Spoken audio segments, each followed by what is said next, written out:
Effects भी हमें अब दिखने चाहिए। हार्ली डेविडसन के टाई अप की वजह से प्रीमियम मॉडल्स भी हैं, तो हमें लगता है सारे बॉक्सेस को टिक कर रहा है। वीडा की जो लोअर प्राइस ईवी भी लॉन्च हुई है, उसका भी फायदा होना चाहिए। तो हमें लगता है हीरो मोटोकॉर्प हमारी बेस्ट पिक होगी 5,900 से 6,100 रुपए के लक्ष्य के लिए। और दूसरी चॉइस होगी बजाज ऑटो, जहां हम इनिशियली 9,500 रुपए के लक्ष्य लेके चल रहे हैं। ओके, चलिए, तो ये इस समय कुछ ट्रेड्स।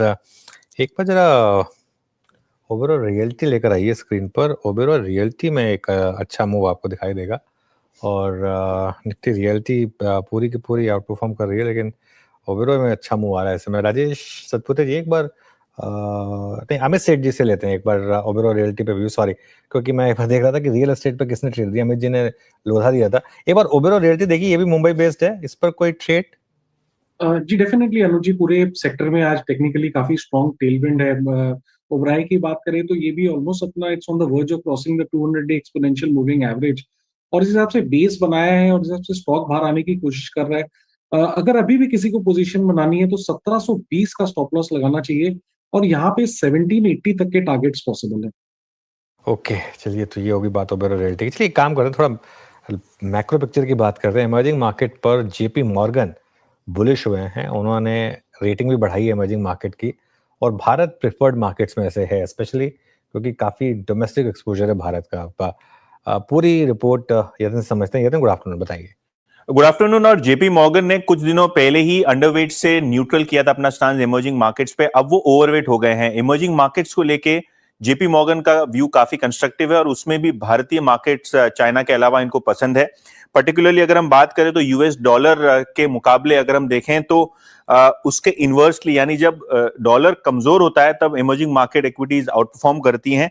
और इसके अलावा जो ट्रेड वॉर्स की अनसर्टनिटी है इमर्जिंग मार्केट्स के लिए, वो भी अब बादल छट रहे हैं। तो कहीं ना कहीं जेपी मॉर्गन को लगता है कि रिस्क से ज्यादा रिवॉर्ड बेहतर है, और इसीलिए वो ये जो ब्याज दरों की गिरावट वाला मामला है, चाहे वो आरबीआई की तरफ से हो, चाहे वो फेडरल रिजर्व की तरफ से हो, ये शायद भारतीय बाजारों को पॉजिटिवली इंपैक्ट करेगा। इनफैक्ट जेपी मॉर्गन का भारत पे व्यू ऐसा है कि टैरिफ वॉर में सबसे सेफ जो कंट्री है वो है इंडिया, और कहीं ना कहीं ये जो ट्रेड वॉर 2.0 है उसमें शायद भारत को प्रेफरेंस मिले ट्रेड डील करने के लिए बहुत सारे नेशंस के साथ, इंक्लूडिंग यूएस। इसके अलावा रेट कट, रूरल डिमांड और जो टैक्स कट पिछले साल हुआ है, उसका फायदा इस वित्त वर्ष में और इस कैलेंडर ईयर में आपको देखने को मिलेगा। और इनकी जो कवरेज बास्केट है उसमें सबसे ज्यादा ग्रोथ भारतीय बाजारों में देखने को मिलेगी। भारतीय जीडीपी पे वो काफी बुलिश हैं, क्योंकि जो सामान्य मॉनसून और कमोडिटी के दाम गिर रहे हैं उसकी नरमी के चलते शायद आपको FY26 के अर्निंग्स में एक जंप मिले, और शायद इसीलिए भारत उनके एक प्रेफर्ड लिस्ट में दिखाई पड़ रहा है। भारत प्रेफर्ड लिस्ट में इस समय जेपी मॉर्गन की तरफ से। शुक्रिया यतिन।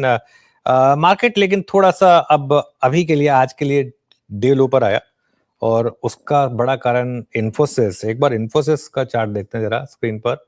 इन्फोसिस डे लो पर इस समय। यतिन से एक और टॉपिक पर बात करनी है, लेकिन उससे पहले एक बार जरा इन्फोसिस पर एक चार्ट चेक करते हैं। राजेश सतपुते जी, इन्फोसिस का चार्ट देखिए, आउट परफॉर्म कर रहा था अब तक, आज थोड़ा सा प्रेशर आईटी में, क्या करें इस पे? अनुज, देखिए, अगर इन्फोसिस का डेटा देखें तो मुझे लगता है डेटा यहाँ पे निगेटिव पॉइंट आउट कर रहा है। अगर आप ओपन इंटरेस्ट पे देखें तो 6% अप है, and price is down by रफली 2%। तो मुझे लगता है यहाँ पे वीकनेस रहेगी। थोड़ा सा लिक्विडेशन भी हो रहा है, लगता है कि 1520 1500 ये इसका शॉर्ट टर्म का टारगेट होगा स्विंग का। तो अगर सेल साइड की पोजीशन रखनी है तो स्टॉप लॉस होगा 1580 का। 1580 के स्टॉप लॉस के साथ सेल करें, टारगेट होगा 1520 से लेके 1500।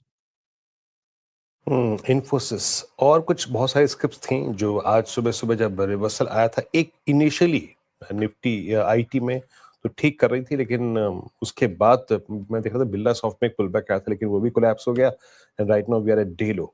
तो आईटी में इस वक्त दिक्कत ज्यादा है, we are at day low. अच्छा, कुछ काउंटर्स और जो आज थोड़ा सा कोलैप्स हुए हैं, जिनमें थोड़ा सा आपके स्टॉप लॉसेस जो है वो तैयार होने चाहिए। एक बार आप नौकरी लेके आइएगा, 1471 टुवर्ड्स डे लो। इंडस टावर्स को देखिए डे लो। LIC हाउसिंग फाइनेंस आज कोलैप्स हुआ, बट GMR एयरपोर्ट्स आज 8784 कंप्लीटली कैंडल रिवर्सल। आपका व्यू क्या है इस पर मानस? आई मीन अच्छा मूव था, 92 तक सुबह सुबह गया, अगेन 10 डे को ब्रीच किया। कैसे ट्रीट करना चाहिए इस मोमेंटम वाले स्टॉक को इस वक्त अभी जो अब कोलैप्स हो रहा है? तो देखिए, स्टॉक ने हमने 10 डे मूविंग एवरेज को ब्रेक किया, उसके नीचे फिसला है। तो अगर हम शॉर्ट टर्म की, बिल्कुल शॉर्ट टर्म की बात करें तो शायद थोड़ा करेक्शन डीप हो सकता है। ₹86 जहां पर 20 डे मूविंग एवरेज है वो लेवल्स टेस्ट हो सकते हैं। तो इस गिरावट पे खरीदारी ना करें, खरीदारी करनी है तो केवल अब एक फ्रेश ब्रेकआउट जब 89.60 के ऊपर निकले तभी यहाँ पर खरीदारी। भी फ्रेश खरीदारी की राय नहीं है जीएमआई रिपोर्ट्स पे। ये स्ट्रैटेजी आप अपनाएं। और कुछ और स्टॉक्स देख रही थी जहां पे गिरावट हावी होती हुई नजर आई। एक तो अगर आप देखें सेक्टोरल इंडाइसिस में तो एफएमसीजी पैक भी आपको आधा फीसदी गिरकर ही दिखेगा। यहाँ पर पेन अभी भी परसिस्ट करता हुआ नजर आएगा। और टाटा कंज्यूमर एक बार रखिए स्क्रीन पर, डे लो के आसपास कर रहा है ट्रेड और करीब 2% की गिरावट यहाँ पे देखने को मिल रही है। गावा सर, टाटा कंज्यूमर क्या करना चाहिए यहाँ पे डे लो के आसपास? एफएमसीजी स्टॉक्स आप देखते रहते हैं, यहाँ पे राय? मेरे ख्याल से डे लो पर है, थोड़ा और लोअर लेवल देख सकते हैं टाटा कंज्यूमर में, पॉसिबली अराउंड 1120, लेकिन वहां पर थोड़ा सपोर्ट मिलना चाहिए। फिलहाल तो वीक है, बेस्ट अवॉइडेड। शॉर्ट करना है तो शॉर्ट कर सकते हैं, कल तक के लिए एस्टिमेटेड 1120 तक पॉसिबल है, और स्टॉप लगाना चाहिए 1160 का Tata consumer. Okay, stop loss 1160 का ये फिलहाल आप एक लिए ट्रेड टाटा कंज्यूमर डे लो के आसपास करता हुआ कारोबार। और लेकिन कुछ स्टॉक्स जहां हमने डिस्कस किए जहां पे दबाव देखने को मिल रहा है, लेकिन कोई और स्टॉक्स जहां पे अच्छी खासी तेजी भी देखने को मिली है आज के सेशन में। दो शेयर हैं आज। एक तो डिलीवरी, नतीजों के बाद इसमें शानदार रैली, 14% तक इंट्राडे में उछला, अभी भी 10% के उछाल के साथ कारोबार करता हुआ देखने को मिलेगा। और इधर ग्रेफाइट से जुड़ी कंपनियों में भी अच्छी खासी तेजी और एक्शन आपको देखने को मिलेगी। लेकिन ये एक्शन है क्यों, ये पूरा समझाने के लिए हमारे साथ यतिन मोहता मौजूद हैं। बताइए यतिन, डिलीवरी और ग्रेफाइट से जुड़ी कंपनियों में अच्छा एक्शन। जी, गुड आफ्टरनून श्रेया। देखो, अगर हम बात करें पर्टिकुलरली डिलीवरी की, तो ये टाइम का Q4 का रिजल्ट एक टर्न अराउंड था। बड़े मुद्दत बाद आपको प्रॉफिटेबल कंपनी होती हुई नजर पड़ रही है।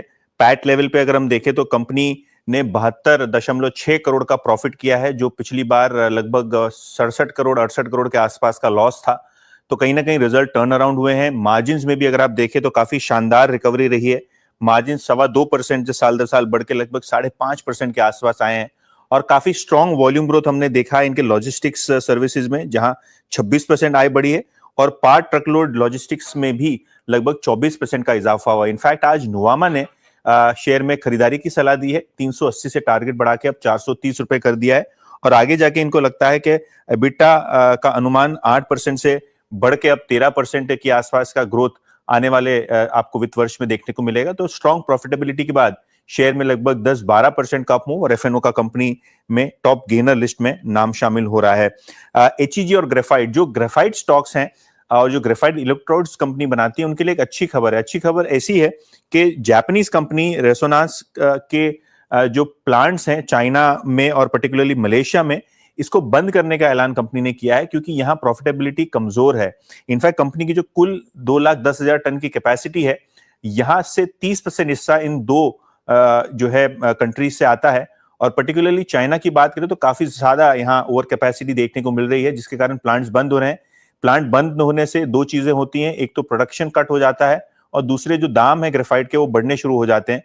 तो कहीं ना कहीं भारतीय कंपनी जहां एचईजी और ग्रेफाइट को कॉस्ट कंट्रोल में महारत हासिल है, आज की डेट में भी कंपनी प्रॉफिटेबल है, तो कहीं ना कहीं प्रॉफिटेबिलिटी और बढ़ेगी, इसका शायद बाजार को अंदाजा है। और इसीलिए दोनों ही स्टॉक्स में 10 से 15% के बीच की तेजी आज बनी हुई है। बिल्कुल, 10 से 15% की तेजी डिलीवरी और ग्रेफाइट से जुड़े कंपनियों में हम देख रहे हैं। शुक्रिया दिन तमाम जानकारी के लिए। घाटे से सीधे मुनाफे में आए डिलीवरी और शानदार रैली।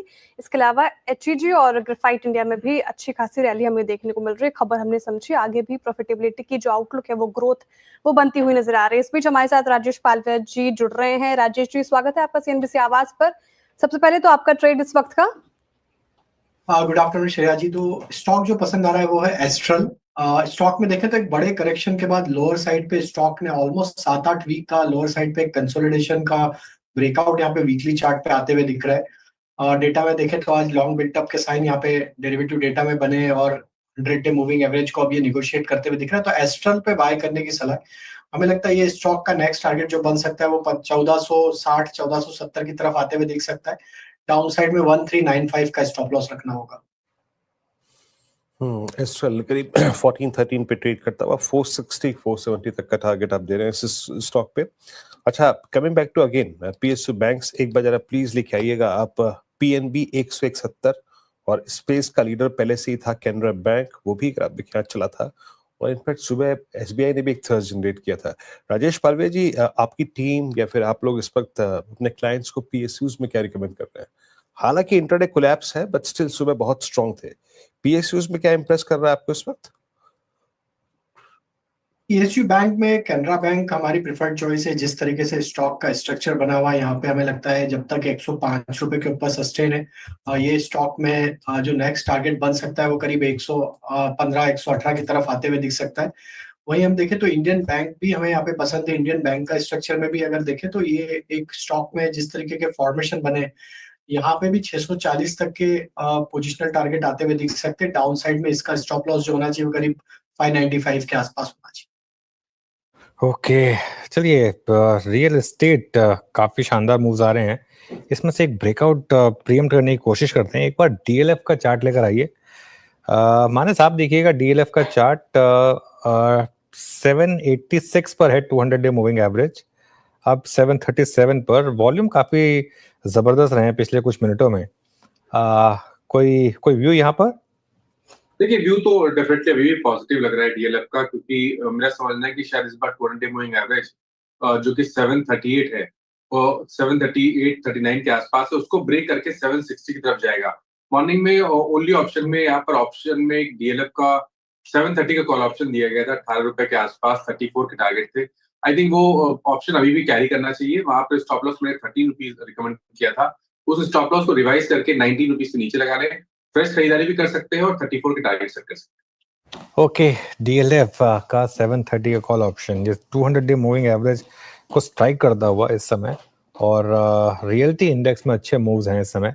इसका एक बार जरा डेली चार्ट दिखाएंगे मुझे डीएलएफ का, और काफी समय के बाद इस तरीके का ब्रेकआउट यहाँ पर स्टॉक में आता हुआ। अब इस पर शरद जी क्या भी होगा आपका डीएलएफ पे? काफी समय से ये स्टॉक अब साइन दिखा रहा है कि शायद कुछ आउट परफॉर्मेंस यहाँ पर आती हुई इस पूरी स्पेस में। एक्चुअली देखिए लॉन्ग टर्म तो रियल एस्टेट पे हम भी काफी बुलिश हैं। हमें लगता है जिस टाइप की अर्बनाइजेशन ट्रैजेक्टरी की हम बात कर रहे हैं इंडिया में, जिस टाइप की पर कैपिटा ग्रोथ की बात कर रहे हैं, रियल एस्टेट की डिमांड काफी सस्टेन्ड और लॉन्ग टर्म रहनी चाहिए।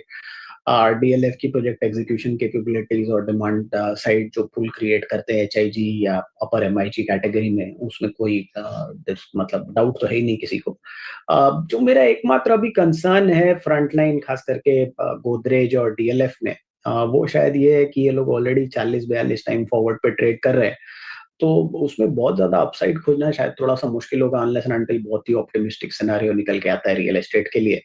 और थोड़े बहुत रेट कट से थोड़ा बहुत उत्साह बीच बीच में आ सकता है, बट कंपैरेटिवली मुझे लगता है शायद लोढ़ा या ओबेरॉय की आप बात कर रहे थे। ओबेरॉय 20-21 टाइम फॉरवर्ड पे ट्रेड कर रहा है, वहां भी ग्रोथ रेट 20-21% रहेंगे। कुछ छोटी कंपनीज हैं, श्रीराम प्रॉपर्टीज, कीस्टोन रियल्टर और एक सिग्नेचर ग्लोबल, वहाँ ग्रोथ रेट्स वगैरह काफी अग्रेसिव है। वहाँ मुझे लगता है कि वैल्यूएशन कंफर्ट थोड़ा ज्यादा है compare to front line names. एक टाइम था जब प्रेस्टीज शोभा वगैरह में आपको थोड़ा सा डिस्काउंट मिलता था, बट अब तो लगभग वो भी वैसे ही वैल्यूएशन पे, एक्सपेंसिव वैल्यूएशन पे है। तो मुझे लगता है फ्रंट लाइन जो नोन नेम्स है वहाँ रियल एस्टेट में वैल्यूएशन कंफर्ट नहीं है। मुश्किल होता है मिलना, बट ओकेजनली कभी कदार हो सकता है मिले, तो मुझे वहां पे रिस्क लेना थोड़ा सा मुश्किल लग रहा है। ग्रोथ रेट हालांकि ठीक ठाक रह सकते हैं कुछ केसेस में, बट छोटे वाले जो नाम है वहां मुझे लगता है कि कंफर्ट ज्यादा है। बड़े में ओबेरॉय रियलिटी में कंफर्ट है 20-21 टाइम फॉरवर्ड पे, और छोटे नाम्स में सिग्नेचर, कीस्टोन रियल्टर और श्रीराम प्रॉपर्टीज जैसे नाम मुझे ज्यादा बेटर लगते हैं। ओके, चलिए अब काम करते हैं आज की सबसे बड़ी स्टोरी को वापस एक बार एड्रेस करते हैं। सुप्रीम कोर्ट ने टेलीकॉम कंपनियों को, खासतौर से वोडाफोन आइडिया को, टेलीकॉम कंपनियां हम इसलिए यूज कर रहे हैं कि बीच में भारती ने भी शायद मजे लेने के लिए प्ली डाल दी थी, लेकिन मेन प्ली तो वोडाफोन आइडिया की ही थी, और जो वर्ड सुप्रीम कोर्ट ने यूज किए वो काफी इंटरेस्टिंग रहे। एक बार असीम के पास चलते हैं, वापस इसको रिविजिट करते हैं। असीम, गुड आफ्टरनून। गुड आफ्टरनून अनुज जी। सबसे पहले तो ये बता दूं कि टेलीकॉम कंपनियों ने एजीआर के मामले में सुप्रीम कोर्ट में याचिका दायर की थी और राहत देने की मांग की थी। कहा था कि हमें इंटरेस्ट और पेनल्टी के ऊपर राहत दी जाए। सबसे पहले इसमें वोडाफोन आइडिया ने एक याचिका दायर की थी। कहा था कि हमारा सर्वाइवल का इशू है, हमारी कंपनी FY26 से ज्यादा सर्वाइव नहीं कर पाएगी। लाखों कर्मचारी हमसे जुड़े हुए हैं, 20 लाख हमारे 20 करोड़ के आसपास हमारे सब्सक्राइबर हैं, उनका भी इशू है, तो आप हमको इसके ऊपर राहत दीजिए। उसके बाद सिमिलर पिटीशन भारतीय एयरटेल, भारतीय एक्साकॉम और टाटा टेली सर्विसेज ने सुप्रीम कोर्ट में दायर की। आज सुप्रीम कोर्ट ने इन पर सुनवाई करने से इनकार कर दिया। सुप्रीम कोर्ट ने कहा कि ये शॉकिंग है, ये मिसकंसीव्ड याचिका है, ऐसी याचिकाएं कंपनियों को दायर नहीं करनी चाहिए थी। तो कोर्ट ने अब इनको किसी भी तरह की राहत देने से इनकार कर दिया। तो अब कंपनियों को जो इनकी एजीआर की रकम है वो चुकानी होगी। तो कंपनियों की जो पहली किस्त है एजीआर की वो 31 मार्च 2026 को ड्यू हो रही है। तो टेलीकॉम कंपनियों को दूरसंचार विभाग में पहले ही मना कर चुके हैं कि हम आपको किसी भी तरह की राहत नहीं दे सकते हैं। तो अब सुप्रीम कोर्ट ने भी अब राहत देने से इनकार कर दिया। तो अब टेलीकॉम कंपनियों को 31 मार्च को पहली किस्त चुकानी होगी।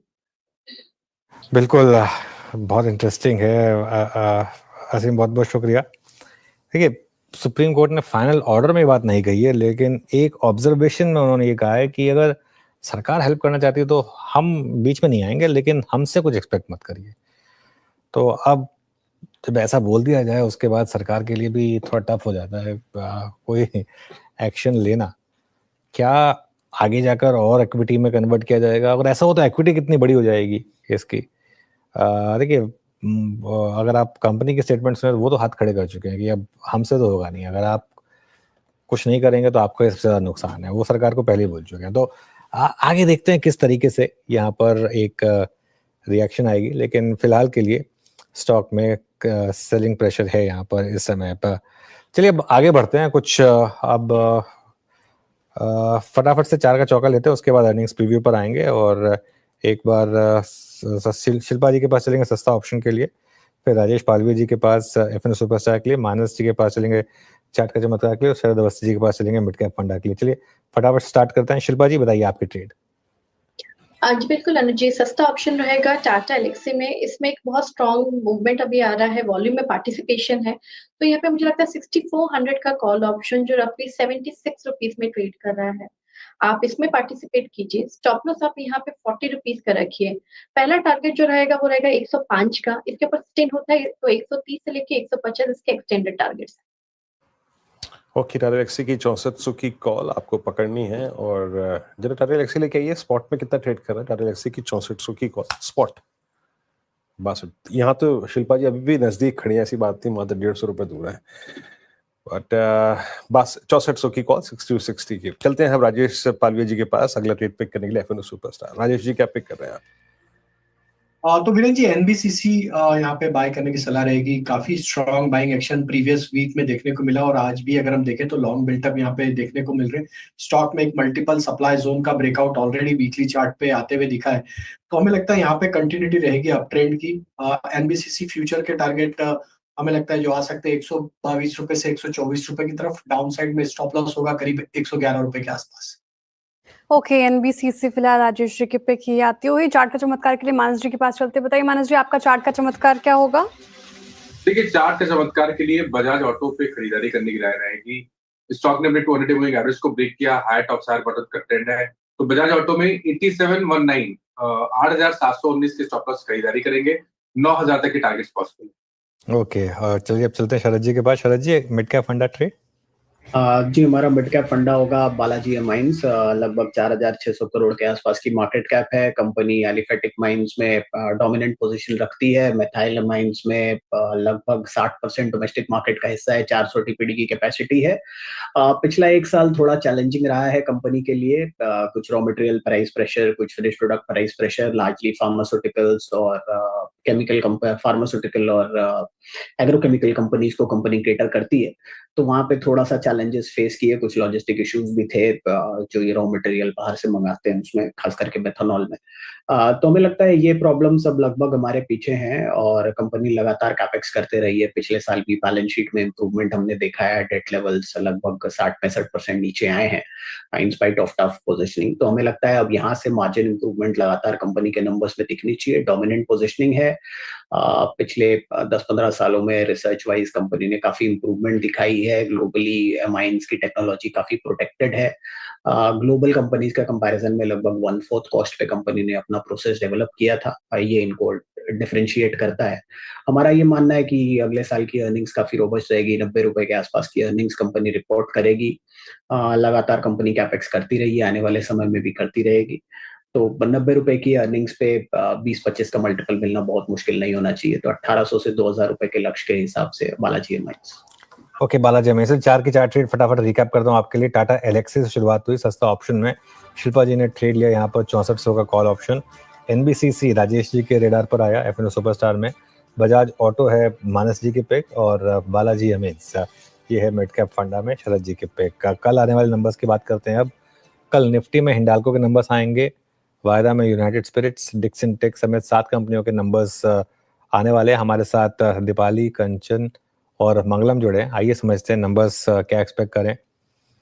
मंगलम के पास चलते हैं। मंगलवार को यूनाइटेड स्पिरिट्स के नंबर्स, मंगलम क्या एक्सपेक्ट करें? Good afternoon. तगड़े नंबर्स वो स्ट्रीट एक्सपेक्ट कर रही है। उसका रीजन है 4-5 पॉलिसी रिलेटेड रीजंस है और दूसरा बेस भी उनका काफी फेवरेबल है। तो अगर आप देखें तो पॉलिसी बूस्ट आंध्र में जो आई है उसकी वजह से उनके 4 से 5% का वॉल्यूम बूस्ट मिलेगा। कर्नाटका में एमआरपी भी कट हुई है और आप अगले 3-4 क्वार्टर्स देखें उनके, तो महाराष्ट्र का जो डिस्ट्रीब्यूशन रीसेट है और यूके इंडिया का एफटीए जो है वो उनके मार्जिन के लिए काफी अच्छा होगा। ऑपरेटिंग लेवरेज के चलते मार्जिन अच्छा होगा। लो बेस और रॉ मटेरियल प्राइसेस जो ग्लास बॉटल्स हैं और ईएनए प्राइसेस हैं वो काफी स्टेबल हैं, उस वजह से मार्जिन का एक्सपेंशन दिखा जाएगा करीब 350 बेसिस पॉइंट्स के आसपास। नेट रेवेन्यू की ग्रोथ हम देख रहे हैं 6.5%, एबिटा 36% ग्रो होगा और नेट प्रॉफिट जो है 30% ग्रो होगा, करीबन 310 करोड़ के आसपास। प्रेस्टीज एंड अबव जो प्रीमियम प्रोडक्ट्स हैं उनके, उसमें 8 से 10% वॉल्यूम ग्रोथ संभव है और रेवेन्यू ग्रोथ 12 से 14% के आसपास। पॉपुलर जो मास प्रोडक्ट्स हैं, कम प्राइस के प्रोडक्ट्स हैं और कंपनी का ज्यादा ध्यान वहां नहीं है, वहां 3 से 5% का ग्रोथ और वॉल्यूम, बोथ रेवेन्यू और वॉल्यूम की एक्सपेक्टेशंस है। कंपनी ने पहले कहा है 400 से 500 बेसिस पॉइंट्स या 4 से 5% बूस्ट आंध्र प्रदेश के वॉल्यूम में संभव है। 2 चीजें देखनी पड़ेगी, एक कि आगे जाके वो ग्रोथ क्या करते हैं और दूसरा हीना नागराजन जो उनके सेलिब्रेटेड लीडर थे वो अब यूनाइटेड स्पिरिट्स को छोड़कर डियाजियो अफ्रीका में चले गए हैं और यहाँ पर हमारे पास प्रवीण सोमेश्वर हैं, तो उनकी आगे की स्ट्रेटेजी पर काफी नजर रहेगी। तो ऑल पुट टुगेदर तगड़ा क्वार्टर। ओके, तो यूनाइटेड स्पिरिट्स निष्कर्ष निकालूं मंगलम जी आपकी तमाम बातों का, तो अच्छे नंबर्स एक्सपेक्टेड हैं और जो डेवलपमेंट्स होंगे उस पर भी खासा नजर रहेंगे। अब चलते दीपाली की ओर और दीपाली बताएंगे हिंडाल्को के नतीजों से क्या अनुमान स्ट्रीट लगाकर चल रहा है, बताइए दीपाली। Thank you Shreya. और नंबर्स हिंडाल्को से अच्छे एक्सपेक्टेड हैं हर पैरामीटर पर। नोवेलिस के नंबर्स आ चुके हैं जो कि इन लाइन विद एक्सपेक्टेशंस रहे हैं। सेल्स वॉल्यूम नोवेलिस की सीक्वेंशियल बेसिस पे 6% के आसपास ग्रो हुई है क्योंकि बीवरेज कैन सेगमेंट काफी अच्छा परफॉर्म कर रहा है और नोवेलिस ने जो FY26 के लिए गाइडेंस जो दी है कैपेक्स को लेकर वो 1.9 से 2.2 बिलियन डॉलर्स की है। तो नोवेलिस के नंबर्स अच्छे रहे हैं और इंडियन मार्केट्स की बात करें, डोमेस्टिक मार्केट्स की बात करें हिंडाल्को की, तो वो बेटर परफॉर्म कर सकते हैं। यहाँ भी हेल्दी परफॉर्मेंस रह सकती है। बेटर वॉल्यूम्स और प्राइसेस की वजह से ओवरऑल ग्रोथ बेहतर रहेगी घरेलू बाजार में और मार्जिन भी हर सेगमेंट में इंप्रूव होते हुए दिखाई देंगे और इसीलिए जो सेल्स है वहाँ पर 5% की ग्रोथ आते हुए दिखाई देगी। लेकिन अगर आप एडजस्टेड पैट देखेंगे तो 35% की ग्रोथ एक्सपेक्टेड है। मुनाफे में 4,294 करोड़ का आंकड़ा आ सकता है। एबिटा में भी 17% की ग्रोथ एक्सपेक्टेड है। ये 6,681 करोड़ से बढ़कर 7,835 करोड़ रह सकता है और एबिटा मार्जिन भी 12% से ग्रो कर 13% पर रहने की प्रोबेबिलिटी है। तो सीक्वेंशियल बेसिस पे मार्जिनल ग्रोथ देखने को मिलेगी लेकिन वाई बेसिस पे अच्छी ग्रोथ देखने को मिल रही है नंबर्स में। इंपॉर्टेंट रहेगी आगे का आउटलुक रहेगा डिमांड को लेकर कंपनी क्या शेयर करती है, एबिटा पर टन गाइडेंस क्या रहती है और स्पेशली कॉपर बिजनेस को लेकर मैनेजमेंट के कमेंट्स क्या आएंगे वो बहुत इंपॉर्टेंट रहेंगे क्योंकि पिछले साल इसी क्वार्टर में जो एबिटा था कॉपर बिजनेस का वो ऑल टाइम हाइस पर था। तो नंबर्स अच्छे एक्सपेक्टेड है और कमेंट्री पर नजरें रहेंगी। जी, नंबर्स अच्छे एक्सपेक्टेड हैं, कमेंट्री पर नजर रहेगी। एक बजाज हिंडाल्को का चार्ट लेके आते हैं। एग्जैक्टली अभी इस वक्त कोई ट्रेड लेना बनता है कि देखिए अभी ये सारे एवरेज के ऊपर है, पिछले 4-5 दिन में स्ट्रेंथ भी दिखाई है, तो I think let's wait. Numbers का वेट करते हैं फिर कोई कंक्लूजन पे आएंगे कि इसे क्या करना चाहिए इस पर, क्योंकि अभी भी state of dilemma, sideways stock है। चलते हैं अगले आई थिंक नंबर्स पे। कंचन से बात करते हैं डिक्सन की। डिक्सन पिछले 7-8 दिन में एक मेजर रिवर्सल देने वाला स्टॉक रहा भी है। अब क्या ये नंबर्स ऐसे रहेंगे जो इस रिवर्सल को और स्ट्रॉन्ग कर दें, क्योंकि पिछले दिन हम लगभग 4-5 दिन से एक सप्लाई विटनेस कर रहे हैं अराउंड 16,600-700। कंचन नंबर्स कैसे एक्सपेक्टेड है? जी डेफिनेटली स्ट्रीट इस टाइम पे ये अनुमान लगा रहा है कि जो डिक्सन टेक्नोलॉजी है उसके Q4 के नंबर हमें रोबस्ट देखने को मिल सकते हैं। सबसे पहले मैं नंबर वाइज बता देती हूँ। रेवेन्यू में उम्मीदें जताई जा रही है कि यहाँ पे करीब 116% का एक सीधा जंप देखने को मिल सकता है। यही नहीं बल्कि जो कंपनी की प्रॉफिटेबिलिटी है वहां पे भी शानदार इजाफा आता हुआ दिखाई दे सकता है। करीबन 135% का उछाल यहाँ पे भी संभव है। ऑपरेशनल नंबर्स की बात करी जाए तो ये भी पॉजिटिव साइड में बने हुए हैं और मार्जिन्स भी लार्जली इस टाइम पे स्टेबल दिख रहे हैं। जैसे कि मैंने कहा था कि रेवेन्यू में हमें एक अच्छा खासा जंप देखने को मिल सकता है। उसके पीछे का जो मेजर रीजन है वो है इनका मोबाइल सेगमेंट। वहां की जो डिमांड है वहां पे अच्छा खासा हमें रैंप अप होता हुआ दिखाई दिया और उसका सीधा इम्पैक्ट हमें कंपनी के रेवेन्यू, कंपनी की प्रॉफिटेबिलिटी में आता हुआ दिखाई देगा। इसके साथ ही साथ अगर हम नंबर सीक्वेंशियल बेसिस पे भी देखें तो अक्रॉस द सेगमेंट जो नंबर्स हैं इस टाइम पे पॉजिटिव साइड में ही बने हुए हैं। आपको ध्यान होगा कि Q3 में जब नंबर्स आए थे कंपनी के वो भी रोबस्ट थे, उसके बाद मैनेजमेंट की तरफ से कमेंट्री आई थी फिस्कल ईयर 25 के लिए, उन्होंने बोला था कि जो रेवेन्यू है वो है करीब करीब 40,000 करोड़ का। तो ये काफी ज्यादा की मॉनिटरेबल होगा कि किस तरीके से ऑल ओवर फिस्कल ईयर का जो नंबर है वो निकल के आता है, मार्जिन किस तरीके के होते हैं और साथ ही साथ इस टाइम पे कंपनी का जो अक्रॉस द सेगमेंट का रेवेन्यू है वो किस तरीके से आता है। इसके अलावा आपके लिए क्या चीजें फोकस में रखने वाली होगी, एक बार उसके ऊपर बात कर लेते हैं। सबसे पहला कि जो क्लाइंट एडिशन है वो किस तरीके का है, कंपनी का NWC जो डेज है वो किस तरीके के हैं, और साथ में अक्रॉस द सेगमेंट जो मार्जिन है वो किस तरीके से डिवाइडेड है, इस पे खासा ध्यान रखना होगा। और इसके अलावा जो कंपनी की तरफ से गाइडेंस आती है फिस्कल ईयर 26 को लेके, इस पे भी रखनी होगी पैनी नजर। लेकिन gist of the story, numbers are positive. शुक्रिया कंचन, नंबर पॉजिटिव साइड पे आ सकते हैं और मार्जिन गाइडेंस को लेकर क्या बातें सामने निकल कर आती है इस पे ध्यान देना होगा। लेकिन डिक्सन टेक्नोलॉजीज की बात करें तो 6 महीने में शानदार रिटर्न इसने दिया है, अपने निवेशकों को 12% करीब जनरेट करके दिया है इसने रिटर्न। लेकिन 19,148 जो इसका 52 वीक हाई था वहां से अभी भी काफी नीचे है। राजेश सातपुते जी, डिक्सन टेक रिजल्ट से पहले क्या लग रहा है? हालांकि रिजल्ट स्ट्रीट एक्सपेक्ट कर रहा है कि अच्छे आएंगे, चार्ट्स पे क्या इंडिकेशन? देखिए श्रेया जी, मुझे लगता है कि चार्ट भी यहाँ पे एक बहुत ही स्ट्रॉन्ग ट्रेजेक्टरी में खड़ा है। 16,800 इसका ब्रेकआउट लेवल है। 16,800 के ऊपर अगर ये सस्टेन करना शुरू करता है, यानी कल अगर रिजल्ट के बाद भी 16,800 के ऊपर भी ओपन होता है, तो ये क्लीन ब्रेकआउट होगा, एक पेन फॉर्मेशन का, या आप कह सकते हैं कि एक चैनल ब्रेकआउट होगा। इसका टारगेट मेरे हिसाब से अगर आप देखें 16,800 के ऊपर तो 17.5 आएगा, 17.5 से 18,000। तो एक बड़ा move, I think it is getting ready for that big move. Stop loss जो होना चाहिए, क्योंकि देखिए सपोर्ट जो है वो 16,400, तो 16,400 16,800 ये इसकी रेंज है। तो 16,200 के स्टॉप लॉस के साथ लॉन्ग पोजीशन कोई बना सकता है। ओके, डिक्सन पे ये प्री नंबर्स व्यू था, याद रखिएगा नंबर्स प्रभावित करेंगे, नंबर्स किसी भी प्रकार से टेक्निकल सेटअप को प्रभावित कर सकते हैं, उस चीज को ध्यान में रखिएगा अगर आप एक प्री नंबर्स रिस्क ले रहे हैं, ट्रेड ले रहे हैं तो। अच्छा, मैं वो जो PSU बैंक्स है ना उनके क्लस्टर से बाहर निकले, अभी अर्निंग्स पूरी करी यहाँ पर, बट मैं PSU बैंक्स के जो अभी अभी OIs को सॉर्ट कर रहा था कि किसने आज के इस सेशन में सबसे स्ट्रॉन्ग सेटअप कैरी कर रहा है कल के लिए, और उसमें Amit ji, in fact clearly it's Indian bank जो कि इस वक्त डोमिनेट कर रहा है पूरे बैंकिंग स्पेस को, sharper than Canara bank as well. 610 it's a typical bullish flag, और हम 27 जून से लेकर अब तक पूरी की पूरी ट्रैजेक्टरी को क्रॉस करने की तैयारी करते हुए। अमित जी, क्या व्यू है आपका इंडियन बैंक पे, और थ्रेशहोल्ड क्या रहेगा, किस पॉइंट के ऊपर लें या फिर इस प्राइस पे भी लें, आपका व्यू इंडियन बैंक पे? जी वीरेंद्र जी, काफी स्ट्रॉन्ग सेटअप है और आज के सत्र में देखें तो यहाँ पे वॉल्यूम्स भी काफी स्ट्रॉन्ग है। ओवरऑल अगर किसी की पोजीशन है तो डेफिनेटली बने रहना चाहिए। स्टॉप लॉस लगभग 596 का लगाना चाहिए। थोड़ा सा इंट्राडे हाई जरूर गिव अप किया बिकॉज इसका रेजिस्टेंस आता है 615 के आसपास। फ्रेश अगर हमें लेना है तो 615 के ऊपर निकले तो एक फ्रेश पोजीशन बनाई जा सकती है। 615 क्रॉस होता है तो मेरे को लगता है यहाँ पे 630 से 640 तक के टारगेट्स पॉसिबल है। ओके, इंडियन बैंक पर फिलहाल ये व्यू, अच्छी खासी तेजी यहाँ पे देखने को मिल रही है। लेकिन मार्केट की बात करें तो डे लो पर market at days low, Nifty song को उससे ज्यादा गिरकर 24,925, बैंक निफ्टी जो भी आउट परफॉर्म करता हुआ नजर आ रहा था ये भी इन रेड आ गया। मतलब यहाँ पे वोलेटिलिटी देखने को मिल रही है बैंक निफ्टी भी, और मिड कैप में भी वोलेटिलिटी अपने हाई साइड से ये भी फिसला। अब क्या लग रहा है मार्केट में डे स्लो पे? ये देखिए क्या हो रहा है, एक बार US फ्यूचर्स लेकर आइए श्रेया, मैं देख रहा था नैस्डैक फ्यूचर्स अब ऑलमोस्ट 0.25% नीचे हैं। तो ये आई थिंक जो मार्केट में इस समय दिक्कत है वो IT की है, निफ्टी IT की दिक्कत है। और कई बार ऐसा होता है कि है क्या US फ्यूचर्स को प्लीज प्ले करिए, कई बार क्या होता है कि जो मार्केट है वो फ्यूचर्स में अगर इतना वीक होता है तो वो एक्चुअल मार्केट और भी कई बार ज़्यादा वीकनेस दिखा देती है वहाँ पर।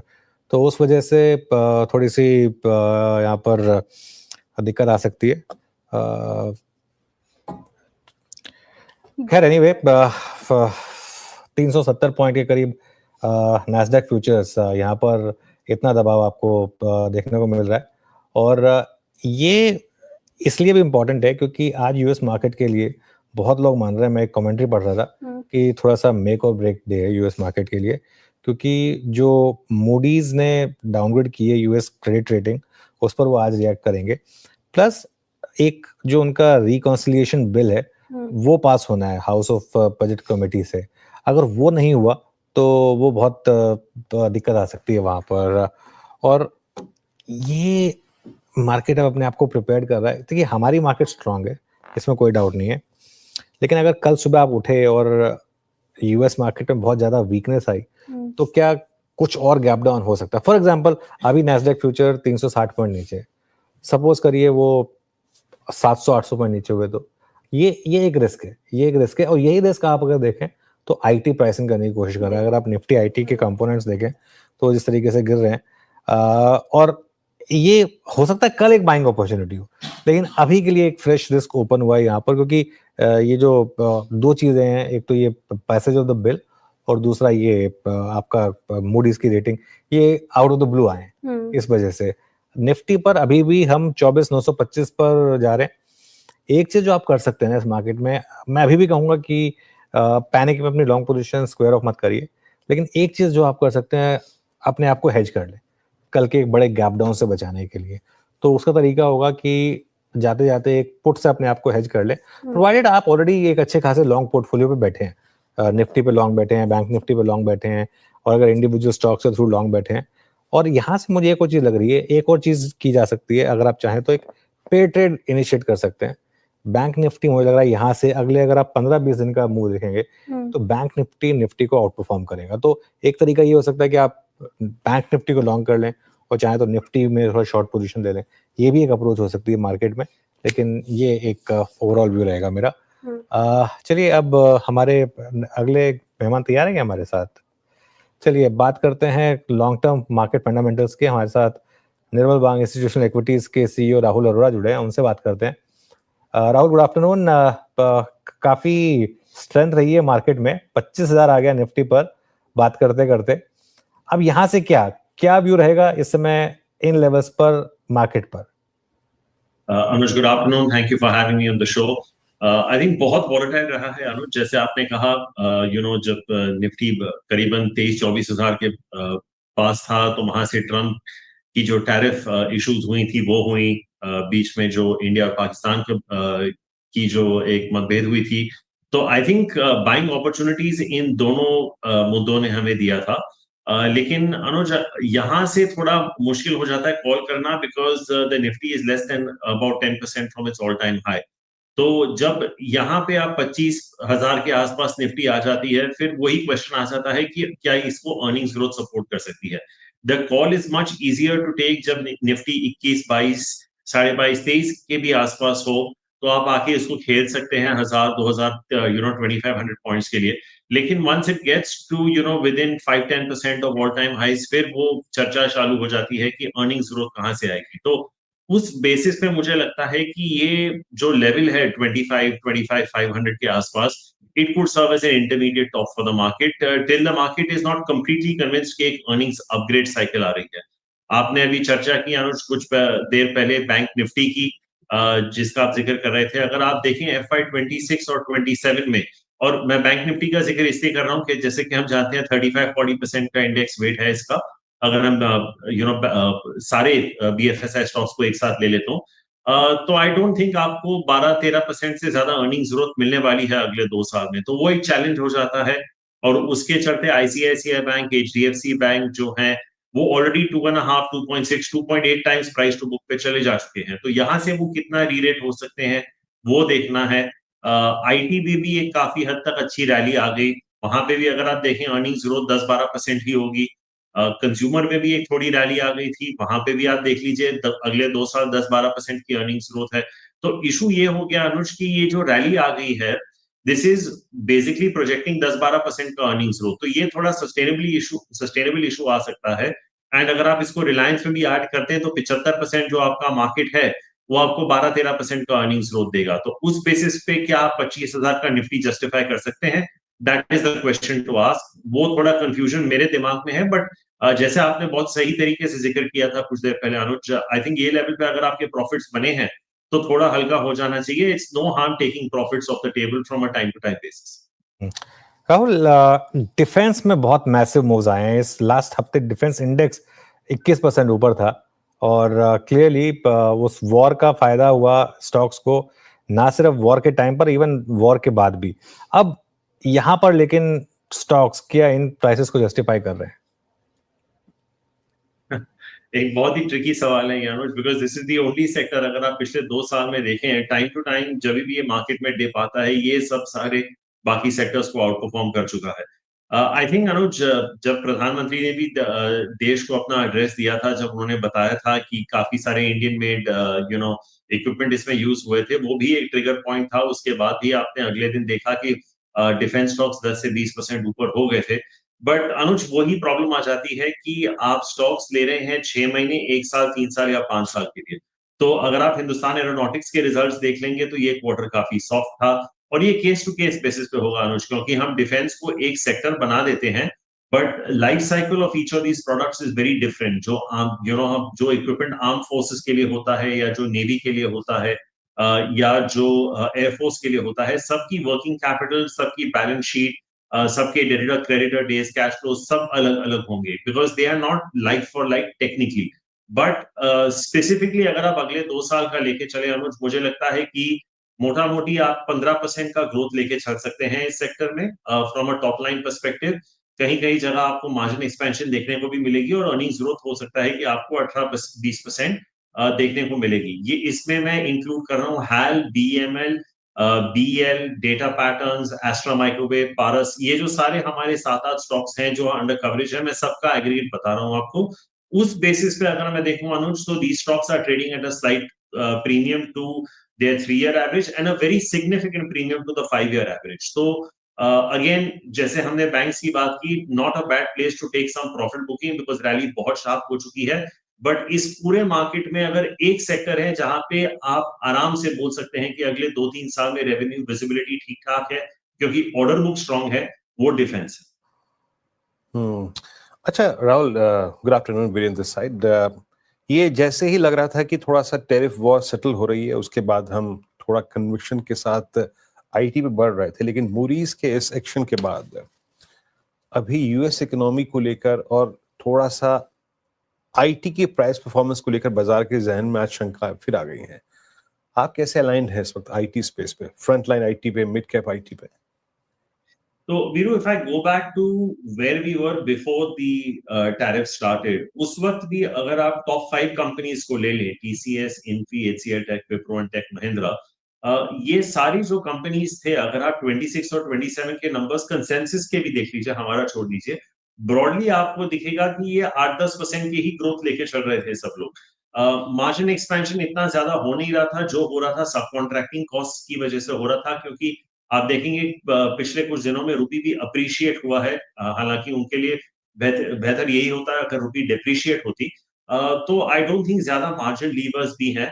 IT companies is a good hedge because they have very high operating cash flow to EBITDA, or you can even look at free cash flow to EBITDA. Most of these companies will be between 80% to 120%. तो वो एक reasonable hedge बन जाता है। इसके लिए उनके valuation जो है 20 से 25 टाइम पे सस्टेन हो जाते हैं, even in an uncertain environment, because at least आपको ये आप पीस पे हैं कि आपको डिविडेंड मिल जाएगी, आपको कैश फ्लो मिल जाएगी, तो उसके लिए आप पे कर लेते हैं, और return on capital employed is best in class. But अगर आप ग्रोथ के लिए देख रहे हैं वीरू, इवन बिफोर दिस ऐसा नहीं है कि कोई प्रोजेक्ट कर रहे थे कि टॉप 5 कंपनीज वो going to grow very large और इन अ वेरी एक्सेलरेटेड वे। हालांकि अगर मिड कैप आईटी कंपनीज देखें जो काफी डिफरेंशिएटेड काम कर रहे हैं, वहां पे मार्केट ने बहुत अच्छा रिवॉर्ड किया है वीरू, चाहे वो कोफोर्ज हो, परसिस्टेंट हो, वो सारी जो ER&DS स्पेस हो, जो पिछले 1-1.5 साल में काफी अच्छा कर चुकी है। इनफैक्ट 2-3 साल में KPIT, टाटा एलेक्सी, ऐसे बहुत सारे नाम हैं। पर मुझे लगता है कि अगर आपको आईटी में रहना ही है,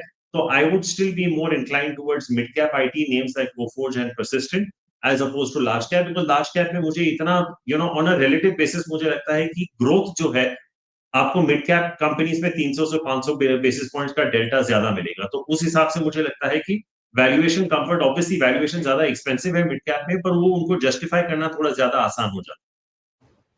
okay, good afternoon Rahul ji, Shreya बात कर रही हूँ। हालांकि आपने अपने उत्तर में थोड़ा अर्निंग्स विजिबिलिटी को लेकर जिक्र किया, लेकिन सवाल ये कि स्पेस कौन सा आपको सही लग रहा है, अर्निंग विजिबिलिटी जहां पे आपको स्ट्रॉन्ग नजर आ रही है, अगर आप डिफेंस स्टॉक्स और डिफेंस स्पेस को छोड़ दे तो?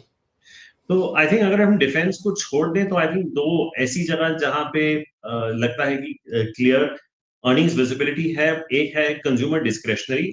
हमने हाल ही में काफी सारे होटल कंपनीज और एविएशन कंपनी से बात की। वहां पे कोई डिमांड स्लोडाउन नहीं लग रहा। आई थिंक अगर आप होटल के रूम रेट्स देखें, ऑक्यूपेंसी देखें, इंडियन होटल्स और शैले के रिजल्ट्स देखें, आई थिंक काफी they are top of the line right now as well. एक ही ये इशू हो जाता है, जैसे मैं अनुज के साथ बात कर रहा था वैल्यूएशंस की। Indian hotels is now coming to you at about 30 to 33 times EV EBITDA 1 year forward. तो वो थोड़ा अभी एक्सपेंसिव जोन में आ गया है। ऑब्वियसली थोड़ा करेक्ट हुआ है स्टॉक, बट आई थिंक अगर आप अर्निंग्स ग्रोथ की बात करें तो मुझे लगता है कि 17-18% की अर्निंग्स ग्रोथ एविएशन और होटल से मिल सकती है। दूसरा स्पेस जो हमें इंटरेस्टिंग लगता है जहां पे अर्निंग्स विजिबिलिटी लग रही है वो है अल्कोहल स्पेस। चाहे वो यूनाइटेड ब्रूरीज हो, यूनाइटेड स्पिरिट्स हो, रेडिको खैतान हो, I think this looks like a very interesting space. I think जो रिसेंटली हाल ही में इंडो यूके एफटीए अनाउंस हुआ है उससे डेफिनेटली फायदा होगा। आई थिंक वॉल्यूम ग्रोथ जो यूएनएसपी ने बताया है करीबन 8 से 10% बढ़ेगा। जो उनके मेन प्रोडक्ट्स हैं विस्की के, वो आई थिंक 4-5% कम उनका भाव भी हो जाएगा। तो I think that is another space जहां पे काफी हद तक रेवेन्यू विजिबिलिटी दिख रही है। And NBFCs, not so much banks but NBFCs, I think अगर हम हाउसिंग फाइनेंस कंपनीज देखें वहां पे, एंड गोल्ड फाइनेंस, तो चाहे आप मुथूट या मनप्पुरम भी देख सकते हैं। और अगर आप हाउसिंग फाइनेंस में देखना चाह रहे हैं तो our top recommendation there would be housing हडको, which is housing urban development corporation, and even something like an AU small finance bank, जहां पे उनको बैंकिंग लाइसेंस मिल चुकी है। जो हमें लगता है कि जैसे जैसे ये अनफोल्ड होगा बैंकिंग लाइसेंस का, इनके आरओईज करीबन 300 से 400 बेसिस पॉइंट्स बढ़ सकते हैं। तो अभी स्टॉक आपको 2.5 टाइम्स प्राइस टू बुक पे मिल रहा है, हो सकता है कि ये 2.8 2.9 तक भी चला जाए। तो I think defence, hotels, aviation, alcohol are the key areas, and उसके अलावा जैसे मैंने कहा अभी housing finance and gold finance look like interesting places जहां पे हमारे ब्रोकरेज हाउस पे हमें लगता है कि काफी हद तक अर्निंग्स विजिबिलिटी। ओके राहुल, ये टू व्हीलर स्पेस में एकदम से हमने काफी शानदार मोमेंटम देखा है, खासतौर से हीरो मोटोकॉर्प में। यहाँ पर आपकी टॉप पिक्स क्या होंगी? चारों स्टॉक्स ने अच्छा किया है टू व्हीलर स्पेस में। आपका पैकिंग ऑर्डर क्या होगा? Pecking order, Anuj, Eicher 1, Bajaj Auto 2, Hero 3, TVS 4. That would be the way we would peg it. And predominantly, जैसे मैं अभी पिछले क्वेश्चन का उत्तर दे रहा था, Eicher has the best premium portfolio in the country. और अगर आप ग्रोथ भी देखें, टॉप लाइन ग्रोथ की, सारे जो कंपनीज हैं इस क्वार्टर में भी आपको Eicher का सबसे बेस्ट दिखेगा। Margin levers obviously because realization ज्यादा होते हैं तो वो ऑपरेटिंग लेवरेज ज्यादा किक इन हो जाता है। I think Bajaj is doing a wonderful job not only on the two-wheelers, also on three-wheelers, exports and spares. Anuj, शायद आपके व्यूअर्स उनके हैरान हो जाएंगे, लेकिन बजाज ऑटो का ऑलमोस्ट 75 to 80% एबिटा आज की डेट में स्पेयर्स, थ्री व्हीलर्स और टू व्हीलर एक्सपोर्ट से आता है। टू व्हीलर इंडिया सेल से उनका एबिटा का कंट्रीब्यूशन बहुत कम हो चुका है। And last of the lot would be TVS. I think Anuj, एक रैली उस वक्त भी आई थी जब पहला प्रोजेक्शन मॉनसून का था कि this might be in line to slightly better than normal monsoon for the country. तो आई थिंक वहां पे भी होल्ड हुआ। एंड आई थिंक हीरो के नंबर्स अगर आप देखें तो इतने कोई खराब नहीं थे। It wasn't like it was a blow out set of numbers, inline numbers थे। बट यहाँ पे कुछ जगहों पे वैल्यूएशन कंफर्ट भी है ना अनुज। आई थिंक अगर आप हीरो देख लें, क्या है 14-15 टाइम के आसपास की आपकी पी है। तो आई थिंक अगर वहां पे पी है और डिविडेंड यील्ड आपको 2-2.5% का मिल रहा है, it's not a bad trade to be getting into. But if I'm buying it for a business, I would still stick with more towards Eicher and Bajaj Auto, with Hero being my third in the pecking order. Okay, Eicher और Bajaj auto आपकी पहली पसंद। राहुल जी, लेकिन chemical space पर outlook क्या होगा आपका? इस स्पेस ने भी शानदार रिटर्न दिए हैं। एसआरएफ यूपीएल की बात करें तो रिजल्ट्स कैसे लगे आपको, और यहाँ पे आपकी पिकिंग ऑर्डर क्या होगी? आई थिंक जो स्पेशलिटी केमिकल्स और इंग्रेडिएंट्स का जो वक्त था, आई थिंक वो सबसे बेहतरीन वक्त 2020 से 23 के बीच में था। आई थिंक जिस तरह के रिटर्न्स मिले, आई थिंक ये सारे जो स्टॉक्स थे, आपने दो स्टॉक्स का जिक्र किया, एसआरएफ और नवीन, पर इसमें आप विनिति ऐड कर दें, आरती, रोजारी, फाइन, कैमलिन, काफी सारे नाम हैं। These were giving you returns. ये I think between 4 to 10 baggers बन चुके थे। इसीलिए अगर आप देखें पिछले 2 साल में ये काफी क्वाइट से रहे हैं। ऐसा नहीं है कि अर्निंग्स भी कुछ ज्यादा ग्रो हुए हैं। लेकिन अगर मैं पूरा केमिकल स्पेस देखूं तो मेरा झुकाव, देखिए एसआरएफ और Navin also benefited from a global shortage of fluorination, जहां पे फ्लोरिनेशन के भाव काफी बढ़ गए थे। आपने ये सिमिलर देखा था गैलेक्सी सर्फैक्टेंट्स में, जब ओलियोकेमिकल्स की चर्चा हो रही थी ग्लोबली और ओलियोकेमिकल्स ग्लोबली अच्छा कर रहे थे, तो इंडिया में गैलेक्सी सर्फैक्टेंट्स ने अच्छा कर लिया था। इस वक्त अगर मुझे कोई स्टॉक या कोई पूरा अगर मैं केमिकल्स देखूं तो एग्रोकेमिकल्स पे मेरा झुकाव ज्यादा होगा, और वहां पे मेरी टॉप रिकमेंडेशन होगी Sumitomo chemicals. I think recently हाल ही में 2-1 क्वार्टर पहले इन्होंने 5 मॉलिक्यूल्स इन लाइसेंस किए हैं अपने जापानीज पेरेंट से। आई थिंक उसका जो कंट्रीब्यूशन है वो सेकंड हाफ FY26 से लेके 27-28 में जाएगा। तो आई थिंक अगले 2-3 साल तक जो सुमिटोमो की अर्निंग्स ग्रोथ होगी वो आई थिंक पूरे केमिकल्स में, मैं स्पेशलिटी केमिकल्स इंग्रेडिएंट और एग्केम को मिला के I think it may land up being in the top quartile. उसको छोड़ के I think even Coromandel looks like an interesting name to us, but beyond that I would not be a very big buyer into chemicals right now. और Sumitomo की एक और बात, उनके return on equity और कैपिटल एम्प्लॉयड जो है वो 24-25% के हैं, जो कि हालांकि आपको ज्यादा केमिकल कंपनीज में इंडिया में देखने को नहीं मिलेगा। वैल्यूएशंस थोड़े एक्सपेंसिव हैं क्योंकि एमएनसी है, MNC companies typically trade at a premium, but I like the way they are managing their cash flows and going about their business. तो आई थिंक पूरे केमिकल्स में अगर मैं देखूं तो एग्केम और एग्केम में Sumitomo and Coromandel would be my 2 top recommendations. Okay, अच्छा राहुल, आप पॉसिबली आखिरी प्रश्न आपसे यहाँ पे, जैसे जैसे कैपिटल मार्केट्स में एक बार रंगत फिर लौट रही है, again we are closer to all time high, capital market stocks में अच्छा मूव है। अब इसमें सारे क्लास हैं, आपके पास इक्विटी एक्सचेंजेस हैं, आपके पास कमोडिटी एक्सचेंजेस हैं, आपके पास एएमसीज हैं, आपके पास ब्रोकिंग हाउसेस हैं, डिपॉजिटरीज हैं। आपका कन्विक्शन है इस प्राइस पे, और अगर हाँ तो कौन सी ब्रांच पे, कौन से स्टॉक्स पे आप कंफर्टेबल हैं? ये लोग मार्केट में आते हैं पोर्टफोलियो बनाने के लिए, बट आप मार्केट रिलेटेड स्टॉक्स का ही एक पोर्टफोलियो बना के रख सकते हैं। आई थिंक ईदर BSE और NSE, one of the two should be in your portfolio. I am reasonably indifferent between them. CDSL could definitely be there. आप कोई भी, I think in terms of asset management, you could look at having one between HDFC and Nippon, that would sort of be the tilt. And अगर आपको as a proxy खेलना है for ULIPs, don't forget कि SBI life and ICICI Pru life listed insurance companies also have a very large ULIP book. तो अगर आपको वहां से एक प्रॉक्सी वहां से भी खेलना है तो you can look at buying one of those names as well. So I would certainly, and I think अगर आपने ब्रोकिंग का जिक्र किया है वीरू, तो I think one company that has done really well particularly on the digital side is Angel. And I think अगर आप देखें आज की डेट में ऑलमोस्ट ग्रो Zero था और Angel को, I think they have almost 75-80% of the retail market, and I think they're doing a fantastic job, with the way they have gone about their digital technology. तो I think वो भी एक नाम हो सकता है जो आप उस पोर्टफोलियो में ऐड कर सकते हैं। तो मैंने आपको AMC दे दिया, इंश्योरेंस दे दिया, CDSL दे दिया, एक्सचेंज दे दिया और ब्रोकिंग दे दिया। ये 5-6 स्टॉक्स का एक एक्चुअली पोर्टफोलियो बन सकता है जो आप बना के रख सकते हैं। And I don't think you should ever be in a hurry to sell the stocks, because Viru, हम आएंगे, हम चले जाएंगे, ये निफ्टी किसी ना किसी दिन 50,000 भी होगा, शायद हम उस दिन हो ना हो, लेकिन ये market eventually over a longer period of time ऊपर ही बढ़ता है। तो having proxies listed to these companies is not a bad place to be. नहीं राहुल, ऐसा नहीं है, भगवान करे आप और मैं 1 लाख भी निफ्टी देखें। बहुत बहुत शुक्रिया आप इस कार्यक्रम में शामिल हुए। मैंने आपसे कुछ स्टॉक्स पूछे थे लेकिन आपने बहुत सारे बता दिया। बहुत बहुत शुक्रिया इस कार्यक्रम में शामिल होने के लिए, सभी इंडस्ट्रीज पे सेक्टर्स पे अपना आउटलुक शेयर करने के लिए। चलिए क्लोज को देखते हैं। इट्स 24945 और बैंक निफ्टी आपकी स्क्रीन पे 55,416। अनुज, अगर मैं उस इंप्रेशन की बात करूं जिस इंप्रेशन में आज हमने पूरे दिन ट्रेड किया, और चाहे वो फ्यूचर्स हो, यूएस फ्यूचर्स, क्या कहेंगे, ये क्लोज कैसा लगा और कल के लिए अप्रोच क्या रखें दोनों ही इंडस्ट्रीज पे?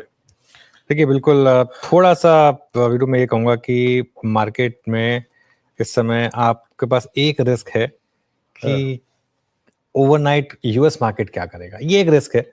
मेरा अभी भी व्यू ये है कि लॉन्ग पोजीशन को आप कैरी करिए, लेकिन एक पुट लेकर आप अपने पोजीशंस को थोड़ा सा हेज कर लें, सिर्फ इस ओवरनाइट रिस्क से बचाने के लिए, क्योंकि आज रात को यूएस में मेक और ब्रेक सेशन, जैसा हम देख रहे थे यूएस फ्यूचर्स में, अभी हम काफी डाउन है, इसमें और ज्यादा डाउन होंगे या रिकवरी आएगी, आई थिंक इसके ऊपर काफी कुछ डिपेंड करेगा। अभी के लिए 370 डाउन है, और ये S&P पर 70 और नैस्डैक पर 306, ये देखिए आपकी स्क्रीन पर। अब एक और अप्रोच हो सकती है यहाँ पर वीडियो, अगर आप चाहें तो, वो है पेयर ट्रेड। उसको करने का तरीका क्या है कि आप बैंक निफ्टी खरीदें और निफ्टी पुट से उसको हेज करें। तो वो एक अप्रोच इस समय मार्केट में हो सकती है कि यहाँ पर आप बैंक निफ्टी खरीदें और निफ्टी पुट से अपने आप को हेज करें, क्योंकि अगर बाजार गिरा तो निफ्टी ज्यादा गिरेगा, क्योंकि अगर बाजार गिरा तो निफ्टी आईटी गिरेगा। अब हम ग्लोबल फैक्टर्स की वजह से गिरेंगे, डोमेस्टिक फैक्टर्स की वजह से नहीं गिरेंगे। लेकिन ऑन द अदर हैंड अगर बाजार चला तो बैंक निफ्टी ज्यादा चलेगा, क्योंकि अब बैंक निफ्टी स्ट्रॉन्गर इंडेक्स है। आई थिंक स्क्रीन पे सबको दिख रहा है बहुत क्लियरली, जिसको नहीं दिख रहा है वो शायद देखना नहीं चाहते, बट अदरवाइज क्लियरली ज्यादा स्ट्रॉन्ग इंडेक्स है। तो ये एक अप्रोच हो सकती है कि आप पेयर ट्रेड के थ्रू इस मार्केट को अप्रोच करें। चले अब एक काम करते हैं, स्टॉक स्पेसिफिक बीटीएसटी ट्रेड्स पर आते हैं, लेकिन पहले यतिन के पास चले और जाने डीलिंग रूम से क्या फीडबैक मिल रहा है। Yatin, good afternoon. Good afternoon. और पिछले आधे घंटे में इटर्नल यानी जोमेटो के स्टॉक में कंटिन्यूअस सेलिंग देखने को मिल रही है। स्टॉक 3 से 4% नीचे है।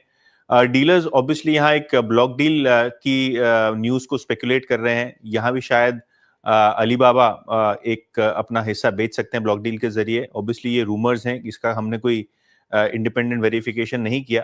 और यहाँ डीलर्स एससीबीटी की सलाह दे रहे हैं, क्योंकि यहाँ भी डीलर्स को लगता है कि 2 से 3% की डाउनटेक पॉसिबल होगी और किसी भी वक्त ये ब्लॉक डील बाजार को एक्सपेक्टेड है। इसके अलावा आज डिफेंस स्टॉक्स में 7-8 दिनों की रैली के बाद प्रॉफिट टेकिंग देखने को मिल रही है, खास करके भारत इलेक्ट्रॉनिक्स, जहां डीलर्स एसटीबीटी की एडवाइस दे रहे हैं।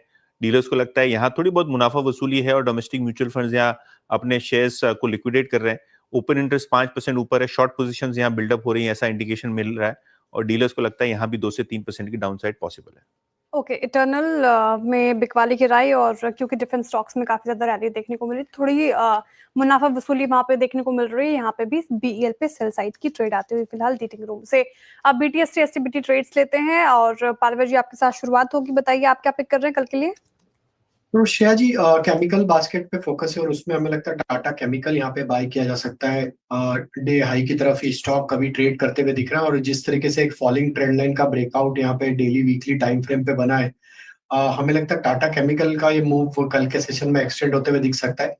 890 और 900 के अपसाइड के टारगेट के लिए बाय किया जा सकता है। डाउन साइड में स्टॉप लॉस रखना होगा करीब 858 के आसपास।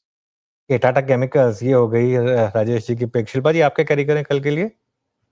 जी बिल्कुल अनुज जी, एचडीएफसी एएमसी में बीटीएसटी की सलाह रहेगी। यहाँ पे आप 4770 के स्टॉप लॉस से लॉन्ग बने रहिए फॉर टारगेट्स ऑफ 4850 से लेके 4875। ओके, एचडीएफसी एएमसी 4805 पे आपका बाय कॉल। प्रकाश सर आपके कैरी करेंगे? मुझे पसंद है इस वक्त बजाज ऑटो, क्योंकि यहाँ पर काफी एक अच्छा मोमेंटम है। ट्रेड कर रहा है 8848 पर, 9000 का एक टारगेट हो सकता है। स्टॉप होगा 8775। यस, 8775 ठीक है। ओके, बजाज ऑटो ये कॉल आती हुई गावस्कर की तरफ से। राजेश सातपुते जी आप बताइए आप क्या कैरी कर रहे हैं कल के लिए? जी देखिए, मैं सीडीएसएल को लेके जाऊंगा। आज सुबह भी हमने सीडीएसएल पे बात की थी। सीडीएसएल रेकमेंड किया था, एक टारगेट था उसका करीबन 1460, वो तो दिन में अचीव हुआ। मुझे लगता है ये सेकंड टारगेट की तरफ भागेगा और जो है करीबन 1500-1520 का सीडीएसएल बाय करना है। स्टॉप लॉस रहेगा 1410 का, 1410 के स्टॉप लॉस के साथ सीडीएसएल लेके जाइए। 1500-1520 का टारगेट होगा। ओके, बस सीडीएसएल अच्छा राजेश जी, आपका सीडीएसएल सुबह भी ट्रेड आपका यही था है ना? पहला ट्रेड आपका यही था? हाँ जी, अच्छा करता हुआ जी जी। और शिल्पा जी की वो जो बीएससी की कॉल थी 6660 पर, मतलब अच्छा करके गई क्लोजिंग में भी, बस याद रखिएगा वो पूरी सीरीज का व्यू है। अब चलते हैं अमित जी के पास। अमित जी आपके ट्रेड पिक कर रहे हैं? जी वीरेन जी, मैं एमसीएक्स के साथ जाना चाहूंगा। यहाँ पे कंटिन्यूस स्ट्रेंथ है और आज के सत्र में एमसीएक्स हमने देखा कि स्विंग ब्रेकआउट भी है। 6400 का स्टॉप लॉस रहेगा और टारगेट्स हमारे रहेंगे 6600 के। ओके, मानस जी आपका ट्रेड कल के लिए?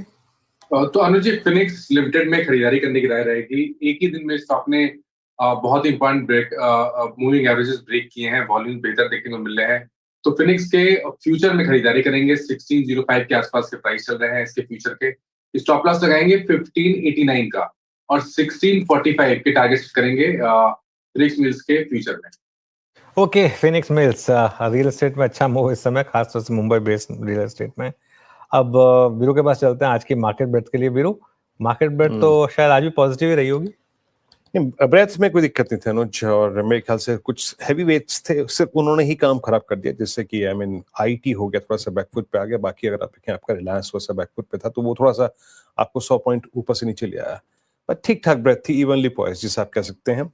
और 43 एडवांसेस लॉन्ग्स और 61 में शॉर्ट कवरिंग, शॉर्ट लगभग 48 एंड 69 लॉन्ग अनवाइंडिंग, यानी इवनली पॉइज्ड, बिल्कुल अगर आप देखें बटा हुआ, बीच से कटा हुआ। लॉन्ग्स देखते हैं कहां पे थे, उसमें डिलीवरी ने बाजी मारी आज, और यहाँ पे लॉन्ग्स थे। Post earnings Divi's lab all time high, क्या शानदार मूव था। एस्ट्रल में काफी बड़ा लॉन्ग बिल्डअप है ये, और मुझे याद आ रहा है कि ये राजेश पालवे जी का ट्रेड था, इसने अच्छा मूव दिया और एक अच्छे क्लोज की तरफ बढ़ता हुआ स्टॉक की। एनबीसीसी और यूनियन बैंक काफी स्ट्रॉन्ग लॉन्ग बिल्डअप थे इन स्टॉक्स में, 4 और 5। देन शॉर्ट कवरिंग कहां थी, सीरियसएल में आज स्ट्रॉन्ग मूव दिया इसने, अपनी रेंज से बाहर निकल के आया। Same is the case with supreme industries. CSC में स्ट्रॉन्ग मूव था और एक बहुत ही क्लियर कट ब्रेकआउट मानस का ट्रेड भी था ये। बजाज ऑटो ने एक स्ट्रॉन्ग मूव दिया और एनसीसी। उसके बाद अगर आप जाएं तो अगले स्लाइड्स में short buildup Vodafone Idea, news का इंपैक्ट भी सेकंड हाफ में सब्सटेंशियल था। बाकी पतंजलि फूड, एलआईसी आज कोलैप्स हुआ, इटर्नल कोलैप्स हुआ, इंडस टावर में आज शॉर्ट बिल्डअप था। अगले स्लाइड में लॉन्ग अनवाइंडिंग, उसमें जीएमआर एयरपोर्ट्स बहुत स्ट्रॉन्ग स्ट्रक्चर, लेकिन एक कंप्लीट रिवर्सल आज यहाँ पर। और पीबी इंफ्राटेक, नाइका में भी रिवर्सल था आज, 3% नीचे। और ग्रासिम और अदानी एनर्जी सॉल्यूशन से कुछ ऐसे स्टॉक्स थे जो कि आज कोलैप्स हुए। टुवर्ड्स क्लोज जो कि चीजें अच्छी हैं और इंप्रेस कर रही हैं, उसमें वाकई अगर आप देखें तो आज डिपॉजिटरीज में सीडीएसएल और कुछ जो आपकी थीम्स थी ऑटो की अच्छा कर गई थी। और बजाज ऑटो 4% ऊपर, बजाज ऑटो आज पहली बार 23 अक्टूबर के बाद सारे एवरेजेस के ऊपर एट 8857। अनुज बिल्कुल, चलिए तो ये इस समय एक ब्रेड्थ पर एक आपने रिपोर्ट देखी वीरू की तरफ से। अब श्रेया के पास चलते हैं, आज का मार्केट का पंचनामा का टीजर लेकर आते हैं आपके लिए। 3:35 पर हम जुड़ेंगे आपके साथ हमारे सारे सोशल मीडिया प्लेटफॉर्म्स पर। श्रेया, क्या सवाल आया आज?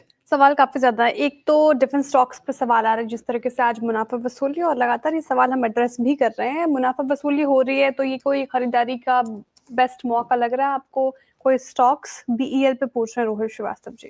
देखिए, बीईएल एक ऑड वन आउट रहा है, क्योंकि बीईएल पिछले हफ्ते भी काफी शानदार तेजी में रहा, आज भी इसने रिलेटिवली आउट परफॉर्म किया। लेकिन मेरा ये मानना है कि एक बार के लिए आप देखिए श्रेया, ट्रेडिंग पोर्टफोलियो और कोर पोर्टफोलियो में एक फर्क होता है। एक बार के लिए ट्रेडिंग पोर्टफोलियो में बुक कर ले बीईएल। अगर आपको बीईएल 340 350 के आसपास मिल जाए किसी करेक्शन में, तो फिर वो वापस री एंट्री का मौका होगा। अगर आपके पोर्टफोलियो में है, लॉन्ग टर्म पोर्टफोलियो में, तो बने रहें, फिर कोई दिक्कत नहीं है। अरे बीईएल अब काफी महंगा स्टॉक हो गया, ऑलमोस्ट 3 लाख करोड़ का मार्केट कैप हो गया इसका। इन लेवल्स पर मैं फ्रेश एंट्री की वो बात नहीं कर सकता, क्योंकि बहुत महंगा है और अगले 5-6 साल की अर्निंग्स प्राइस इन कर चुका है। डिफेंस एज ए सेक्टर अच्छा है। अच्छा, एक और चीज, हम डिफेंस पे काफी समय से पॉजिटिव हैं और काफी समय से पॉजिटिव रहे हैं, और भारतीय डिफेंस ने क्लियरली अपना लोहा सब को मनवाया भी है। बीच बीच में हम कभी कभी अगर इस तरीके के कॉल लें, इसका मतलब ये नहीं है कि हमें वो सेक्टर पसंद नहीं है, सेक्टर भी पसंद है। लेकिन क्या होता है कि अब आपको एप्पल पसंद है, लेकिन एप्पल अगर 60 रुपए किलो मिलेगा तब आप लेंगे ना। An apple a day keeps the doctor away. 600 रुपए का अगर एक एप्पल आप लेंगे तो फिर बीमारी हो या ना हो, आपके पैसे नहीं बचेंगे, फिर किसी और डॉक्टर की जरूरत पड़ेगी। तो इसके लिए अब इस समय दिक्कत क्या है कि डिफेंस में ना प्राइसेस बहुत ऑब्सीन हो गए। फ्रेश इन्वेस्टमेंट नहीं कर सकते आप, है आपके पास तो वो आपका कॉल है, बने रहें या प्रॉफिट बुक करें। ठीक है।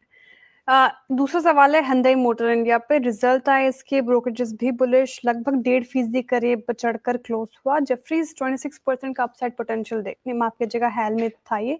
बहुत सारे क्वेश्चंस, हाँ 24% का अपसाइड पोटेंशियल नजर आ रहा है नोमुरा को हुंडई में। आप क्या देख रहे हैं? जिनके पास है हुंडई वो अभी होल्ड करके रखें? बिल्कुल, आज सुबह भी मेरा बिग स्टॉक था हुंडई, और आज सुबह आपने ब्रोकरेज रिपोर्ट्स की बात की थी, और मेरा व्यू ये है हुंडई में कि यहाँ से हुंडई में उतने ही रिटर्न मिलेंगे आपको, या उससे ज्यादा मिलेंगे जो मारुति डिलीवर करेगा। और भारत की पैसेंजर कार मार्केट पर अगर आप भरोसा रखते हैं तो हुंडई एक नो ब्रेनर है, क्योंकि वो एक लीडरशिप टाइप की कंपनी है। अगर आप देखें कॉम्पैक्ट कार मार्केट को हिंदुस्तान में हुंडई ने ही पूरा रिवैम्प किया था जब वो सेंट्रो लेकर आए थे। उसके बाद अगर आप देखें क्रेटा ने जिस तरीके से एसयूवी मार्केट में धूम मचाई थी और बाकी कंपनियों को फोर्स किया था कि नहीं, आपको इस मार्केट में कुछ स्टेप्स लेने पड़ेंगे। ऐसे ही अगर आप देखें, चाहे वर्ना हो या इलांट्रा हो, कोई भी गाड़ी आप हुंडई की उठा के देख लीजिए, वो अपने सेगमेंट में उसने एक रेवोल्यूशन का काम किया। अब इनकी एक जो नई ईवी है, वो आयोनिक फॉर एग्जांपल, वो वही काम कर रही है। तो ऐसे ही इस तरीके से काम करते रहेंगे तो विदाउट अ डाउट इसमें बने रहे। चलिए 335 पर हम वापस जुड़ेंगे एक बार मार्केट का पंचनामा लेकर, और उस पर बात होगी। टाटा केमिकल्स यहाँ पर अच्छा मूव आ रहा है। ये ऑब्वियसली राजेश जी की बीटीएसटी ट्रेड भी है, लेकिन इसके अलावा अच्छा मूव इसमें। गाबा सर, एक बार एक चार्ट देखिए, आप काफी पसंद है आपको ये stock, Ashok Leyland day high पर बंद हो रहा है इस मार्केट में, इस पर क्या व्यू रहेगा? ये बढ़िया स्टॉक है। सेटअप के हिसाब से मुझे लगता है जो रीसेंट हाई हमने देखा है 260 का, वहां तक जा रहा है as a matter of time. अब from a short term perspective 242 पर ट्रेड करते हैं। अगर आज भी किसी ने ले लिया, अब भी ले लिया, तो भी मुनाफा होगा उसका। स्टॉप लगाना पड़ेगा करीब 237 का, और लगेगा 246 टू 250 जोन नियर टाइम का है। लेकिन जो सेटअप है ऑन हाई टाइम फ्रेम वो बहुत ही बढ़िया है। लगता है प्रीवियस स्टॉक निकाल लेगा इस बार अशोक लेलैंड। अशोक लेलैंड, मेरी नजरें भी इसी पे थी, अशोक लेलैंड। और ये अक्टूबर 2024 के बाद सबसे स्ट्रॉन्गेस्ट क्लोज, और बहुत ही शांत चित्त माहौल में बहुत आराम से बिना किसी शोरगुल के स्टॉक ने क्या सफर तय किया। आई मीन अप्रैल में इसका भाव था 190 एंड नाउ इट्स 242। क्या शानदार सफर था इसका। चलिए अभी काम करते हैं इस क्लोजिंग को, जो कि फिर भी अगर आप देखें, अगर आप डे लो से कंपेयर करें against that collapsing US futures, आपने फिर भी डे लो से लगभग 40 पॉइंट का एक डिफरेंशियल मेंटेन करा। अनुज के पास चलते हैं इस क्लोजिंग को देखने के लिए। अनुज, ओवर टू यू। बिल्कुल वीरू, देखिए अगर आप क्लोजिंग देखें तो फ्रैंकली इतनी खराब नहीं है जितना एक समय पर लग रहा था, लेकिन फिर भी एक बार स्क्रीन पर चला जाए और देखिए 76 पॉइंट नीचे थे हम 24,950 पर, लेकिन आज एक क्लियर कट डिफरेंशियल था निफ्टी आईटी और निफ्टी बैंक में। निफ्टी आईटी जहां करीब करीब 1.5% नीचे था, वही निफ्टी बैंक ग्रीन में बंद हुआ, लेकिन 55,500 के ऊपर नहीं बंद हो पाया, 80 पॉइंट ऊपर लेकिन यहाँ बंद हुआ। मिड कैप इंडेक्स फ्लैट था पॉजिटिव बायस के साथ, स्मॉल कैप इंडेक्स 0.5% ऊपर था।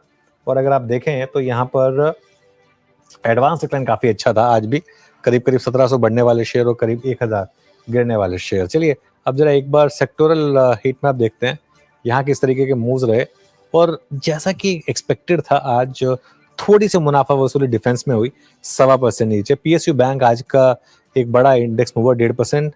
सबसे ज्यादा रैली रियल एस्टेट में हुई 2.2% के करीब। गिरावट सबसे ज्यादा निफ्टी आईटी में रही करीब करीब 1.5% की। तो आईटी और डिफेंस यहाँ प्रॉफिट बुकिंग थी, पीएसयू बैंक्स और रियल एस्टेट यहाँ थोड़ी सी हाई बीटा स्पेस में थोड़ी सी बाइंग थी। चलिए अब निफ्टी का भी हिट मैप देख लेते हैं एक बार। सबसे इंटरेस्टिंग जो ट्रेड्स मिली आपको वो थी टू व्हीलर्स में, तो बजाज ऑटो, अब इंडेक्स में बजाज ऑटो में एक अच्छे मूव आए, करीब करीब 4% ऊपर था। Shriram finance, power grid, Bajaj finance, hero MotoCorp, IndusInd bank, यहाँ पर अच्छी बाइंग थी। भारती में थोड़ी सी बाइंग थी, एसबीआई में थोड़ी सी बाइंग थी। नीचे क्या था आपके लिए? नीचे था ग्रासिम, इटर्नल, लेकिन उसके अलावा इन्फोसिस, टेक महिंद्रा, टीसीएस और विप्रो, सारे के सारे आईटी नाम। और रिलायंस ने थोड़ा सा प्रेशर डाला आज मार्केट के ऊपर, करीब करीब 1% रिलायंस नीचे था। एशियन पेंट्स में गिरावट थी, एक्सिस, महिंद्रा एंड महिंद्रा, थोड़ी सी बीईएल में प्रॉफिट बुकिंग थी। सिप्ला, सन फार्मा, यहाँ पर थोड़ी प्रॉफिट बुकिंग थी। टाटा मोटर्स सुबह अच्छा कर रहा था, लेकिन आफ्टरनून में थोड़ी सी प्रॉफिट बुकिंग आई। यहाँ पर शायद वो यूएस फ्यूचर्स थोड़ा ग्लोबल मार्केट का एक फैक्टर रहा हो यहाँ पर।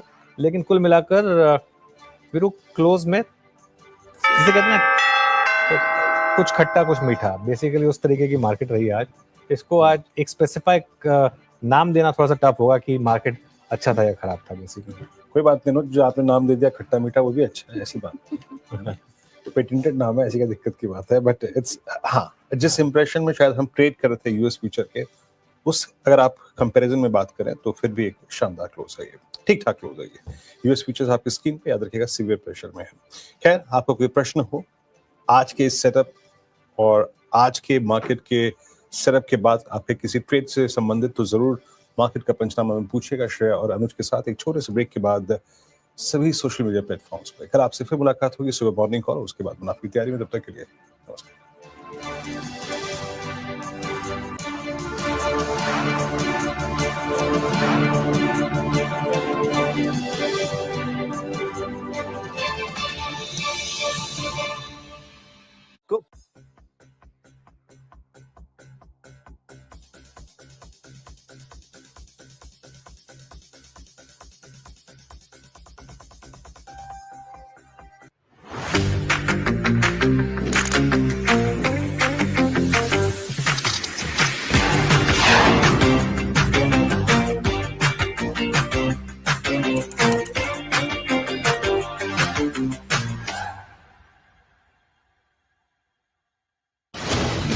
Network 18 is now the clear leader in digital media with 55% more users on native platforms and social media than Times Internet. Network 18, the undisputed leader of news networks, way ahead of the times.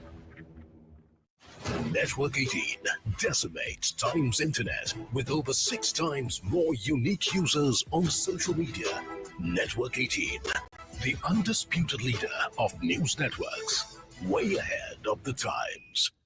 News18.com marches way ahead of the Times of India with 38% more users on native and social platforms. Network 18, the undisputed leader of news networks, way ahead of the times.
नमस्कार, मैं हूं दीपाली राणा। आप देख रहे हैं commodity call और आज के शो में हम बात करेंगे स्ट्रैटेजीज की। ट्रेड्स आपके लिए लेकर आएंगे। हमारे साथ प्रति फिनमार्ट के मनोज कुमार जैन बने हुए हैं। साथ ही बात करेंगे वेजिटेबल ऑयल के प्राइसेस की, जहां पर प्राइसेस, इंपोर्ट ट्रेंड्स, तमाम स्थिति को समझेंगे। हमारे साथ ऐसी के ईडी बीवी मेहता भी बने हुए हैं।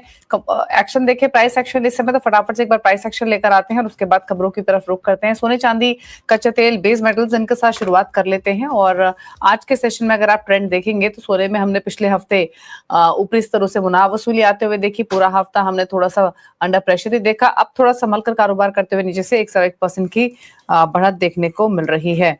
साथ ही नजर डालेंगे अगर सिल्वर पर या फिर कच्चे तेल पर, तो यहाँ भी एक्शन था पिछले पूरे हफ्ते। कच्चे तेल में हमने पहले एक तेजी आते हुए देखी, वापस प्राइसेस थोड़ा सा नरम हुए। आज के बाजार का हाल लेकर आते हैं, क्विकली गोल्ड से आगे बढ़ते हैं और दिखाते हैं सिल्वर, साथ ही क्रूड ऑयल, बेस मेटल्स में किस तरीके का रुझान आज के सेशन में देखने को मिल रहा है। सिल्वर 0.5% ऊपर ट्रेड करते हुए आज के सेशन में यहाँ पर 95,945 के लेवल्स देखने को मिल रहे हैं। साथ ही नजर डालें अगर एक बार बेस मेटल्स पर आज कारोबार में, तो यहाँ पर एक रिकवरी हमने प्रीवियस सेशन में आते हुए देखी थी। और उसके बाद आज के बाजार का ट्रेंड देखें तो ज्यादातर फ्लैट टुवर्ड्स पॉजिटिव बाजार ट्रेड करते हुए दिखाई दे रहे हैं। लेकिन बात करते हैं अब सबसे पहले तो वेजिटेबल ऑयल्स की, और उसके बाद स्ट्रैटेजीज भी लेंगे मनोज कुमार जैन से। अगर वेजिटेबल ऑयल्स की बात करें तो जो इंपोर्ट्स रहे हैं अप्रैल में वो 32% घट कर आए हैं। क्या वजह रही है इसके पीछे? क्या पाम ऑयल की डिमांड कम है, बाकी ऑयल्स की डिमांड कैसी बनी हुई है, इस सब स्थिति को समझते हैं। मिस्टर मेहता नमस्कार, स्वागत है आपका। तो पहली बात तो जो ये 32% का हमने ड्रॉप देखा इंपोर्ट्स में, इसके पीछे के रीजन क्या रहे? कितने इंपोर्ट सो फार हुए हैं पिछले साल से कंपेयर करें तो, और क्या फैक्टर्स हैं? बेसिकली इंपोर्ट डाउन हुआ है, 2-3 रीजन है। एक तो पहला, डोमेस्टिक क्वालिटी काफी अच्छी रही है। मस्टर्ड का क्रशिंग जो लास्ट 2-4 महीने में देखो तो हर महीने 10 से 12 लाख टन का क्रशिंग हो रहा है। इसके लिए 5-5.5 लाख टन की मस्टर्ड ऑयल की अवेलेबिलिटी बढ़ रही है। दूसरा रीजन ये भी है कि हाई प्राइस ऑल्सो थोड़ा कंजम्पशन में कटौती आई है। तीसरा रीजन ये भी है, ये सब समर जरा जल्दी चालू हो गया। नॉर्मली होली के बाद 15 मार्च के बाद समर चालू होता है। जब भी समर चालू होता है तो डिमांड कम होती है, तो ये सब 15 फरवरी से गर्मी चालू हो गई, तो वो भी एक रीजन है कि भाई डिमांड और कंजम्पशन थोड़ा कम हुआ है। ओवरऑल सप्लाई चेन ठीक है, सप्लाई चेन में कोई प्रॉब्लम नहीं है। इंपोर्ट कम हुआ है, सबसे डोमेस्टिक क्वालिटी अच्छी रहने से सप्लाई चेन में कोई इश्यू नहीं रहा है। हाँ जी मैम। ओके अच्छा, एक चीज और, अगर हम फिलहाल देखें तो कितने इंपोर्ट सो फार हुए हैं अगर हम क्वांटिटी के हिसाब से बात करें? दूसरी बात, आगे के लिए डिमांड प्रोस्पेक्ट्स कैसे दिखाई दे रहे हैं? देखिए, अगर आप पाम के जो पहले 4-5 महीने में तो पाम आया है, प्रैक्टिकली आधा से कम आ रहा था क्योंकि इतनी हाई प्राइस थी। मगर अभी पाम ऑयल है, कम से कम जो पहले 3 महीने पहले के भाव से कम से $150 से $200 निकल गया है। तो अभी फिर से पाम आने का शुरू हो जाएगा। Normally we import about 7 to 8 lakh tonne हर महीने, 7 से 8 लाख टन आता था। अगर लास्ट 3-4 महीने देखो इतना नहीं आया था, और फिर से प्राइस रीजनेबल लेवल पे आ गई है, तो डेफिनेटली अभी पाम भी आना शुरू हो जाएगा। और अभी क्या, we are also entering to lean crushing season. मई, जून, जुलाई, अगस्त, सितंबर में हमारे लिए लीन है, तभी इंपोर्ट ऑलवेज बढ़ता है। फर्स्ट हाफ में आपको खरीफ और बाद में रबी सीड मिलते हैं, मगर सेकंड हाफ में जहां अवेलेबिलिटी कम हो जाती है लोकल सीड की, तो इंपोर्ट बढ़ जाता है। तो मेरे को ऐसा लग रहा है कि अगले 6 महीने में इंपोर्ट बढ़ेगा। मगर एक चीज जरूर है कि लास्ट ईयर 160 लाख टन हमने इंपोर्ट किया था। हो सकता है कि ये साल हमारा थोड़ा इंपोर्ट कम हो, 5 से 7-8 लाख टन, 5 से 10 लाख टन का इंपोर्ट कम हो, मतलब 150 से 155 लाख ही इंपोर्ट हुए, ऐसा दिख रहा है आज। और अगर मिस्टर मेहता, 2 चीजें और आपसे पूछना चाहेंगे। अगर हम बाइफर्केट करके देखें तो वेरियस ऑयल्स में किसके इंपोर्ट ज्यादा रह सकते हैं, किसके कम रह सकते हैं, आगे जो आप एंटिसिपेट कर भी रहे हैं? दूसरी बात, प्राइसेस कैसे देख रहे हैं यहाँ से गोइंग फॉरवर्ड?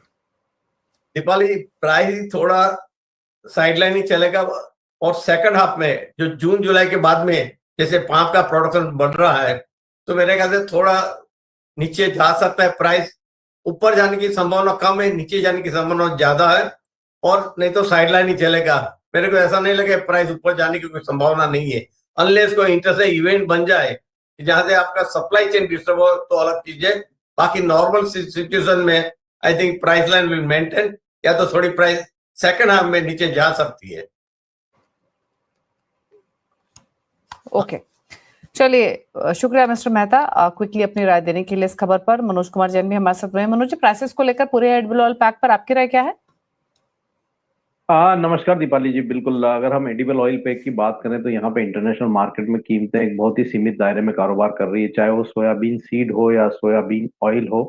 पाम में भी हमने ऊपरी लेवल से यहाँ पे प्राइजेस जो हल्के होते हुए देखे हैं, तो उसका असर यहाँ बाकी खाने के तेलों पर भी पड़ता हुआ दिख रहा है। तो हमारा मानना है कि एक दायरे का ही ट्रेड यहाँ पे देखने को मिलेगा, क्योंकि यहाँ अभी भी डिमांड को लेकर के थोड़े कंसर्न्स हैं, और जो अवेलेबिलिटी है वो काफी एम्पल है, सप्लाई की कोई शॉर्टेज नहीं है। तो उसको देखते हुए एक दायरे में जो है कीमतें बनी रह सकती है, चाहे वो सोयाबीन सीड हो या सोयाबीन ऑयल हो या और भी जो दूसरे खाने के तेल। ओके चलिए, रुक रहे हैं इसके साथ एक ब्रेक के लिए। ब्रेक के बाद मनोज जी की स्ट्रैटेजीज लेंगे, साथ ही लेंगे आपकी क्विक क्वेरीज। चल वापस आते हैं।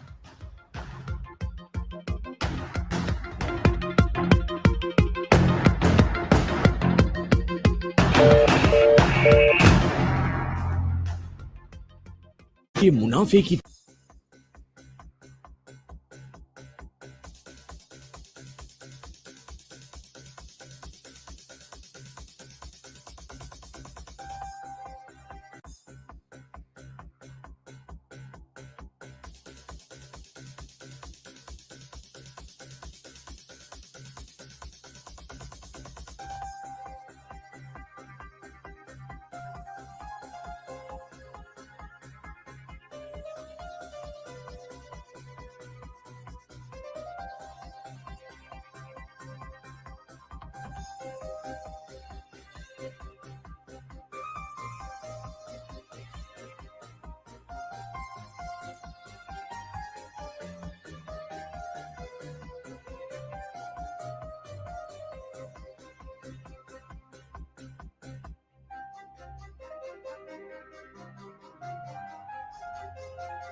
देखिए।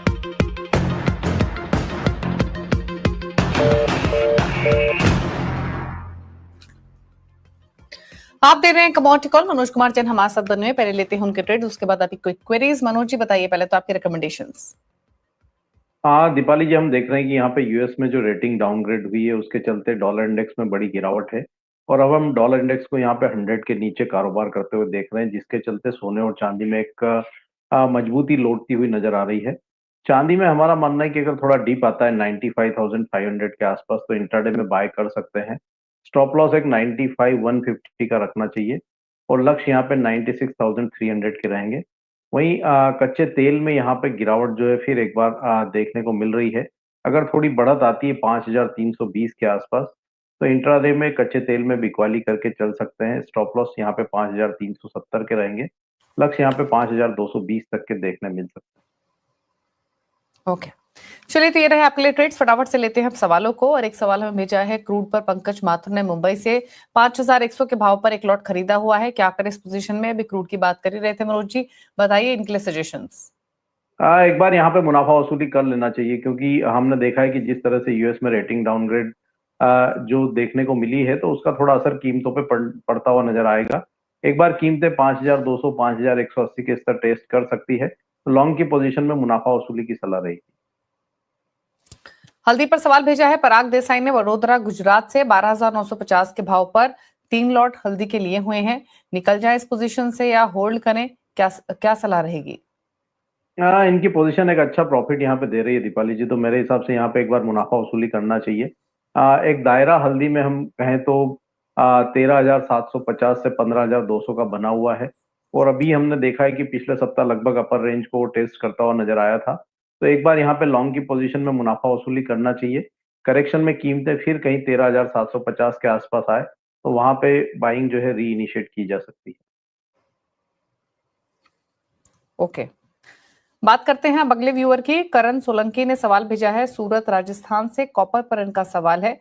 कॉपर में निवेश करने का ये सोच रहे हैं, इन स्तरों पर करें या अभी रुके, और क्या आउटलुक है यहाँ से कॉपर प्राइसेस को लेकर? ओवरऑल हम बेस मेटल पैक की बात करें तो एक अच्छा ट्रेक्शन देखने को मिला था जब यूएस चाइना के बीच में ट्रेड नेगोशिएशंस जो है फाइनल होते हुए दिखे थे, लेकिन कहीं ना कहीं यहाँ अभी भी जो है कीमतें ऊपरी लेवल्स पर रजिस्ट करती हुई दिख रही है क्योंकि जो यूएस के डेटा आए थे इकोनॉमिक डेटा पिछले सप्ताह वो उम्मीद से कमजोर थे। साथ ही यहाँ चाइना के जो इकोनॉमिक नंबर्स आए वो भी उम्मीद से कमजोर है। तो हमारा मानना है कि एक दायरे में कॉपर बना रह सकता है। 840 से 864 का एक रेंज जो है यहाँ पे बना हुआ है। अगर इनको बाइंग करना है तो थोड़ा डिप का वेट करना चाहिए। हमारा मानना है कि 845 के आसपास के स्तर मिले तो वहां बाइंग की जा सकती है 838 के स्टॉप लॉस से और ऊपर में लक्ष्य यहाँ पे 862 तक के रखे जा सकते हैं। जीरे पर सवाल भेजा है शालिनी भारती ने झुंझुनू राजस्थान से। इन्होंने जीरे का एक लॉट खरीदा हुआ है 3850 के भाव पर, जानना चाहते हैं प्राइसेस को लेकर क्या आउटलुक है, यहाँ से भाव कब चढ़ेंगे, क्या आउटलुक है प्राइसेस को लेकर, बताइए। जीरे में हमने ऊपरी लेवल से गत सप्ताह यहाँ पे गिरावट आते हुए देखी थी। एक्सपोर्ट डिमांड को लेकर के थोड़ा संशय है, उसी के चलते एक प्रेशर बनता हुआ दिख रहा है। लेकिन हमारा मानना है कि यहाँ पे जून कॉन्ट्रैक्ट की अगर हम बात करें तो 20,900 से 20,800 के दायरे में यहाँ पे सपोर्ट जो है वो देखने को मिलेगा, तो ये लॉन्ग की पोजीशन को होल्ड कर सकते हैं। हालांकि बहुत बड़ी तेजी की गुंजाइश यहाँ पे नहीं है, लेकिन 21,770 से 22,000 तक के स्तर जीरा फिर एक बार दिखा सकता है। तो लॉन्ग की पोजीशन को यहाँ पे 20,500 के स्टॉप लॉस से होल्ड कर सकते हैं। 22,000 के आसपास के अगर स्तर मिले तो वहां पे एक बार मुनाफा वसूली कर लेना चाहिए। सचिन का सवाल है मुंबई से, सोने पर मौजूदा स्तरों पर सोने में निवेश करना कैसा रहेगा, एंट्री ले तो किन स्तरों पर ले, बताइए। सोने में एक रेंज यहाँ पे देखने को मिल रहा है 91,000 से 94,000 का और अभी हम कहें तो ऊपरी रेंज के फिर एक बार आसपास जो है सोना आता हुआ दिखाई दे रहा है। तो ये रेंज में यहाँ पे बाइंग जो है रिस्क रिवॉर्ड फेवरेबल नहीं रहेगी। अगर इनको बाइंग करना है तो वापस थोड़ा डिप का वेट करना चाहिए। 92,000 से 91,500 की रेंज मिले तो वहां बाय करें। ऊपर में यहाँ 94 से 94,400 एक रेजिस्टेंस जोन है, तो वहां पे अगर किसी ने लॉन्ग भी किया हुआ है तो ऊपर में प्रॉफिट बुकिंग की सलाह रहेगी, लेकिन फ्रेश बाइंग के लिए यहाँ थोड़ा डिप का वेट करना चाहिए। ओके, चलिए तो ये रही सलाह आपके लिए। फ्रेश बाइंग अगर करनी है तो डिप्स का वेट करें। फिलहाल प्राइसेस 93,608 के लेवल्स पर कारोबार कर रहे हैं। 1.25% की बढ़त देखने को मिल रही है। चलिए शुक्रिया मनोज जी आने के लिए शो में और सभी क्वेरीज को आंसर करने के साथ साथ ट्रेड्स रेकमेंड करने के लिए। लेकिन ब्रेक में जाए उससे पहले आपको बता दें सोना जमकर चमक रहा है और इस साल एक कमोडिटी सबसे शानदार परफॉर्मिंग एसेट क्लास बनकर उभरी है। तो तैयार हो जाइए क्योंकि हम आपके लिए लेकर आए हैं एक धमाकेदार लाइव वेबिनार गोल्ड गुरुकुल। हमारे एक्सपर्ट्स आपको बताएंगे सोने में ट्रेडिंग और निवेश के गुर, वो भी रियल केस स्टडीज के साथ। और हाँ, आपके सारे सवालों के जवाब भी मिलेंगे, चाहे बात हो कितना सोना रख सकते हैं, गिफ्टिंग पर टैक्स, पोर्टफोलियो में सोने का हिस्सा या फिर पुराने और नए ज्वेलरी पर जीएसटी के नियम। सोने से जुड़े हर सवाल का जवाब बस इस वेबिनार में। तो देर ना करें, अपनी स्क्रीन पर दिख रहे लिंक पर फटाफट रजिस्टर करें और बने गोल्ड गुरुकुल का हिस्सा।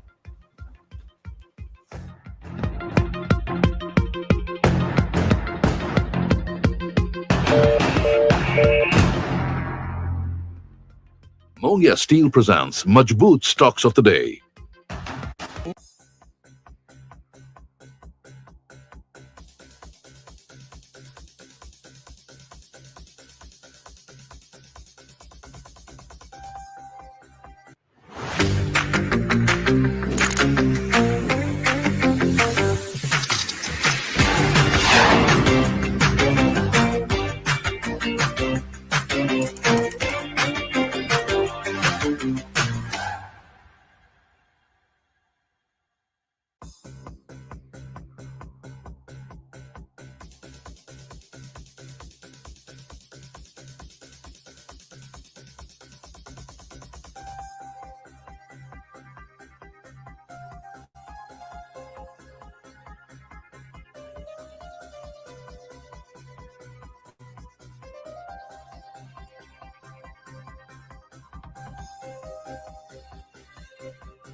नमस्कार, आवाज समाचार में आपका स्वागत है। मैं हूं आपके साथ दीपाली नंदा। बुलेटिन में सबसे पहले आपको बताएंगे इस वक्त की बड़ी हेडलाइंस।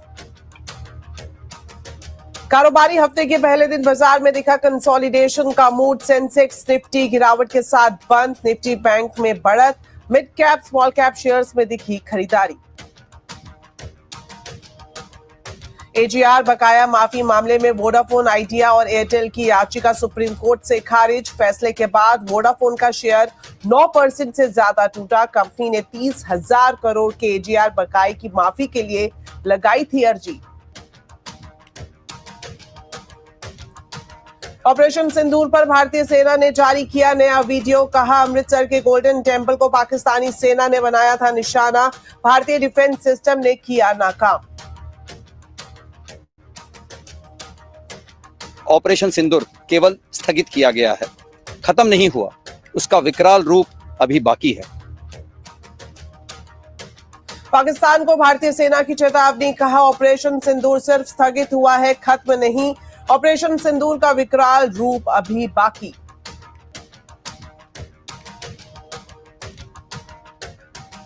देश में पाकिस्तानी जासूसों पर क्रैकडाउन। यूट्यूबर ज्योति मल्होत्रा से पुलिस के बाद मिलिट्री इंटेलिजेंस और आईबी करेगी पूछताछ। हरियाणा, पंजाब और यूपी से 10 से ज्यादा आरोपी गिरफ्तार।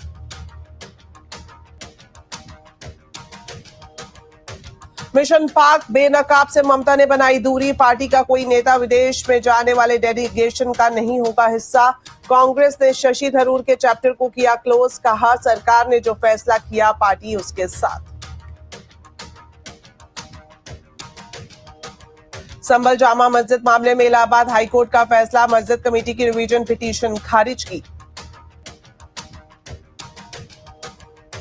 और मॉनसून से पहले ही बंगलुरु में भारी बारिश ने मचाई आफत। सड़कों पर घुटनों तक पानी भरा, गलियां पानी से लबालब। मौसम विभाग ने भारी बारिश का जारी किया अलर्ट।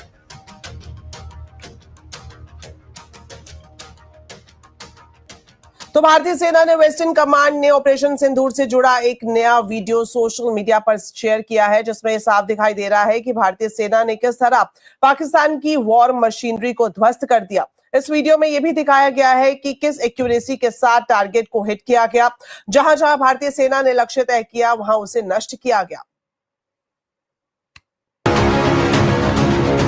ऑपरेशन सिंदूर का सबसे नया वीडियो, पाकिस्तान के डिफेंस सिस्टम को ध्वस्त करने वाला वीडियो, पाकिस्तान की वॉर ब्रिगेड को तबाह करने वाला वीडियो। ये तस्वीरें देखकर दुश्मन का कलेजा कांप उठेगा। भारतीय सेना की वेस्टर्न कमांड की तरफ से इस वीडियो को जारी किया गया। ये उस ऑपरेशन सिंदूर का वीडियो है जिसने कुछ ही घंटों में पाकिस्तान की सेना के हौसलों को घुटनों के बल ला दिया। ये A-100 है, medium range air defence system, चीन में बना एक मल्टीपल रॉकेट लॉन्चर। और ये है पाकिस्तान की शाहीन मिसाइल, जिन्हें भारतीय सेना ने अपने एयर डिफेंस सिस्टम S-400 से इंटरसेप्ट किया। इसी एयर डिफेंस सिस्टम की बदौलत भारतीय सेना ने चीन में बनी मिसाइलों और तुर्की में बने ड्रोन को टारगेट तक पहुंचने से पहले ही धराशायी कर दिया। ये भारतीय सेना की वेस्टर्न कमांड का वो आग उगलता प्रतिरोध है जिसने पाकिस्तान की रक्षा पंक्ति को इतनी घातक चोट पहुंचाई कि फिर उस झटके से उबरने का पाकिस्तान को कोई मौका नहीं मिला। जहां जहां भारतीय सेना ने टारगेट सेट किए थे, वहां वहां मिसाइलों ने हिट किया। रात के अंधेरे में हुए इन हमलों ने पाकिस्तान के खोखले एयर डिफेंस को दुनिया के सामने ला दिया। नूर खान एयरबेस और भोलारी एयरबेस पर हुए ये हमले इतने प्रचंड थे कि इन airbase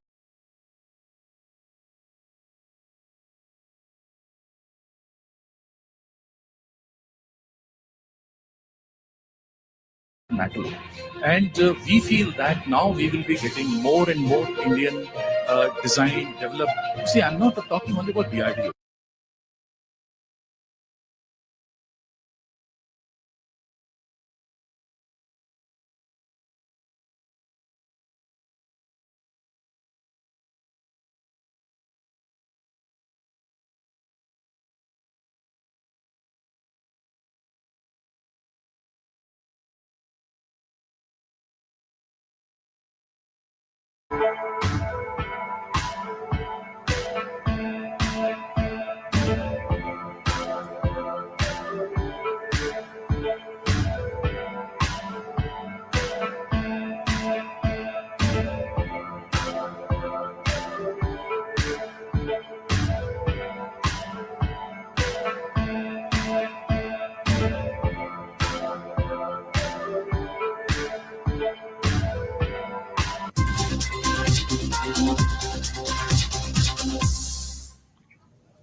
Good afternoon and welcome back to Moneycontrol's live stream. You're tuned into Closing Bell with me, Lavisha Darat, and my colleague, Yatin Mota. Well, Yatin, quite a range-bound day today also. In the last 30 minutes or so, we saw that the profit booking did deepen. We saw that the Sensex closed with a cutoff of nearly 300 points and Nifty also slipped below that 25,000 level. India Wix, that jumped about 4%. So that indicates that there is some cautiousness which is prevailing in the markets as well. But yes, the major support that came in, that was your mid-cap and small-cap indices. They continue to outperform the benchmarks even today as well.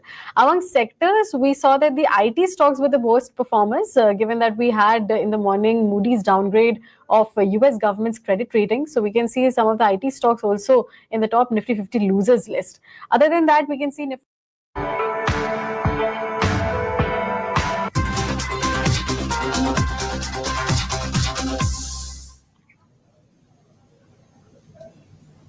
Good afternoon and welcome back to Moneycontrol's live stream. You're tuned into Closing Bell with me, Lavisha Darat, and my colleague, Yatin Mota. Well, Yatin, quite a range-bound day today also. In the last 30 minutes or so, we saw that the profit booking did deepen. We saw that the Sensex closed with a cutoff of nearly 300 points and Nifty also slipped below that 25,000 level. India Wix, that jumped about 4%. So that indicates that there is some cautiousness which is prevailing in the markets as well. But yes, the major support that came in, that was your mid-cap and small-cap indices. They continue to outperform the benchmarks even today as well. Among sectors, we saw that the IT stocks were the worst performers, given that we had in the morning Moody's downgrade of US government's credit rating. So we can see some of the IT stocks also in the top Nifty 50 losers list. Other than that, we can see Nifty PSU Bank and Nifty Realty Index. They, on the other hand, performed well and they outperformed the benchmark indices as well. So you're in a very directionalist market and stock-specific market, so to say, because we had companies like Divi's Lab, Delivery, all of them which reacted well to their Q4 results. Absolutely, and a lot of mid caps did well in trade, and the markets today was slightly range bound, as you mentioned, and also some bit of profit taking in some segments. But talking about the trade war tensions, obviously that is probably keeping investors nervous across the globe, and especially after the comments from the Japanese Prime Minister relating to trade, relating to the interest rates, were slightly concerning. Now, talking about the advanced decline ratio, that was broadly 2:1. Graphite stocks did well. So, the likes of HEG Graphite moving nearly 10 to 15% in trade after one of the Japanese companies shut their facilities in Malaysia as well as China because of rising cost. And that accounted for a 30% capacity. So, graphite stocks were doing well. Also, what was doing well is APL Limited as well as Capilin Point. Both these pharma names up nearly 10 to 15%. What was not doing well is Credit Access Grameen Post. The number stock was down 7%. Apar Industries and GMR Airports also witnessed profit taking. Both of these stocks down 5% each. But what did do well is Divi's Laboratories Post. The number stock was up 5%. New 52-week high. BSC, APL Apollo and Max Financial Services also at a multi-year high level. Both of these stocks, specifically BSC and MFSL, were doing good on the back of strong volumes. Okay. Coming to some of the large cap space, if you look at the top Nifty 50 gainers, that includes the likes of Bajaj Auto with about 4% gains. The company did raise about 5,400 crore rupees loan to fund the KTM AG's insolvency plan. So we could see some sentimental reaction which is playing out on the counter. Other than that, we can see Shriram Finance with about 2% gains. Power Grid also doing well ahead of its Q4 results with about 1.2% gain. Hero MotoCorp, the company plans to launch 2 new Vida electric scooters by July. So we can see the stock is gaining in today's trading session. On the other hand, if you look at from the down up, your top losers on the Nifty 50, that includes the likes of Eternal with about 3% cut. The stock is seeing a little bit of cool off given the 3 days of constant buying we saw. Other than that, Grasim not doing well with about 2.7% cut ahead of its Q4 results. It will be reporting its March quarter performance on Thursday this week itself, so watch out for those numbers. Other than that, as I was talking about, that IT stocks also did suffer some decline, so we can see the likes of Infosys and TCS seeing a cut of about 1 to 1.5% as well. But coming to, Yatin, you were talking about delivery and some of the stocks which were doing well in today's trading session. Delivery shares that jumped about 14%, settled with about 9% gains or so, after we saw that the company's turnaround in fourth quarter. It did post a profit of 73 crore rupees as against a loss of 69 crore rupees last year. And we also saw that the revenue has saw a modest bump up of about 6% year on year. Operationally too, the company reported good set of numbers. We saw EBITDA nearly tripled and margins also saw over 300 basis points expansion in the March quarter. So all in all, a very, all-round performance in the fourth quarter. Now, what the brokerages are saying, Nuvama has maintained a buy call on the counter and they have hiked the target price to about 430 rupees per share. They believe that the company is well placed to benefit from its potential acquisition of Ecom Express, as it will help consolidate its position in the express parcel department as well. Nuvama also raised its EBITDA estimates by about 8% and 13% for FY26 to 27 as well. And Goldman Sachs also shared a neutral rating and shared a target price of 325 rupees per share, as they believe that since the company's margins gains are being led by partial truckload segment, its sustained improvement in this segment will drive the stock performance going ahead as well. Given great stock move for delivery, but the stock continues to remain below its IPO price. But given that how Street has been rewarding good earnings, that good days could be ahead for delivery as well. Actually, if you look at delivery, clearly, as you mentioned, a turnaround quarter after several quarters of losses, we have seen profits. And finally, the margins also, came in almost above 5%. The expectation was 2.5–3%. So the margin performance was quite strong, Lavisha, because of which the stock saw a 10% plus kind of a rally, becoming the top F&O gainer in trade today. Yeah. Let's talk about another stock in focus, that is your NCC. That stock jumped up to 4% after it registered a good set of March quarter results as well. In fact, the stock was trading at the highest level which was seen in over 3 months. So that's a good thing. The company did see profit rise about 6% year on year in the fourth quarter, but revenue dropped about by 5% due to slow execution in water projects and smart meter orders. Now, the street has largely given a thumbs up to the stock, given it's achieved its highest ever annual order inflow for FY25. But the execution lag, that is something that has kept experts cautious on the counter. For instance, CLSA did share an outperform rating, but it cut its target price to about 315 rupees per share. It also cut its EPS targets for FY26 to 27 as well due to slow pickup in execution. On the other hand, Nuvama also reduced its estimates for FY26 and FY27 EPS estimates, as they mentioned that the management did accept the fact that the execution could have been better in the March quarter. Yet then, brokerages are quite cautious on the counter due to weak guidance. But the government's capex push that we are all eyeing out, that could keep investors excited from here on. Yes, and most importantly, what people liked in the NCC results is the 30% kind of a jump sequentially in the order book, which is now surpassed the 70,000 crore mark. So I think instead of earnings, markets are probably looking at the order book, which has been coming in strong, especially with irrigation and water related projects, making the order books well. Yeah. All right. Let's take another stock in focus, that is your Credit Access Grameen, since we've been talking about March quarter results. So Credit Access Grameen, the stock did not react well because we saw that the net profit fell sharply by about 88% due to conservative provisioning and higher write-offs. And we saw that the lender's net interest income, which is your NII, also declined by about 5%. Now, the total write-off for the fourth quarter also stood about 518 crore rupees per share, which included 480 crore rupees in accelerated write-offs.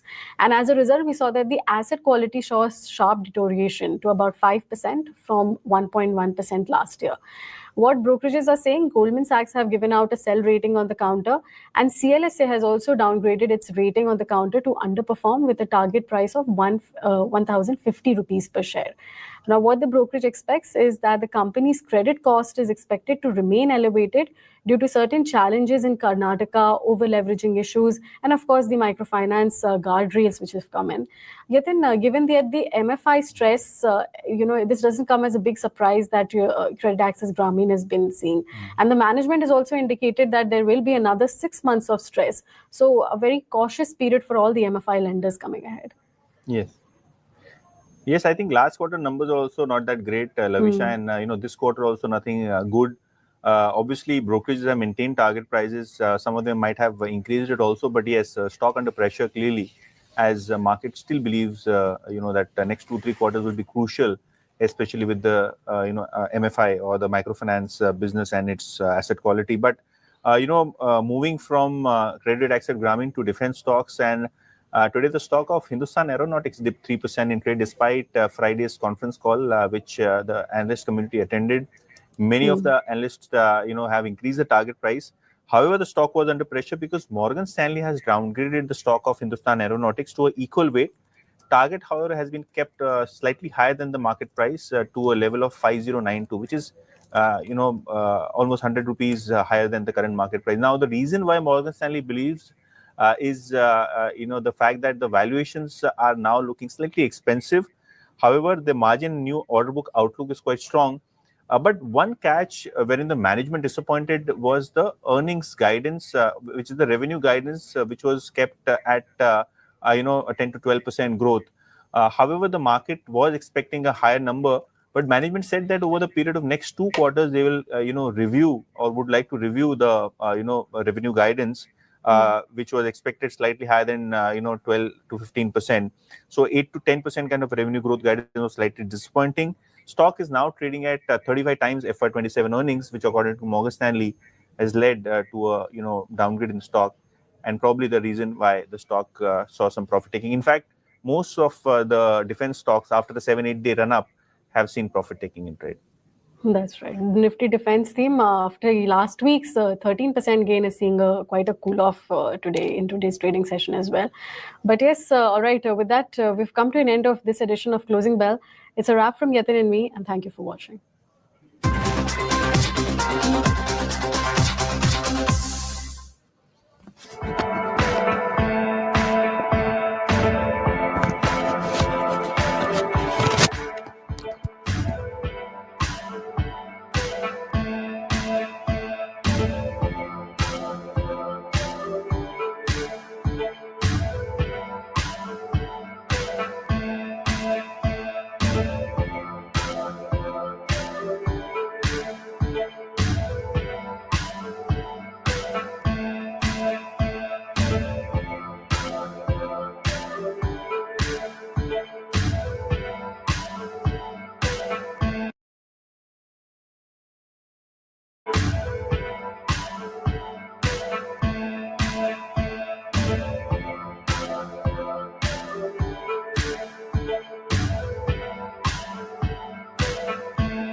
Good morning, hello and welcome to Moneycontrol's live stream. You're tuned into a fresh new edition of Opening Bell with me, Lavisha Darad.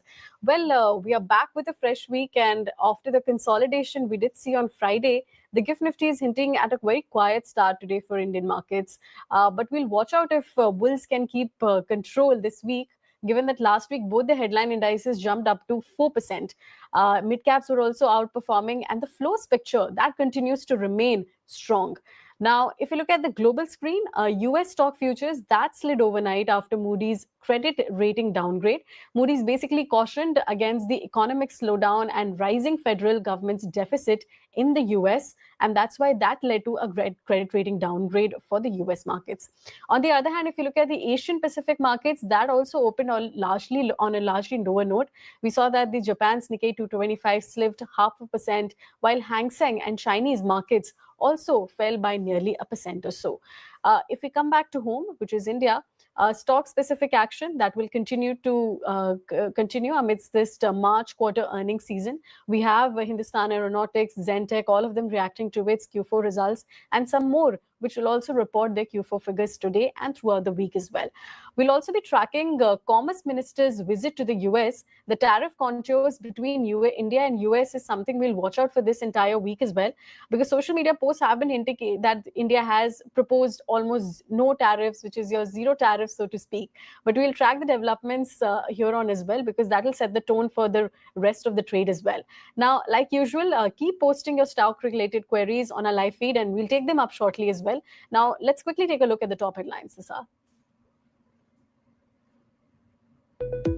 US futures fell after Moody's downgraded its investment rating, prompting concerns of slowing economic growth and heightened debt levels.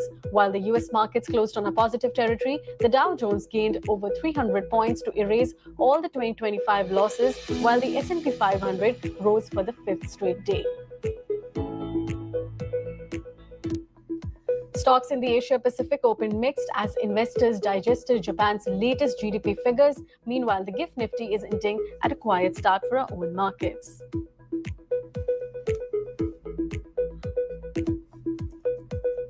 Oil prices hold steady after posting second straight weekly gain amid easing US-China trade tensions. Meanwhile, gold prices rebound after its biggest weekly decline in 6 months. India's Foreign Secretary Vikram Misri will brief the parliamentary committee led by committee chairman and Congress MP Shashi Tharoor on developments within Pakistan, which were marked by India striking terror strikes on Pakistan, followed by days of intense conflict, which was followed by a halt of military actions by both the sides. All right, as I was mentioning about the last week, that the Sensex and Nifty did end on a flat note, which was marked by consolidation in the last week, in the last session, but the buying continued in the broader markets. And overall, throughout the week, Nifty did see a good set of gains, about 4% or so, which was your highest since about 4th October last year. We also saw that among the broader markets, Nifty midcap soared about 7% or so in the last week, and small cap also was up about 9%. On the other hand, Nifty Defense Index, that was one of the best performing index for the last week, that surged about 13% or so, which was best performing since July 2024 as well. Now, going forward to this week, over the weekend, we did see that the IMD has forecasted an early monsoon onset over Kerala by May 27 itself. So some of the rural plays, chemical themes, all of these stocks will be in focus in today's trading session as well. Apart from that, like I was talking about, that the March quarter performance will be in focus. So some Q4 results which will be lined up this week, that includes the likes of ITC, Sun Pharma and IndusInd Bank, which will be reporting their March quarter figures as well. Today, Power Grid and Pfizer will be reporting their Q4 numbers. So do keep a track on them as well. And of course, primary markets once again buzzing after 3 months of lull period. We did see Aether Energy IPO over the past 3 months, but after a long time, we are seeing that 2 new IPOs will be opening this week. That includes the likes of Burana Weaves and Bellrise Industries, which will be opening their public issues this week as well. Coming to some of the cues which will be setting the tone of today's trading session, FII and DII flows from the last session, which is your FII board net buyers of Indian equity markets. They bought stocks which was worth about 8831 crore rupees in the cash markets. So throughout of the May, we can see that the FIs have continued pumping money. They have pumped money which is worth about 620 crore rupees in May itself. So from mid-April to May, they have been buyers in the Indian markets, which is a big positive for India as well. DIIs also, on the other hand, they were net buyers in the Indian equity markets in the last session. They bought stocks which was worth about 5187 crore rupees. On the other hand, option Qs data, Nifty put call ratio, that has dropped to about 0.97 from 1.19 levels. And in the F&O ban list, one new stock has been added, that is your Titagarh Rail. And the stock which has continued to remain in the F&O ban, that includes the likes of Hindustan Copper and Manappuram Finance, and CDSL is now out of the F&O ban list. Now, just a minute before we go to the open, but the pre-open rates were indicating a very quiet start for the markets. Sensex was up about 24 points and Nifty was down, on the other hand, about 14 points. So a very mixed trade that we'll go forward. But before we get deeper, let's get on board with a technical expert of the show. Joining me is Rajesh Palve of Axis Securities. Rajesh, good morning. So good to have you today. Rajesh, we did cross 25,000 for Nifty last week. What is the next levels that you're eyeing out for this week as well? So clearly there was a buying interest in broader market, and the way the beaten down sectors have also started participating in this rally, I think this rally can extend further. If he continues to trade about 25,000 level, I think the next level for the Nifty on the higher side would be around 25,150. That's the immediate resistance based on the call concentration area. I think if at all Nifty crosses about 25,150, I think this rally can extend further, even 25,400 kind of level for this series. So overall, the structure is bullish. Buy on dips would be your strategy. 24,800, 24,900 are likely to act as a major support zone for any kind of minor dips if we gets in the near term setup. So buy on dips should be your strategy. Keep your stop losses around 24,900 to hold your position. For Bank Nifty also, if he continues to trade above 55,000 level, then I think here also there is a possibility that any minor dip should will get again buying interest, and maybe once we able to cross above 55,500. Again, another round of short covering we could witness in the Bank Nifty, and really can extend to 55,600 to 800 kind of zone. So Bank Nifty is also looking bullish. Buy on dips should be your strategy. 54,900 should be your stop loss to buy and hold the Bank Nifty also. Okay, buy on dips approach to be followed for the Bank Nifty index as well. But coming to the market open at this point of time, markets have opened on a lower foot, which is your negative territory.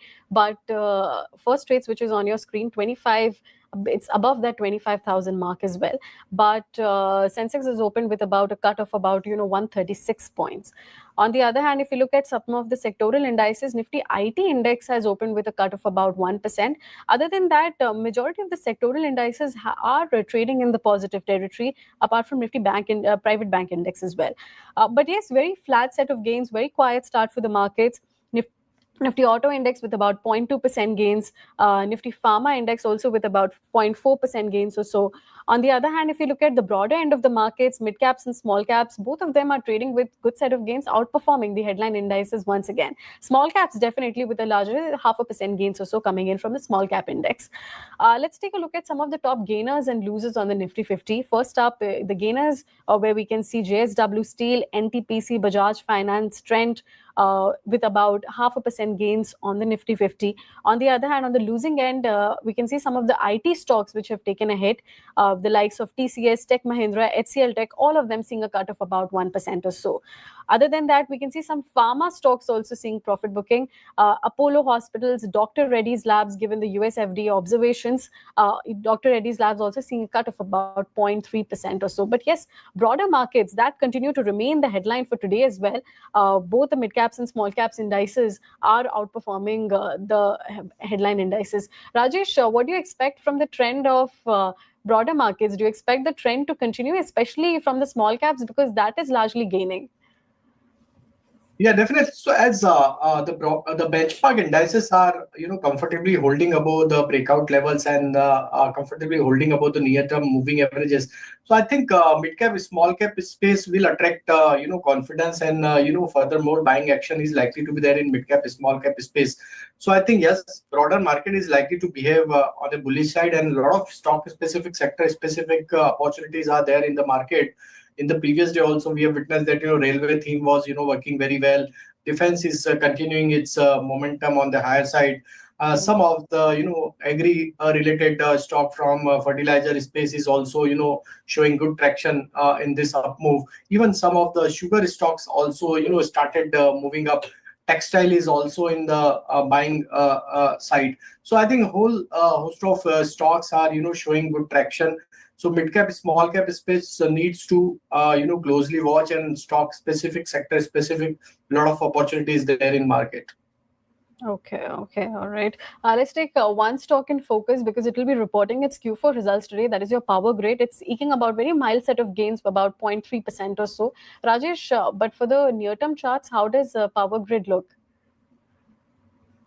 So I think after a brief corrective move, stock has taken the support from its 100-day moving average, and stock is comfortably holding all its 100-day, 50-day moving average, and some pullback action has been witnessed from those levels.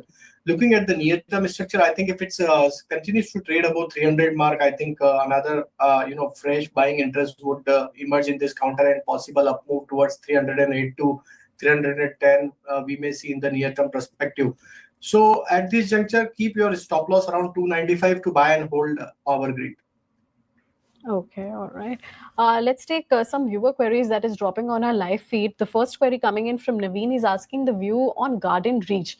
Rajesh, you did mention that you're quite bullish on the defense theme as well, but what is your view on an individual counter like Garden Reach? It's already rallied about 40% or so from May 7th. Yeah, so very strong rally in most of the defense stocks post this India-Pakistan geopolitical tensions. I think this theme is likely to continue further as most of the stocks managed to view breakout. If we describe about Garden Reach, I think here also there is a breakout on the near-term, short-term chart. Looking at the structure, till the stock is holding about 2400 level, I think any minor dip should be used as a buying opportunity in this stock. And on the high side, once stock manages to cross above 2550 level, I think the next target for this stock would be around 2700 on the short-term perspective. So buy on dips would be a strategy with stop loss of 2400. Okay, 2400 stop loss that we can watch out for Garden Reach. Let's take another viewer query. Satya is asking the view on JTL Industries, if this is a good counter to enter for a long position, and he's asking what expiry targets that he needs to watch out for. JTL Industries, what is your view on the counter, Rajesh? Because the stock has been exhibiting quite a negative trend from the past 6 months. So JTL industry is in definitely in the bearish mode. Only series of low top, lower bottom formation in the stock, and in recent past there was some reversal from the lower level. Now stock is negotiating with its 50-day moving average, which is placed at around 74-75 level. If at all stock sustains above 75 level on a weekly closing basis, I think then we may see furthermore buying interest to emerge in this counter. Then possible target towards 85 to 90 would be there. But I think my advice would be to exit in this counter if you get opportunity around 85 to 90 zone, because overall structure is still for the weak for JTL industry. Okay, all right. Structure still looks weak for the counter. All right, let's move on to another viewer query. Satya is asking the views on Aurobindo Pharma. Aurobindo Pharma also, Rajesh, the stock has been trading quite in a range, 1200 to 1100 rupees per share. Anything that you are seeing for the near term? Any optimism building on the horizon? I think pharma is showing a mix kind of behavior. Aurobindo Pharma is consolidating in range only. On the higher side, 1260 is the key supply zone, and on the downside, 1150 is the immediate support area on the downside. So I think we may see further more consolidation in this counter for some more time. Once stock crosses above 1264, 60-65 zone, then we may see extension of rally towards 1400. But I think if you have little longer horizon, you can buy and accumulate with stop loss of 1150. Okay, all right. 1265 zone is what we need to watch out for Aurobindo Pharma as well. All right, let's move on to another viewer. Naveen is asking the view on NBCC. If you look at NBCC from the past 5 to 6 days, the stock has rallied about 24% or so.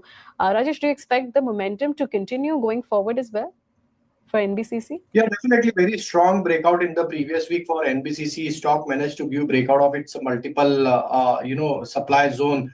The way stock has moved up in last couple of weeks, we believe that if it's a sustainable 111 level, I think rally can extend further towards 120-25 kind of zone. This stock we have already recommended to our client in the previous week itself.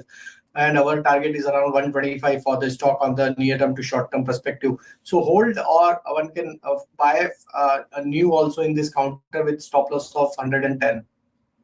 Okay, 110 as a stop loss for NBCC is recommended. Let's take another stock in focus because it reported its Q4 numbers. Arvind Fashions, the stock is not reacting well. We saw that the company did report a net loss of about 93 crore rupees in the fourth quarter, and revenue has risen, on the other hand, by about 9% year on year, and EBITDA has grown about 18% in the fourth quarter. Rajesh, if you look at the stock in the past couple of sessions, it's up about 15% or so, given the UK-India FTA agreement. But do you expect this trend to continue because it's reported quite a weak set of numbers? I think stock is recovering from the recent low, and now stock is comfortably holding about 20-50-day moving average. So I think for Arvind Fashion, if it's sustainable 450 mark for next couple of days, I think we may see rally to extend further towards the 500, 520 kind of zone. But stock has just given a breakout on a weekly chart, so I think 450 needs to watch closely. If it's hold these level, I think yes, fresh buying can be deployed in this counter for upside target of 500. Okay, all right. 500 target you're watching out for. Let's take another viewer query at this point of time. Debu K is asking, how is Hitachi Energy for a fresh investment? If you look at from a 3 months perspective, the stock has been doing well, 52% uptick, very larger set of gains coming in for Hitachi Energy. Rajesh, what is your view on the counter for Hitachi? The stock recently hit a new high as well. Okay, so looking at the near-term, short-term structure, I think this stock may extend its gain. The way stock is moving, I think the next target we may see towards 16,500 kind of zone. Those who have already bought the stock at a lower level can hold the position with a stop loss of 15,700. I think we may see further more traction in the counter going forward. So Power India Hitachi is looking very bullish. I think long-term structure is also very strong for the stock. Any minor dip are getting buying interest in this counter. So 15,700 needs to keep as a stop loss. Next target towards 16,800 we may see in the near-term perspective. Okay, 16,800 is the target that we are watching out for. Let's take another, viewer query at this point of time. Pooja Khanna, she's asking that, she's holding Infosys at 1790 rupees, and she's asking when should she average at this point of time. 1790, so she's seeing a bit of a profit at this, she's seeing a bit of a loss at this point of time since the stock is trading about 1571. If you look at from a 1 month perspective, the stock has picked up pace with about 8% gains, but the 6 months is still quite negative. What is your view on the counter? Because she's saying that she's holding Infosys at 1790, Rajesh.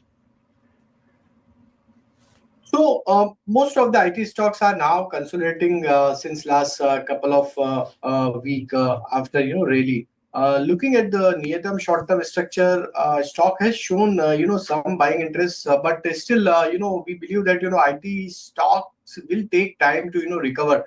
Her buying price is a little higher from the current market price, and uncertainty is still there towards the IT sector earnings, what kind of earnings they are going to deliver in the coming quarter. So I think some more consolidation is likely to be there in Infosys. On the higher side, 1600, 1650 would be the major supply zone for the stock. Until the stock not crosses these levels, I think we may see consolidation on the downside. The major support zone is placed at around 1520. So 1520 to 1650 would be the consolidation range. Either side breakout or breakdown will decide the major direction for the stock. Okay, all right. Let's take another stock in focus, which is your Hindustan Aeronautics. We also have a viewer query on this. Jeevan is asking the view on Hindustan Aeronautics. We did see that the company did report a very mixed and muted set of numbers in the fourth quarter. We saw that the revenue declined by about 7.2%. Net profit also declined by 8%, but it was higher than what the street was estimating. And EBITDA and margins, however, was quite, impressed the street at this point of time. What did do well was that HL's guidance for FY26, where they expect a double-digit revenue growth from FY27 onwards. and they expect about 8 to 10% of revenue growth in FY26 itself. They are saying that they will be revisiting the guidance again in after 6 months. But yes, that's a good guidance coming in from HAL as well. The stock is not reacting very positively to it. With a way, it's slid. It's seeing a little bit of a consolidation today, given the sharp run up it has seen past couple of sessions as well. Rajesh, what is your view on the counter for the near term? So we have witnessed a very strong rally in most of the defense stock, and HAL was also one of that stock. Stock is now consolidating at higher band only. Looking at the near-term, short-term structure, I think till stock is holding above 5,050 level, there is a chances that stock may extend its gain towards 5,200 to 5,250 kind of zone. So I think if you have bought for trading point of view, you can hold the position with stop loss of 50. Possible target towards 5250 we may see in the near term, as structure is bullish for HL. Okay. Let's take another viewer query. Komal is asking the views on ICICI Bank, how the stock look like on the charts. If you look at from February onwards, the stock has gained about 20% or so. Rajesh, what is your view on the counter? How does the structure look like for the near term? ICICI Bank is bullish across all time frame. The way stock is trading near to its all-time high trajectory, I think after a brief consolidation, I think we may see another extension of rally towards 1500 to 1540. So buy and hold this stock with stop loss of 1420. Okay, all right. 1420 as a stop loss coming in for ICICI Bank. Let's take one stock in focus, which is your delivery, because the stock is soaring in trade with about 7% gains or so. We did see that the company did report a good set of numbers from the fourth quarter. We saw a net profit of about 73 crore rupees versus a loss last year. And the revenue has also risen by about 5.6%. And EBITDA has nearly tripled in fourth quarter. Rajesh, what is the next target that you are eyeing out for? Because the stock is seeing good momentum today. Definitely, since last couple of weeks, we have seen a very strong recovery in this counter. And looking at the near-term, short-term structure, I think stock is now negotiating with its immediate resistance zone of 345, 350 zone. Once we able to see the breakout over 350, I think the next target towards 370 we may see in this counter. So I think delivery is a hold as well as fresh buy can be deployed with the stop loss of 340. Possible extension of rally would be there in the near term. Okay, possible extension of the rally could be on the near term. Let's go to another viewer query. Sushil is asking the views on Titagarh Railway Systems, how the stock is looking like. If you look at the stock is doing well today in the cash markets with about 6% gain at this point of time. And past 1 month also, the stock has picked up quite the pace. Rajesh, how does the stock look like on the counter? So as I mentioned that railway is a theme where we have seen fresh buying interest in last couple of days, and the way Titagarh Wagon has moved up in last week, I think if it continues to sustain above 900 920 zone, I think the next target for the stock would be around 1000 level. So I think hold the position if you have already bought this stock. We may see another 5 to 10% kind of rally in most of the railway stocks. So this is one of the counter where we are bullish. Looking at the breakout on the weekly chart. Okay, you're bullish on the chart at this point. Let's take another stock in focus. That is your Hyundai Motor, because the company did report a muted set of March quarter performance. We did see that the profit has dropped about 4% and revenue has risen very marginally to 7940 crore rupees. Rajesh, if you look at the stock is still below its listing price. Do you expect the stock to fall further? Because today also it's seeing a cut of about more than 0.5%. So stock is almost trading near to its multiple supply zone, which is at around 1875, 1900 kind of zone. So until the stock not crosses over 1900, we may see some consolidation in this counter. On the downside, the immediate support is placed at around 1800. So I think 1800 needs to keep as a stop loss if you are already in the position. If it breaks below 1800, then we may see further more, profit taking in this counter, and then stock may slide further to 1760 kind of zone. Okay, all right. Just one last question before we let you go, Rajesh. What are your top picks at this hour? We're seeing a good momentum in the markets at this point of time, and you're quite bullish from a near-term perspective as well. So what are your top picks? So first one is from the real estate, that is Oberoi Realty, very strong buying action in the previous trading session, and the way most of the real estate stocks are looking at this juncture, we believe that a good amount of buying would emerge in this counter. So we are projecting target towards 1750, 1760 for Oberoi Realty. Keep your stop loss around 1660.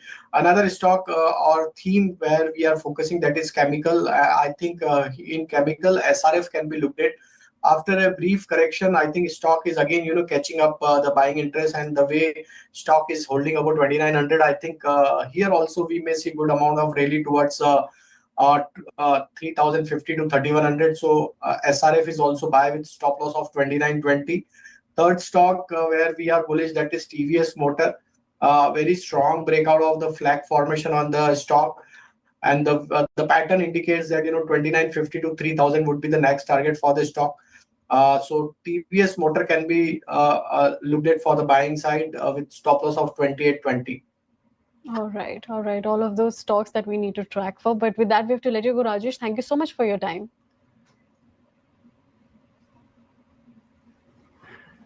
All right, let's take a quick check of the markets before we move on to our next guest of the show. We are off at the day's lows, but we are still in the negative territory. Sensex is very flat in the trade, and Nifty is also flat in the green at this point of time. It's above that 25,000 mark.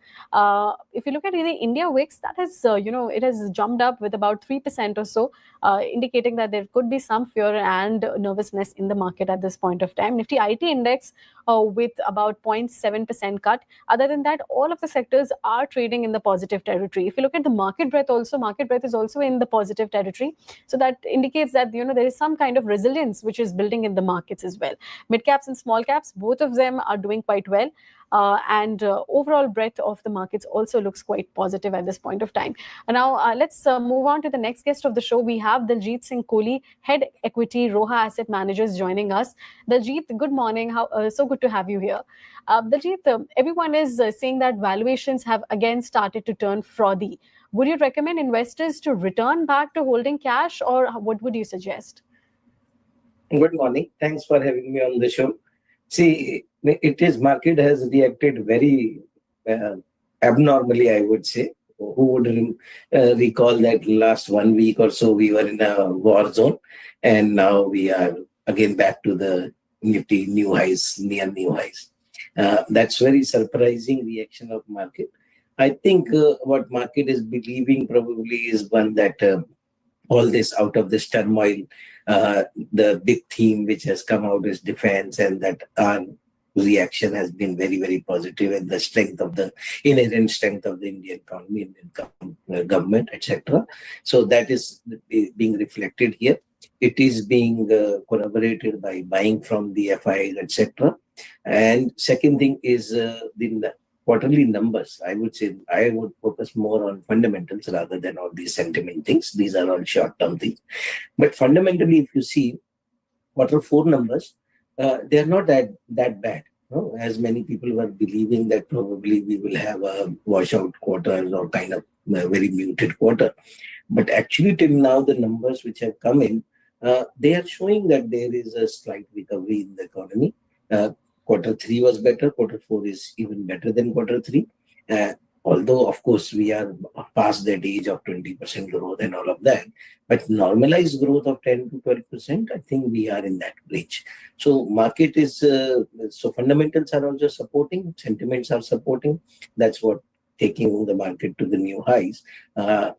Probably, I think within this, there will be sector rotation, etc. Yes, you are right. There are many sectors or subsectors where there is a lot of frothy valuation.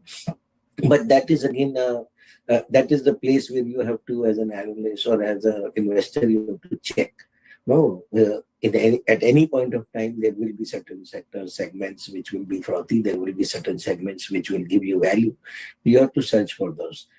Don't go by the themes. I don't think that will help, or any top-down approach or a broad brush approach will work. It will be always good to look at stock specific.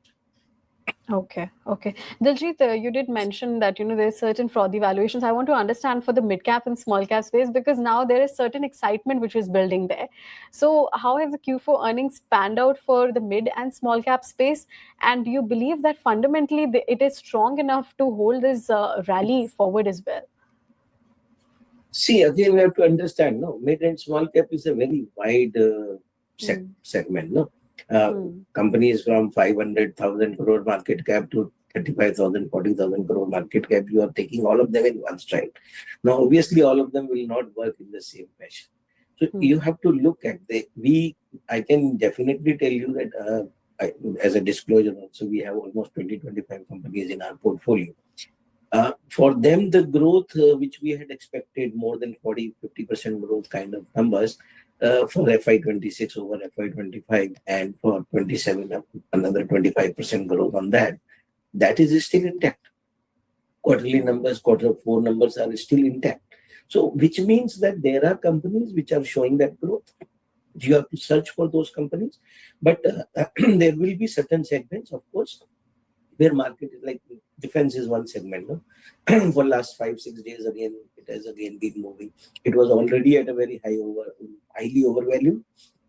Even further, it has gone up because now market is believing there will be some replenishment orders and all these companies will get too many orders and all of that. But we don't know how many of them will actually get, how many of them will actually be able to execute, what kind of margins will work, whether government will have that much money available to them.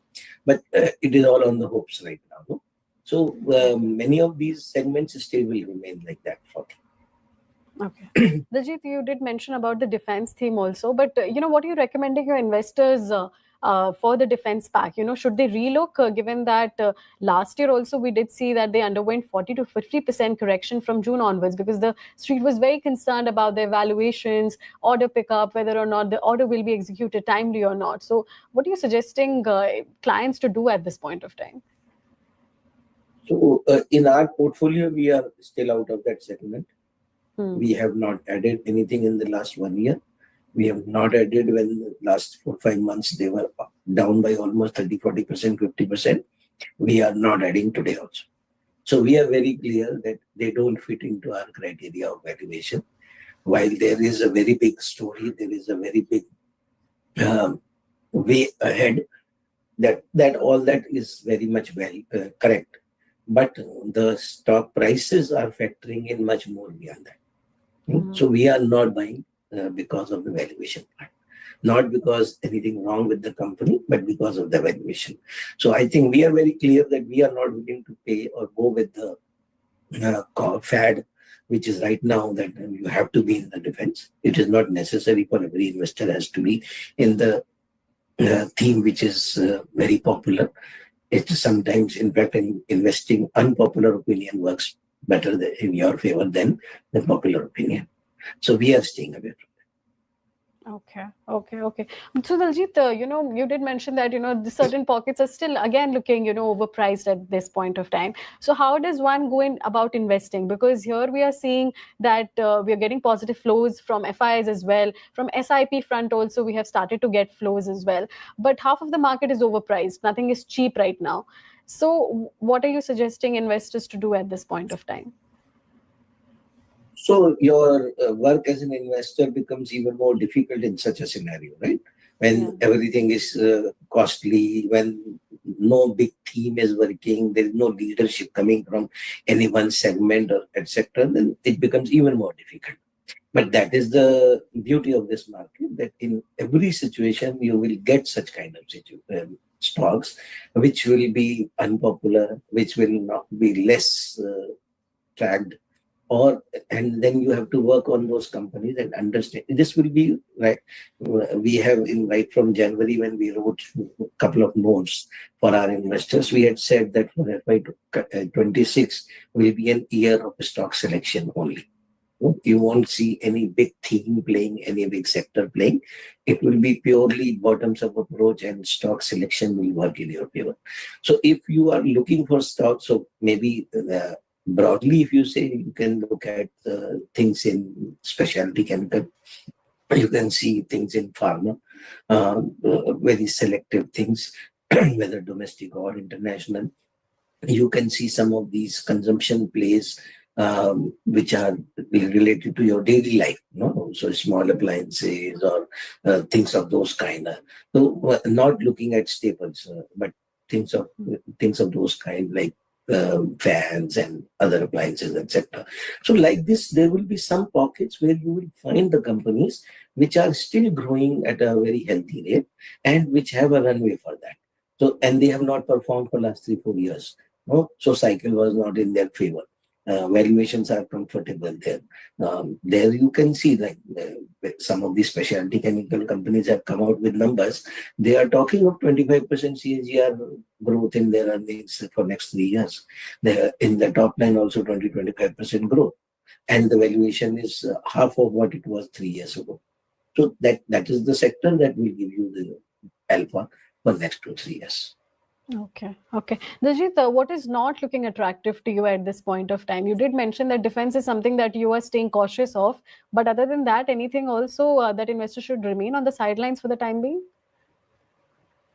So we tend to avoid anything which is on a very high multiple, whether it is P multiple or EV to EBITDA multiple, etc. I think one other sector, like when we talk about defense or railways, like now this has become again a fashion that people who missed out on defense, they are all going into for railway, because finally government will do something there. Now, I don't know what is the logic behind that. Is it necessary there for the government to do something for stock market? I don't know. But right now the theme is playing is that, okay, you missed out on defense, go for railway. So they are again very costly, again not justifiable valuation. So you have to avoid that.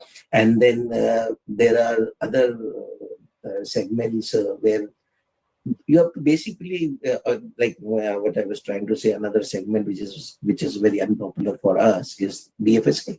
Everybody is talking about banks doing very well, and probably it has become a consensus trade. But all of them have moved up so well, and so from here the valuation is not in your favor, but the downside, of course, rate cut cycle will help them. But from here onwards, their costs will increase, their even OPEX cost will increase. So you will not see that great numbers coming in from that. But the sector has already factored in big growth for next, and their stocks have been valued much higher on that level. So again, there you have to be cautious. Within that segment, there will be like MFI, which has not worked. So that can be maybe over next 2 quarters, it may be an area to look at. Okay, Diljit, I want to understand that does that mean that can we experience some derating in banking stocks going forward? I think over next 1 or 2 quarters, because now this rate cut cycle will start, so people will remain gung-ho about it. Maybe for 1 quarter we will not see that, but there is a pressure on NIMs. There will be a pressure coming from the OPEX cost going up for all of these banks, because they will have to now, for their deposit mobilization, etc., they will have to increase the manpower, increase the branch network, etc., spend a lot of money on technology. So all of that will ultimately take a toll on that. And therefore, you will see that this spread on NIMs will probably a little bit shrink. And that will make our return ratios even more difficult to come by. And that's the time when market will realize probably we paid more than what it was required. Okay. All right. With that, we have to let you go, Diljit. Good conversation, but thank you so much for your time. All right, let's take a quick check of the markets. Well, the Sensex is still down about 74 points. Very flat trade, very muted sentiment which is going on, but the market breadth continues to remain favorable towards the advances. India VIX has spiked up with about 3% or so. The volatility is there in the markets. If you look at some of the sectors, some of the sectors have started trading in the negative territory. Nifty IT index with a cut of about 1% or so. Private banks are seeing a little bit of a setback, and media stocks are also on the back foot. However, what is cushioning the markets, that is definitely your mid-cap and small-cap indices, both of them outperforming the benchmarks. So that is the headline that's there. And apart from that, we can see some of the auto index is doing well, FMCG is holding well, and pharma index also is doing quite well. So overall defensive packs are doing quite well in today's market.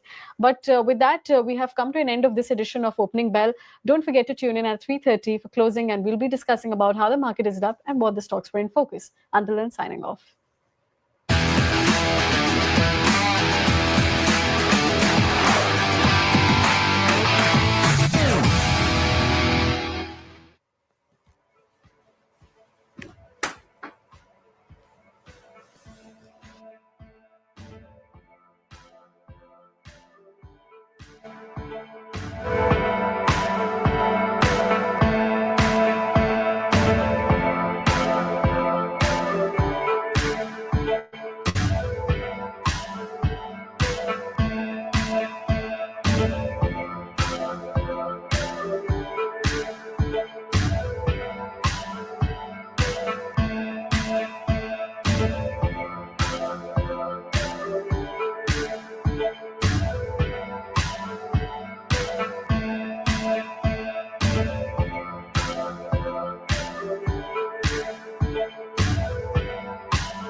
Good morning and welcome everyone to Moneycontrol live stream. You're watching the Opening Bell and I'm your host, Nikki Mirchandani.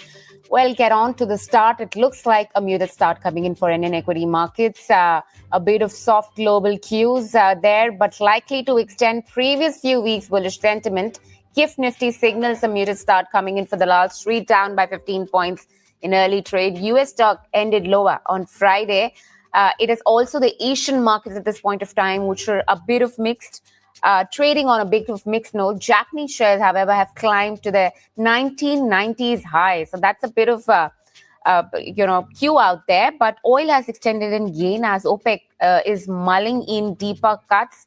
FIIs, they continue to be the sellers. Sold equities to an extent of 477 odd crore. DIIs, on the other hand, too, have also offloaded equities to an extent of 565 crore. What we have in F&O ban is what in fact is added to the F&O ban is RBL Bank. What still remains in the ban is Chambal Fertilizers, Delta Corp, Hindustan Copper, India Cements, Manappuram Finance, MCX, and Z Entertainment Enterprises. What comes out of the ban has been SAIL, which has been removed from the ban. Of course, PCR ratio has dropped in at 1.02 from 1.18. Now, it is an indicator of the mood of the equity market, and essentially a ratio above 1 suggests that the traders are buying in more puts than calls, which generally indicates an increase in bearish sentiment. The number right now seems to be reducing, but is about that 1 level. But let's discuss the trade setup, strategies for the day, and few recommendations coming in from Prashant Sawant, who's the founder at Catalyst Wealth, joining us here. Morning there, Prashant. How are you doing? Hey, morning, Nikki, and good morning to all the viewers. What's the trade setup looking like for you? The cues that you're picking up and the levels that you'd suggest? So I think, Nikki, there was nervousness on the indices with regards to the RBI decision on Friday. And currently, if you look at the opening, it's again a muted and a nervous opening, the pre-opening rather. It's absolutely flat for both the indices, Nifty and Bank Nifty. As far as crucial levels are concerned, on Nifty futures, we closed just slightly above the crucial level of 19,800. But a major hurdle or a major barrier resistance happens to be 19,850, 860 zone, which is just 50-60 points above where we closed on Friday. And on the downside, 19,650 for the entire week will be a major support from a trend perspective. Unless and until we are above that, we'll continue to consolidate and try to move up. But a big move would come only and only if we close above this 19,860 zone in futures. So a momentum move around 100-150 points, maybe taking us to around 20,000 odd levels again, can be expected above 19,850 close. As far as Bank Nifty is concerned, the texture and the structure is slightly weaker as compared to Nifty. If I were to choose between the indices, definitely my pick would be Nifty. Bank Nifty is struggling below the 44,000 zones. In fact, we are almost trying to break the 43,500 zone. So 43,500, 43,400 in futures is a major support, and we are just 200-250 points above that. On the upside, the major resistance will be 44,000, 44,200. So my suggestion would be to wait for a close above 44,200 in Bank Nifty, and only above that think of a long trade. But if you were to trade Nifty, I think one can definitely go long and keep a stop loss at 19,700, looking for levels around 19,950, 20,000 odd. Sure, Prashant. Any two recommendations for us this morning? Two stock cues that you could give to our viewers out there? So, Nikki, I think one sector which definitely looks a base has been formed and might move strongly for the next few days is the metal sector. And in that, my pick would be Tata Steel. So my stop loss would be spot closing below 121. And a target I'm looking at is in the range of 130 and maybe extended up to 135. So that's my first pick. My next pick would be Texrail. And my stop loss here would be 128. And I'm looking at a move up to 160, 165 on this counter. How about any banking stock? I mean, both banks and NBFCs tanked on Friday after RBI tightened in norms for personal loans and credit cards to check the unbridled growth in the segment. Anything that you like after the sell-off that has come through on Friday? So I think definitely an interesting area, and I would like to keep the leader from this sector on the radar, which would be Bajaj Finance. It closed around 7,200 approximately. We need a close above 7,400, which is hardly 2.5% from here. So if we close above 7,400, we can say that the stock is out of the woods and one can go long, keeping a stop loss at 7,300, looking for targets around 7,700. That would be a good risk to reward. So keep it on your watch list, and only once it crosses 7,400, one can go long. All right, we'll just address the market opener just in time, the recommendation that we've given in this case.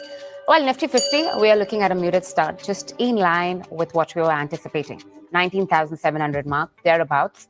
Trading below that level of 19,800 is far still away here. It is a flat start coming in for the markets, just in line with what the cues were indicating in the morning.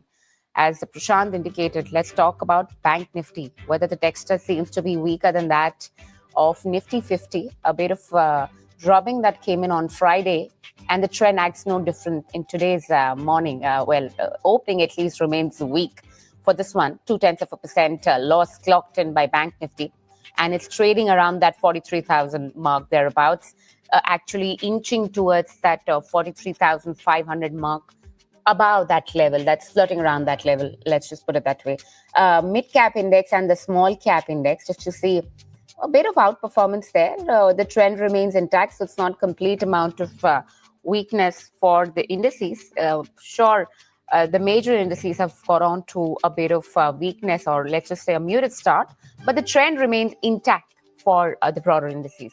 Let's talk about Nifty IT, and for that matter, even Nifty Metal Index along with the PSU banking. these are the interesting pockets that we would probably want to check before checking into the top gainers and the top losers. Metal index is seeing some amount of traction. Tata Steel was one of the recommendations given in by Prashant. And PSU Bank, well, a flat trend there with a bit of positive bias for now in trade. Let's also talk about the other top gainers and the top losers that we have on the list, just to see the momentum, right? Hindalco, NTPC, DV's Lab, these are some of the top gainers that we have. Infosys, HCL Tech, and ONGC. Essentially, it is the IT pack which is really doing well in trade, along with Coal India and Tata Consumer Products and JSW Steel. No surprise for guessing in there. Let's talk about the top losers there. Talk about Cipla, talk about also TCS, Axis Bank, Asian Paints, Kotak Mahindra Bank, along with Titan, Nestle India, and BPCL. Well, these are the some of the top losers that we have. Clearly, it is the banking index which is dragging the markets down, and it's the IT index which is lending in some support out there.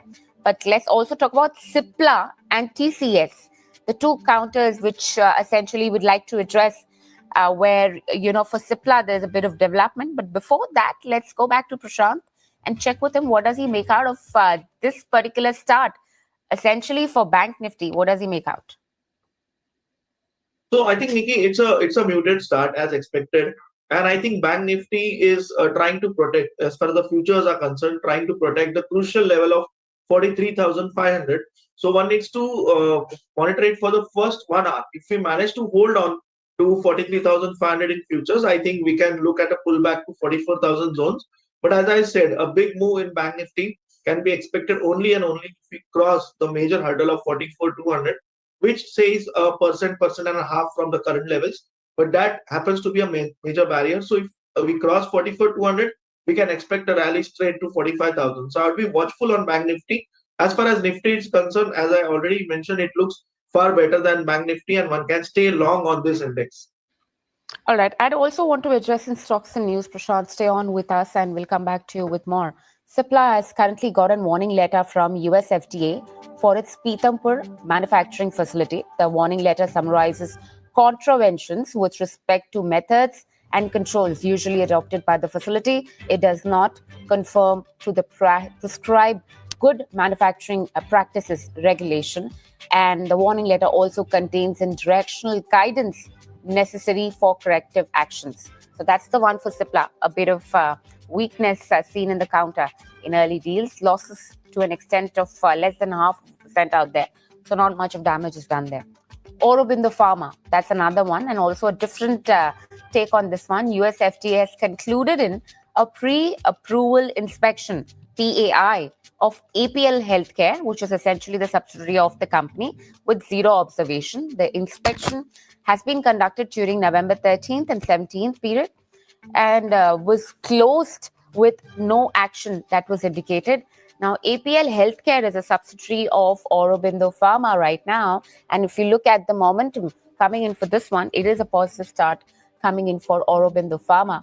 No surprise for getting in there. But Bharti Airtel, DOT in Hyderabad imposes in a penalty of 1.07 lakh for alleged violation of subscriber verification norms.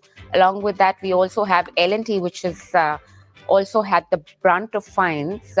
But apart from that, TCS, let's pull that up. I mean, it's a big one. It's already gained in 4% as the firm has fixed in a record date of 17,000 crore share buyback, which is likely to take place in the week. And it is a good start coming in for TCS. So coming back to you, Prashant, what do you really like from the IT space right now? Some support has been lent in clearly by that basket.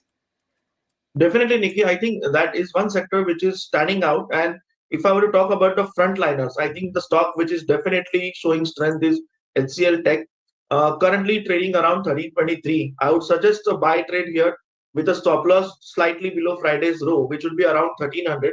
And I'm looking at targets in the range of 1365, 1370. So that would be a pick from the frontliners. If I were to talk about midcap IT, I think one stock which has definitely outperformed the entire sector is Birlasoft. So any dip on this, I would wait for a dip on this, slightly stretched around 632.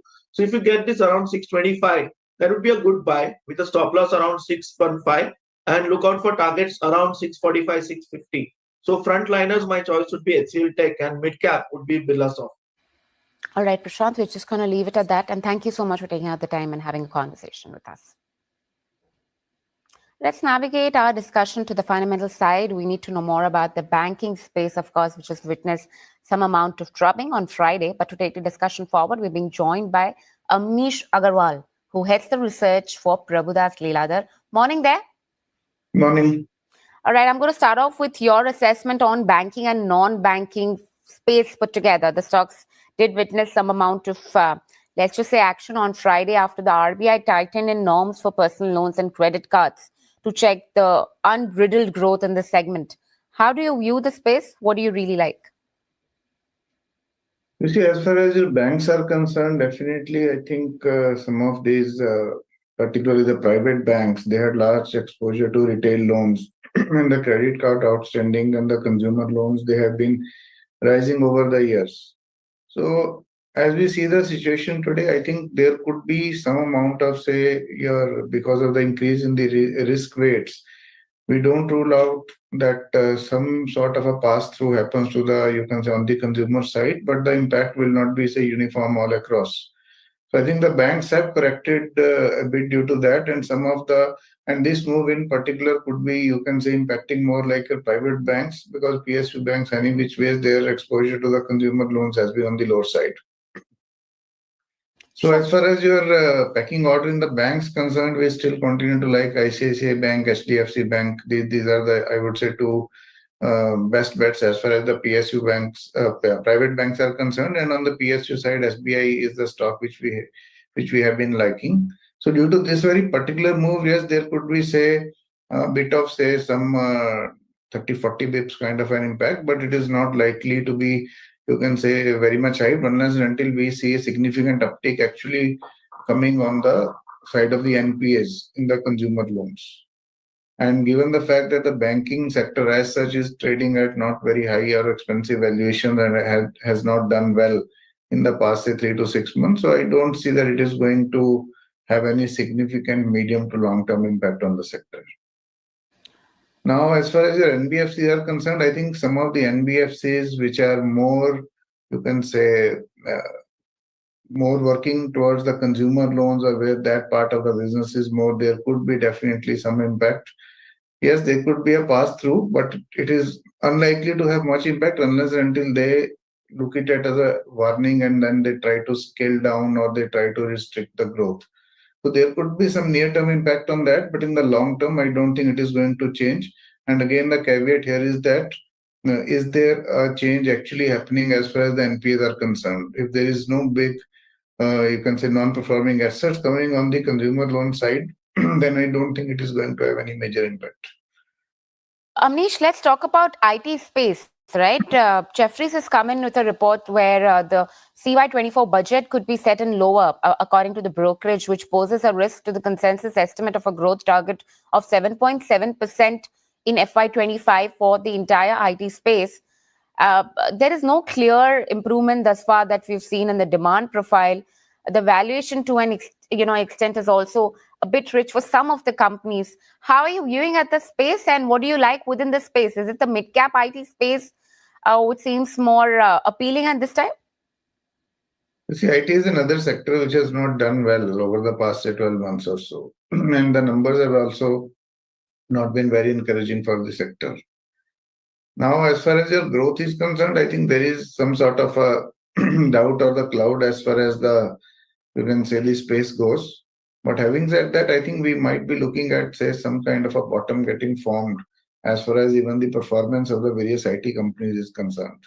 So some of the emerging segments in healthcare, ER&D, etc., I think they are likely to, you can say, bounce back as the time goes. But in the near term, yes, the IT will continue to be more like a beaten down bottom, you can say, bottomed out trade. But at the same time, the visibility in most of the IT companies that remains slightly poor at this point of time. Now, as far as the stocks are concerned, I think the mid-cap IT companies in certain segments, they have done better than the large-cap names. Large-cap names like your TCS, Infier sector, they have not done anything great over the past year or two. So my sense is that in the near term or the medium term, the niche companies like your LTTS or even the Tata Technologies IPO, some of these companies or segments, they will continue to get higher interest. And over the medium to long term, I think the large cap bellwethers like TCS, Infosys, etc., they can give you, I would say, moderate to medium kind of returns over the next 12 to 18 months. Spoken about Tata Technologies IPO. Have you got the chance to study it through? What do you make out of it? Because the revenue CAGR growth of Tata Technologies seems to be lower than that of its peers, at least something in the like of KPIT and also Cyient for that matter, though, and also lower than the group company Tata Elxsi. What do you make out of it? Do you really like Tata Technologies? Would you give a subscribe rating to this one? You see, we haven't done any, I would say, detailed work on it, but whatever sense I have got is that this company is also into the ER&D space, a segment where your KPIT is there, Cyient is there, even LTTS is there, and they are having more exposure on the automobile side, and 30% of their revenues in auto, they are coming from GLR. In the past few years, the company has grown well. And given the fact that you can say it will get some premium because of the management pedigree, that is one. And secondly, I think the issue is priced attractively. Now, as far as the growth is concerned, I think the KPIT in the past 2-3 years has done really well. So Tata Technologies need to keep up with the, you can say, the momentum of the past few years. But having said that, I think they are likely to be listed gains in this stock. Now, beyond that, it depends on how the company performs in the coming, say, year or two. Sure. Amnish, we could just leave it at that. And thank you so much for taking out the time and having a conversation with us this morning. Thank you. All right. 6 companies are going to be hitting in Dalal Street this week to raise in 7,400 crore from public.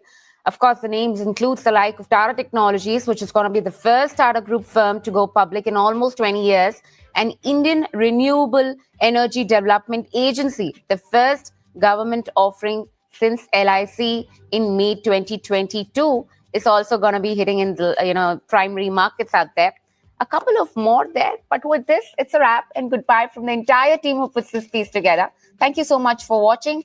Please do post your feedback for us in the comment section below. Follow us on the link at the bottom of your screen. And for rest of the updates, stay tuned into moneycontrol.com and Moneycontrol app.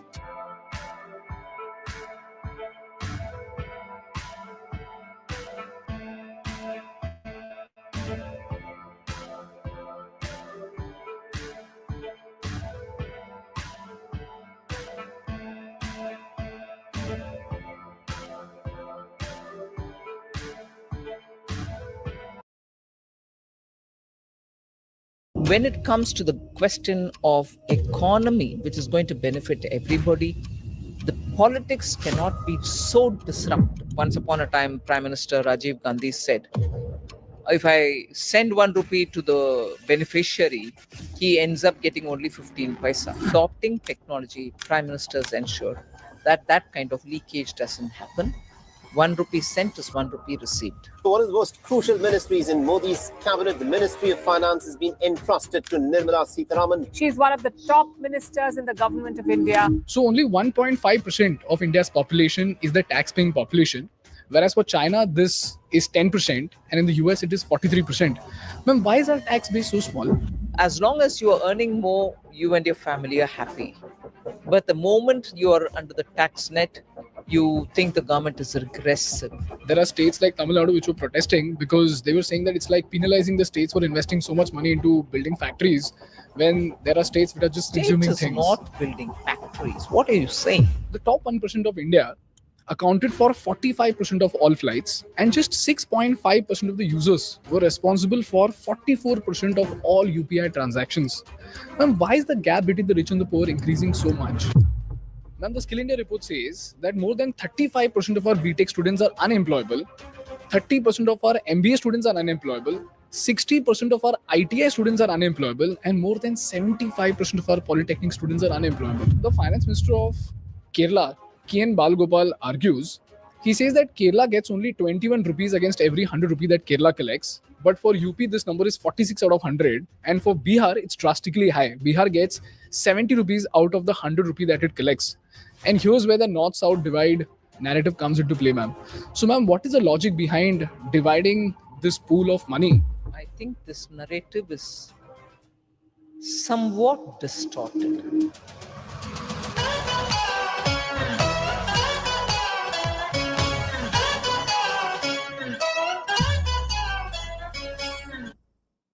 Hi, everybody. This is a conversation that I had with one of the most powerful women in India, who's none other than our Finance Minister, Srimati Nirmala Sitharaman.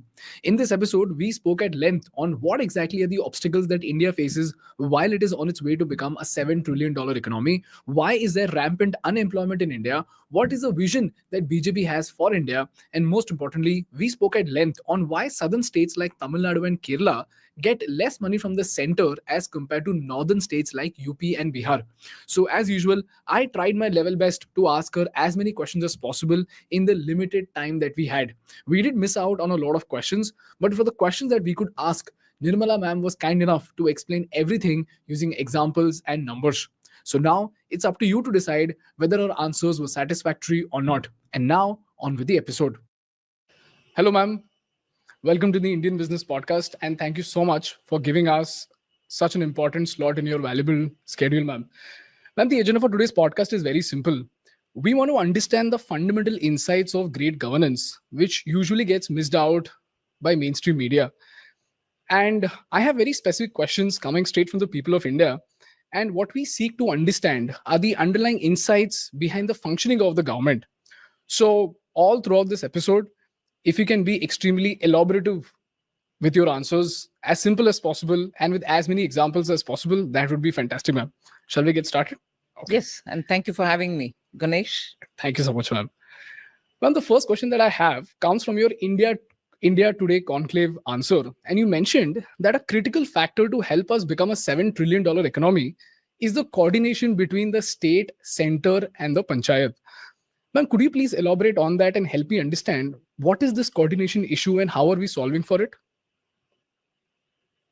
See, as you know, the governance structure in India is divided by subjects as much as it is divided primarily between the central government, the state government, and of course the third layer. So there are subjects, as they refer to, which are entirely the central government's domain. And there are subjects which are entirely the state government's domains. And there are those which have both of them, they call it as concurrent subjects, where both the center and the states have a role to play. So even there, you know, some aspects of that subject will be dealt by the center, and some other aspects will be done by the states, and the overlaps are kept to the minimum. Overlaps even within concurrent.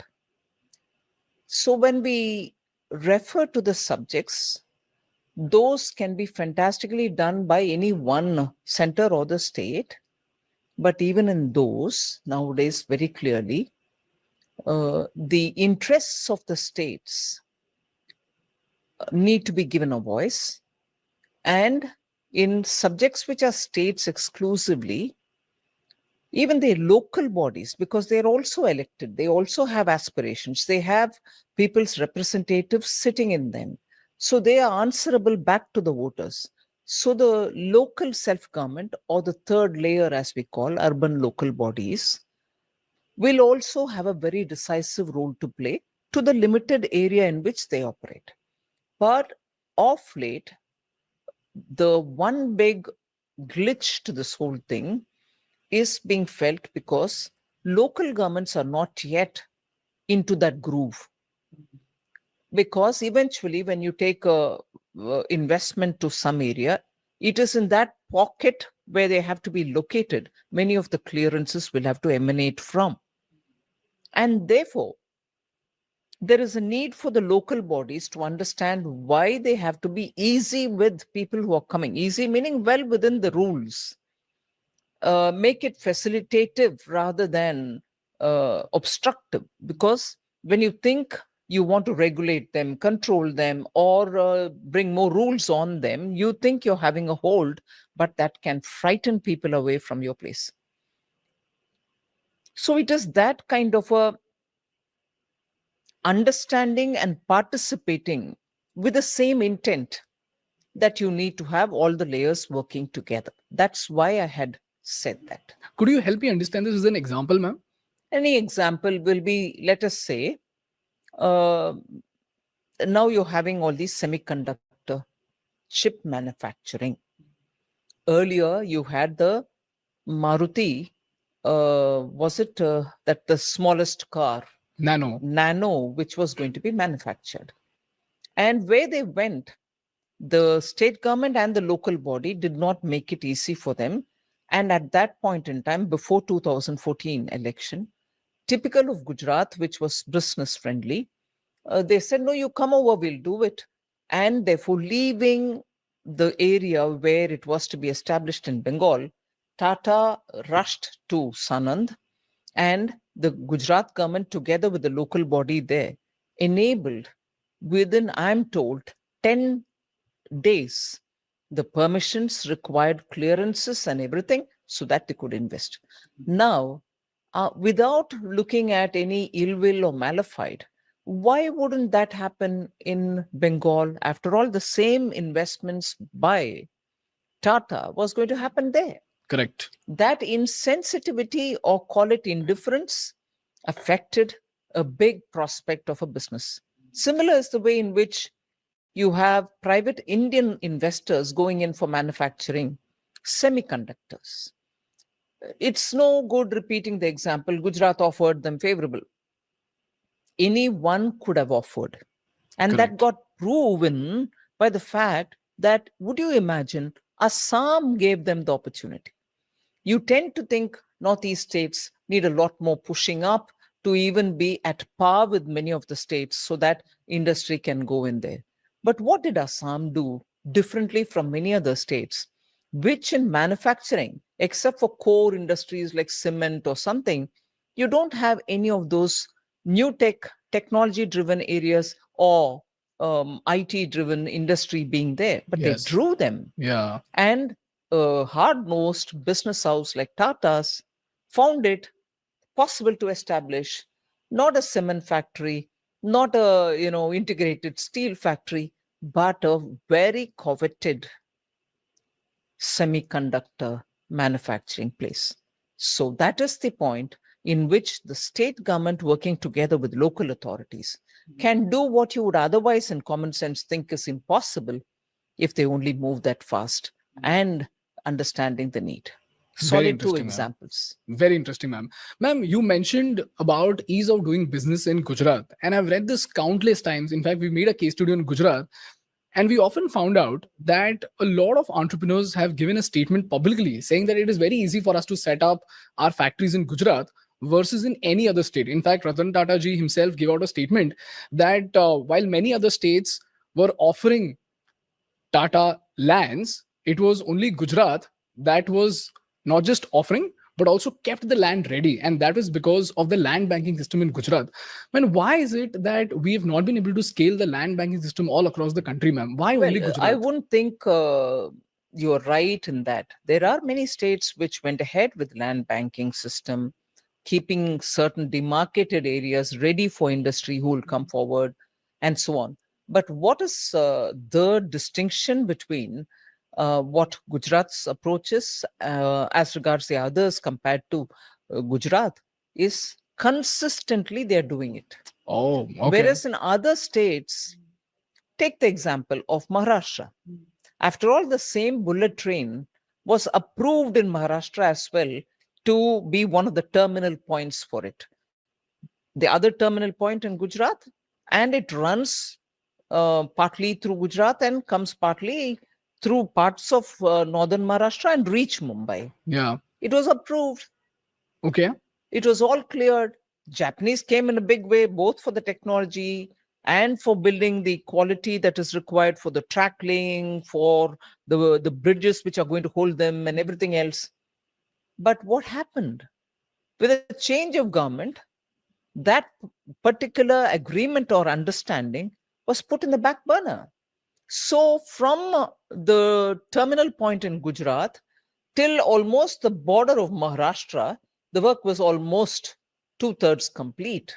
But they had to halt. They couldn't come further here because Maharashtra changed its approach to the project. Now, a project like that, which involves overseas investors, overseas technology, having agreed, and a central government which is working to get these overseas, because most of the overseas loans, when they come to the states for their projects, but the guarantor is the central government.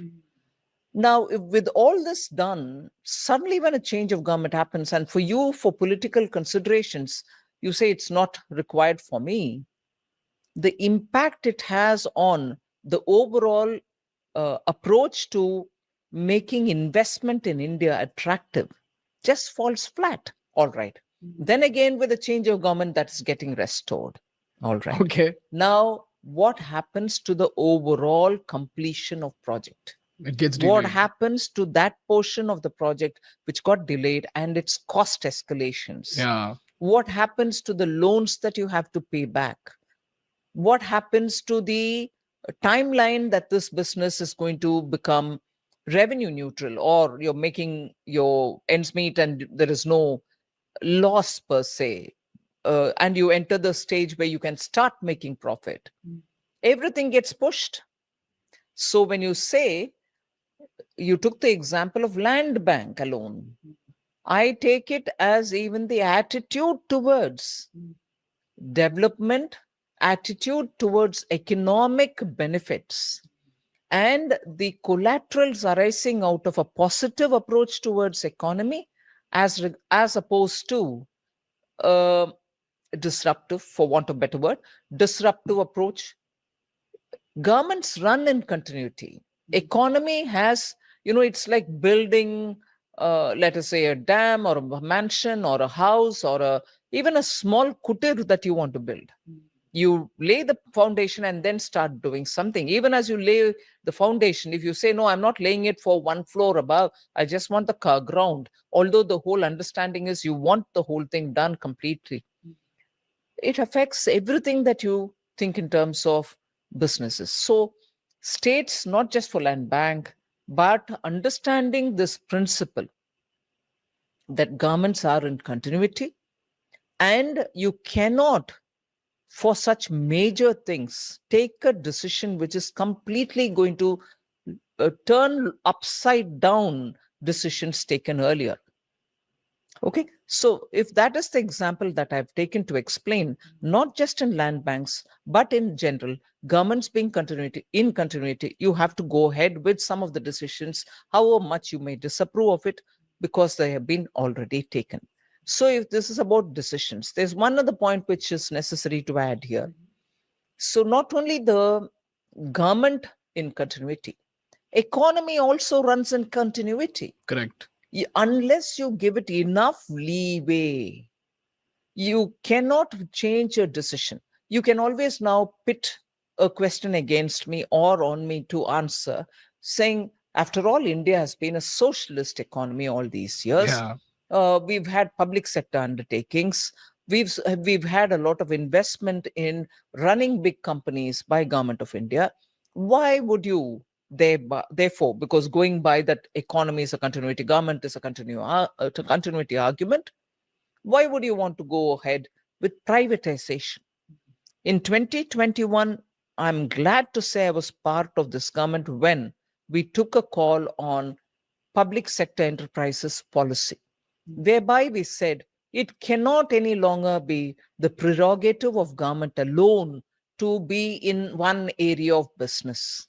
Every area of business should be available for private sector also to be in. All right, government will have to be in some sectors which are strategically important for us. One example of that is communication. And unless you have government services in these sectors, communication is one example, you will not be able to reach the border areas, provide telecom facilities there, because the private sector would say that area doesn't give me enough profit, so I won't go there. You Yeah. need. Therefore, strategically, there can be 3 or 4 areas. And we said that'll be about only that much, where the government will also have to be present. It cannot be only government will be present. We want the efficiency of the private sector, so we opened it up. Now, therefore, even for that, 1991 is claimed to be the time when we had opening up of the Indian economy. Yeah. But even then, this privatization point was not really worked upon. It had to take its own time. But government here now under Prime Minister Modi said it's high time we have to open this up. And look at the result it has borne. Space sector, a buzz with private interests, investment, private talent, young people wanting to do a lot of work in launching satellites, either in the lower orbit or even the higher. It has brought in such a lot of synergy that India, even as it was standing as a leader in economy-driven space launches. Now, it's even more efficient. Yeah. You're able to send the smallest satellite to the lowest orbit and send a satellite which is just going to monitor your land resources, your water, the groundwater table, and so on. So you really made that sector vibrant. So that is the kind of change, even as you emphasize on continuity. Very interesting, ma'am. So you're saying that governance should always take the front seat and politics should be at the back seat. I would say governance, when it comes to questions of governance, when it comes to the question of economy, which is going to benefit everybody, the politics cannot be so disruptive. For instance, the UPA government brought in what was notoriously called retrospective taxation.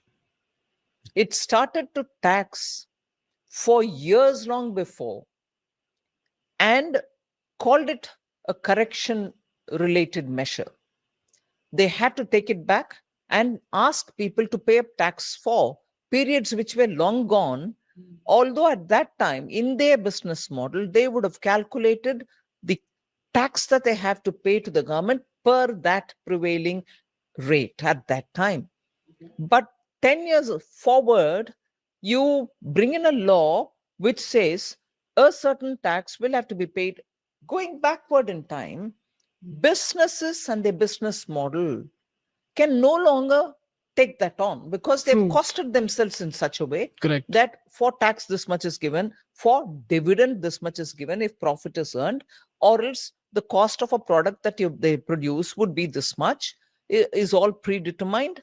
And based on that, the businesses happen, goods are bought and sold and everything. Yeah. Now, when you're bringing in a retrospective tax, who collects it from whom?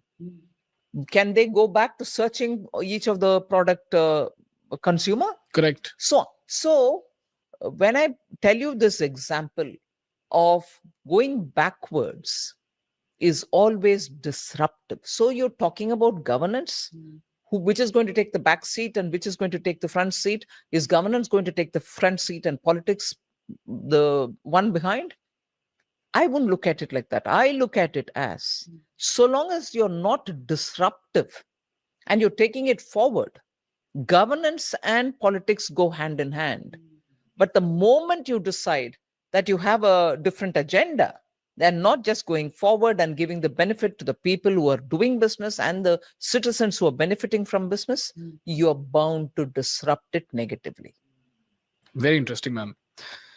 Ma'am, the next question that I have actually comes from a very interesting chart, which was put forth by a VC firm called Bloom Ventures. And they bifurcated the income tax payers in India. And this chart says that Out of the 1.4 billion people, 74 million people filed for taxes and only 22 million people were actual taxpayers. So only 1.5% of India's population is the tax-paying population, whereas for China, this is 10%, and in the US, it is 43%. Ma'am, why is our tax base so small?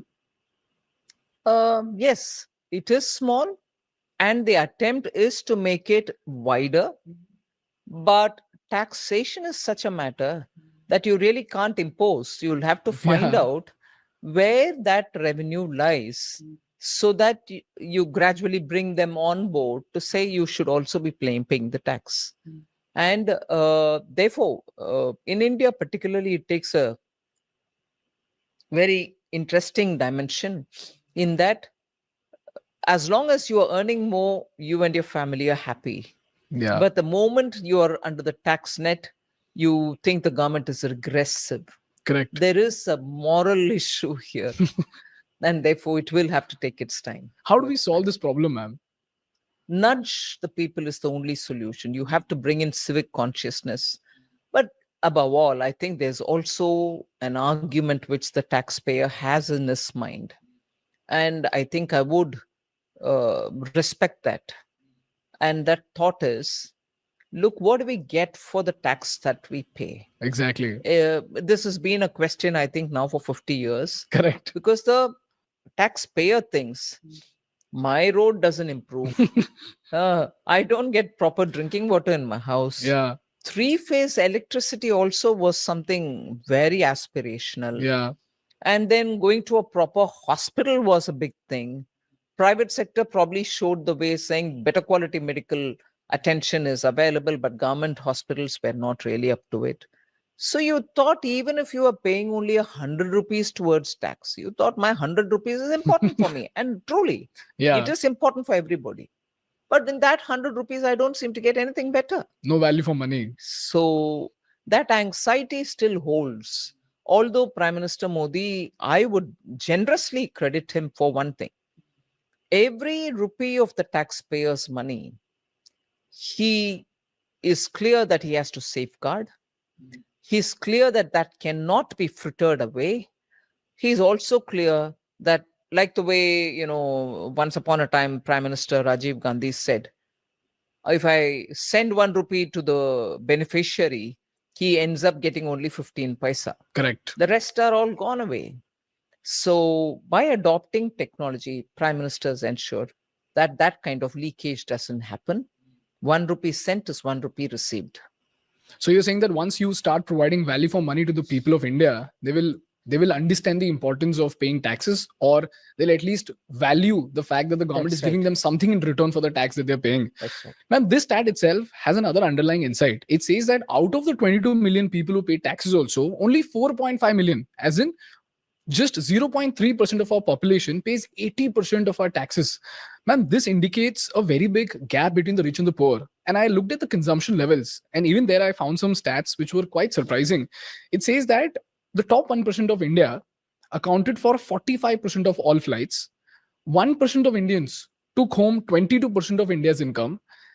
And just 6.5% of the users were responsible for 44% of all UPI transactions. Ma'am, why is the gap between the rich and the poor increasing so much? See, I wouldn't want to play it up as the gap increasing so much or whatever. I think there is a clear disconnect between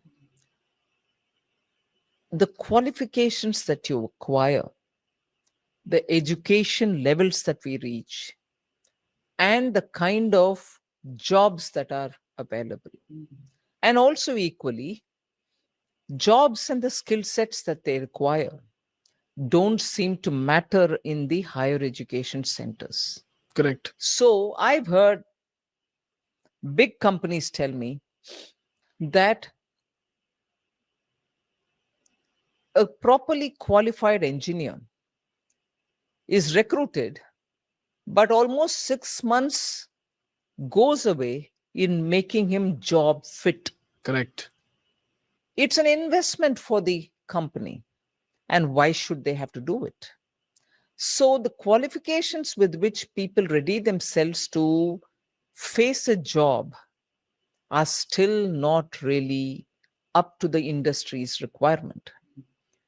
And many companies, particularly the medium and small ones, can't even afford to, invest in training them, because after 6 months of training, God knows where he'll go. Correct. So the considerations for industry are all now becoming so difficult that youth who think that they come out of universities are ready for jobs are unable to digest the fact that probably they are just not ready for jobs yet. But so, is this a government observation? Is this something which I'm going to leave it as it is? It's for them to face? No. We are trying to bridge this gap. We are trying to work with industry groups to say, why don't you tell us what is the kind of requirement you have? And in the curriculum that is being imparted, would you want to join hands, at least in the last 1 year, at least in the last 2 years of an engineering course, and say, look, give him such skills which are required for a forging company, metal forging company, or if it's an automobile shop floor, what would he want him to do? I know there are institutions like the Power Tools Corporation or Power Tools Institute or something, Government of India run, Okay. which trains mechanical engineers, which trains people how to go about using instruments and be of relevance in the shop floor. But many more such are required, not for just the engineering. Now, the PM Vishwakarma Yojana that we've come up with Okay. is the one which says for people who are working with some bare minimum tools, in other words, working essentially with their hands, but probably using a minimum set of tools, they shall be proper training given. They will be given a kind of a stipend during the course, post which a 15,000 rupees worth of kit will be provided to them. Okay. And with that certification, today they can qualify for many of these big ticket jobs or assignments or contracts or subcontracts and so on. So, yeah, these are serious problems of people with inadequate skill sets aspiring for jobs. Ma'am, I was reading something called the Skill India report, and what you mentioned is great for the bottom of the pyramid. But what I'm deeply concerned about is the middle of the pyramid, ma'am, because this Skill India report says that, just give me a second. Ma'am, the Skill India report says that more than 35% of our BTech students are unemployable, 30% of our MBA students are unemployable, 60% of our ITI students are unemployable, and more than 75% of our polytechnic students are unemployable. So, and ma'am, I have been the perfect witness to this entire transition, because 10 years back I was in college, and I am that student that you're talking about who thought after college I'll find a great job. But by the end of college, I realized that I do not know anything that is relevant to the industry today. And 10 years later, now I'm recruiting engineers and I'm seeing the same problem, ma'am. They're reading out of outdated textbooks, they're reading outdated concepts, and they do not know anything that is relevant for today's industry. So, ma'am, how are we solving this problem for the middle of the pyramid, which is our engineers and management students at least? You've put your example forward. First thing I think, and this is not to say it's not part of government's own responsibility, the drive that an individual has to recognize that this is not going to work out for him and he has to find a different thing. As I say, get your mojo back. How do you get your mojo back? Once you identify that you don't seem to have your mojo in a particular area, and if you have to acquire it, what is it that you have to do? And once you identify, there are now online or offline courses available for you to be able to equip yourself better. That is one. And second, peer group learning is something which I think till my college days, we've all benefited from. Today, the world is so fast. We think each of our mobiles will be our peers. No way. Yeah. Peers are those who will be able to sit with you and put you the context in which you'll have to search for what is missing in you. Those kind of interactions are now becoming very few and far between. That's a second. And a third, it is true, you quoted the ITIs. ITIs, unfortunately, are with the state governments. Many state governments in the last 30, 40 years have stopped investing in them. Why do you need to invest in them? Upgrade the tools, bring in newer tools with which you'll train the young person, and not just in the same repeated skills. There are newer areas in which we want people to come. Take the example of today, the expansion in renewable energy, particularly solar. Who are the young people who are laying the panels, who are setting the panels to a certain angle facing the sun? Who are those people? They're not high-end skilled workers. Where did they acquire? And today, to meet the ever-growing demand of solar energy, you have people who are servicing it. You have people who understand how the film has to be, maintained, cleaned, and how it has got to be placed, and so on. So that sector has found itself having to adjust very quickly to changing requirements. Similarly, for other sectors too, we need both the state and the central government together with private sector joining hands to say, I need good trained workforce or else I'm not going to be able to fill the gap. That's what happened during the COVID. I've been in touch with most of the industry during COVID when it was all shut up to make sure that the workers go back to where they want to go back, that they're not facing any hardship, and so on. Similarly, after the lockdown was lifted, I was in touch with them again to say, are they coming back? You would be surprised to hear that many of them who booked the air tickets and got these workers earlier through some middle person were told, no, sorry, we are not coming back. Why? Because these workers found better bargaining with other areas. So they were able to choose to go to a different company, or with the skills that they acquired, they thought they'll be able to do something of their own in their own neighborhoods, in the villages. I heard at least 2 large industrialists tell me, and they belong to the South. They said, well, I'm not getting the same people who I had trained over the last several years. I'm going to have to invest to get newer fellows and train them. But, well, now I've realized that how much ever you do, it might be better off for you to get local fellows and train them. So many of the southern districts of Tamil Nadu also which face labor-related problems because they don't have enough opportunities, were picked up and they were trained. And even they had a different level of satisfaction because now they're very closer to home, they're willing to work. So such a reset in the labor market is happening post-COVID. So, ma'am, you're saying that the center and the state need to again coordinate on this and make sure that there's an industry academic connect such that the demand and supply both are matched, right? And the one question that I had, and which had worked initially very well, and probably continues to work in the domain of startups, where we brought in these startups to join hands with the hubs which were set up in IIT like places, Indian Institute of Sciences like places. People came there, sat with them, and they helped them to understand where the problem is and where the solutions have got to come. And it has become a big catalytic center, these hubs. Ma'am, the one question that I had, and this is purely out of curiosity, is that why don't we just put a restriction on the number of engineering colleges that are opening up? Because, ma'am, to be honest, in Pune, there are colleges that are being set up merely for the sake of making money. And the professors are incompetent. They are just great with marketing. And these students and parents who come from far away villages, they come to these colleges, and then there is a sales team which convinces them and sells them dreams that, we'll be able to get you a 4.5 lakh package. We'll be able to get you a 6.5 lakh package. And eventually after 4 years, after taking education loan also, these people are not able to find jobs. And this points towards a larger problem also, because today, if we say that, we have 1.3 million engineers coming out, to a foreign investor, this seems like a gold mine.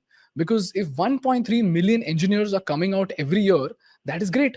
Plus our labor costs are low. But when that person comes over here and actually sees the quality of our engineers, and he sees that most of our engineers are not engineers at all, that number one, dents the reputation of the country.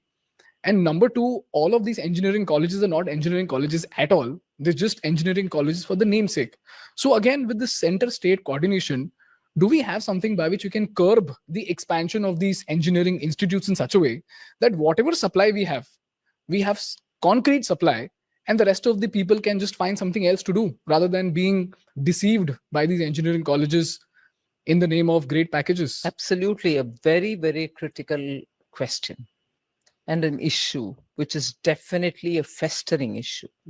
Many of them who borrow money and aim to have their children go high in their lives have been shattered. Yeah. And quality less infrastructure, faculty less programs have actually hurt the sector. I know the example that you cited of Pune is also applicable in many parts of southern states. Many engineering colleges are just lying there. Correct. Like huge concrete monsters with nothing in it. True. There has to certainly be a lot more vigilance in this matter and a lot more compliance of standards. Okay, ma'am. Ma'am, the next question that I have is about GST. And ma'am, GST without a doubt has been a phenomenal success because my Chacha ji is extremely envious of us because we don't have to face the same problems that he did during that time. And all the stakeholders that I spoke to, in fact, we made a video on GST and we asked people to comment as a business owner whether they were happy with GST or not. And most of the people said yes. But there's one category of stakeholder who's particularly not happy about GST, and those are the state governments like Tamil Nadu and Kerala. Now, before that, I just want to set the premise for this, just so that I have the understanding of how GST operates properly. If a t-shirt worth 100 rupees is produced in Tamil Nadu and it is sold in a state like UP, and if 20 rupees GST is collected on this t-shirt, 10 rupees goes to the center and 10 rupees goes to the state, right?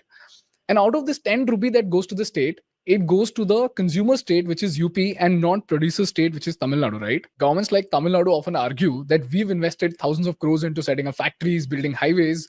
Then why is it that our benefit of producing the goods are being passed on to other states where there are just more number of people out there to just consume the goods? So, ma'am, why don't we just split? I know this is a very amateur question, ma'am, and I know that there are complex calculations in place, but why don't we just split the GST between the producer state and the consumer state equally? How would that work out? Out of the 20 rupees that is collected, 10 rupees goes to the center, 5 rupees goes to the producer state, and 5 rupees goes to the consumer state. Wouldn't that be enough to... In a way, isn't that what is working? Because how do you know which product will be consumed to what extent in a particular state?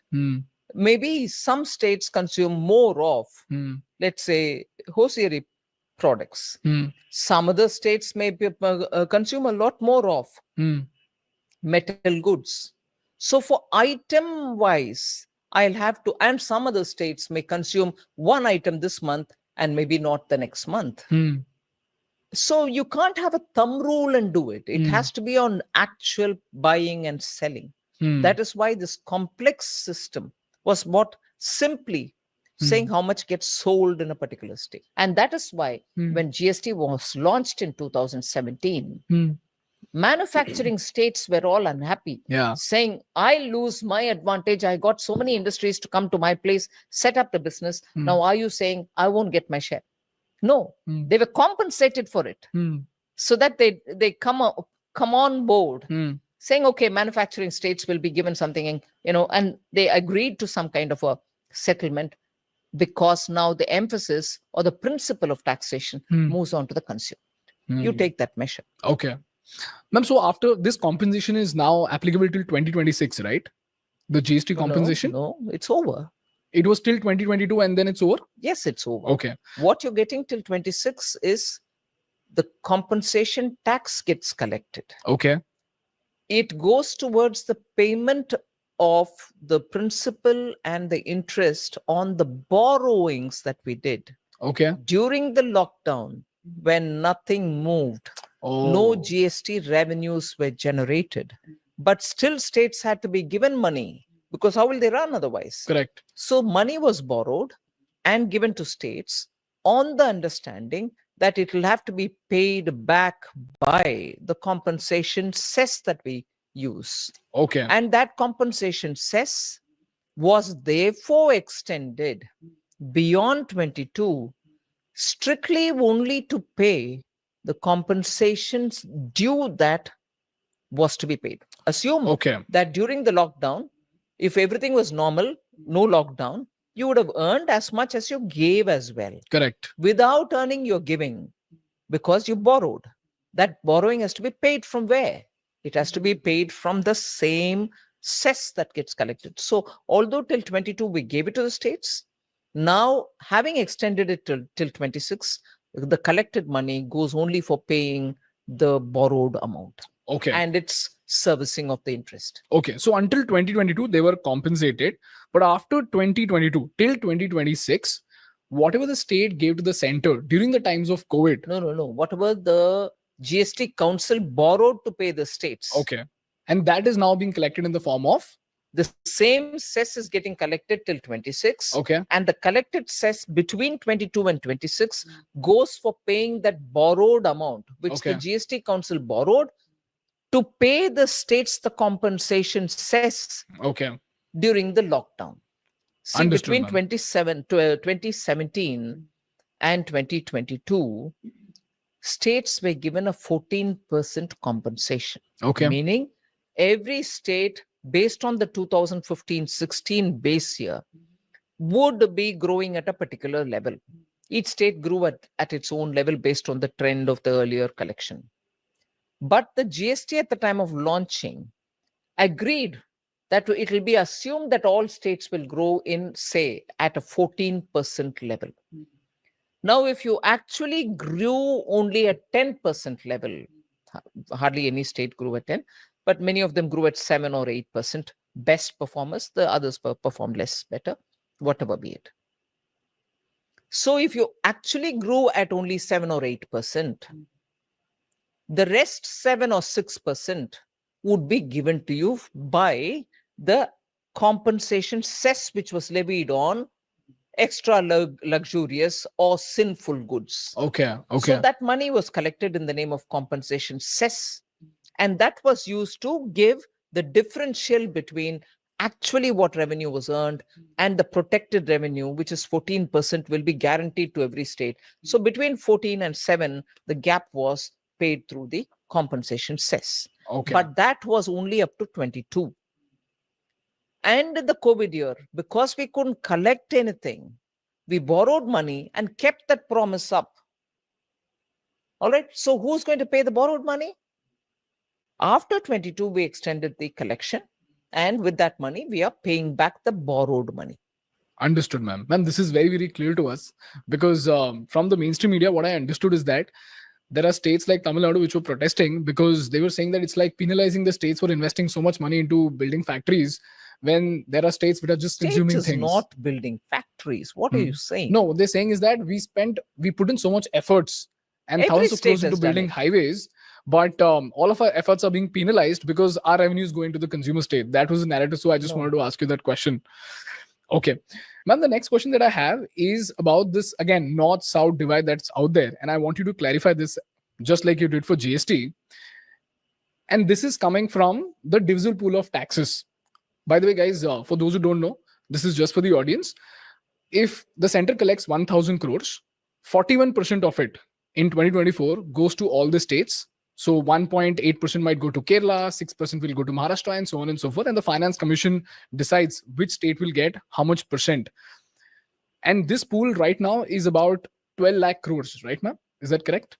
Okay. Ma'am, here's where the Finance Minister of Kerala, K.N. Balgopal, argues.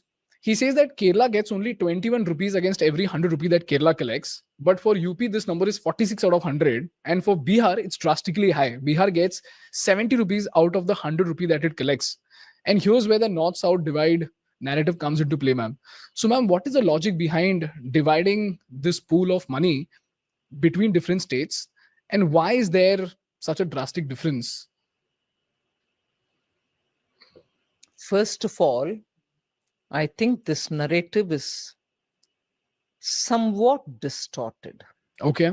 I'm not coming into saying the numbers are distorted. I'm not even. I'm saying the principle on the basis of which this is being put out is absolutely distorted. Okay. I'll start from an example and I'll elaborate. Let's take Kerala. Let's take Tamil Nadu. Let's take Karnataka. If actually the total amount of revenue or taxation that you pay is the principle on the basis of which tax has to be given back to you.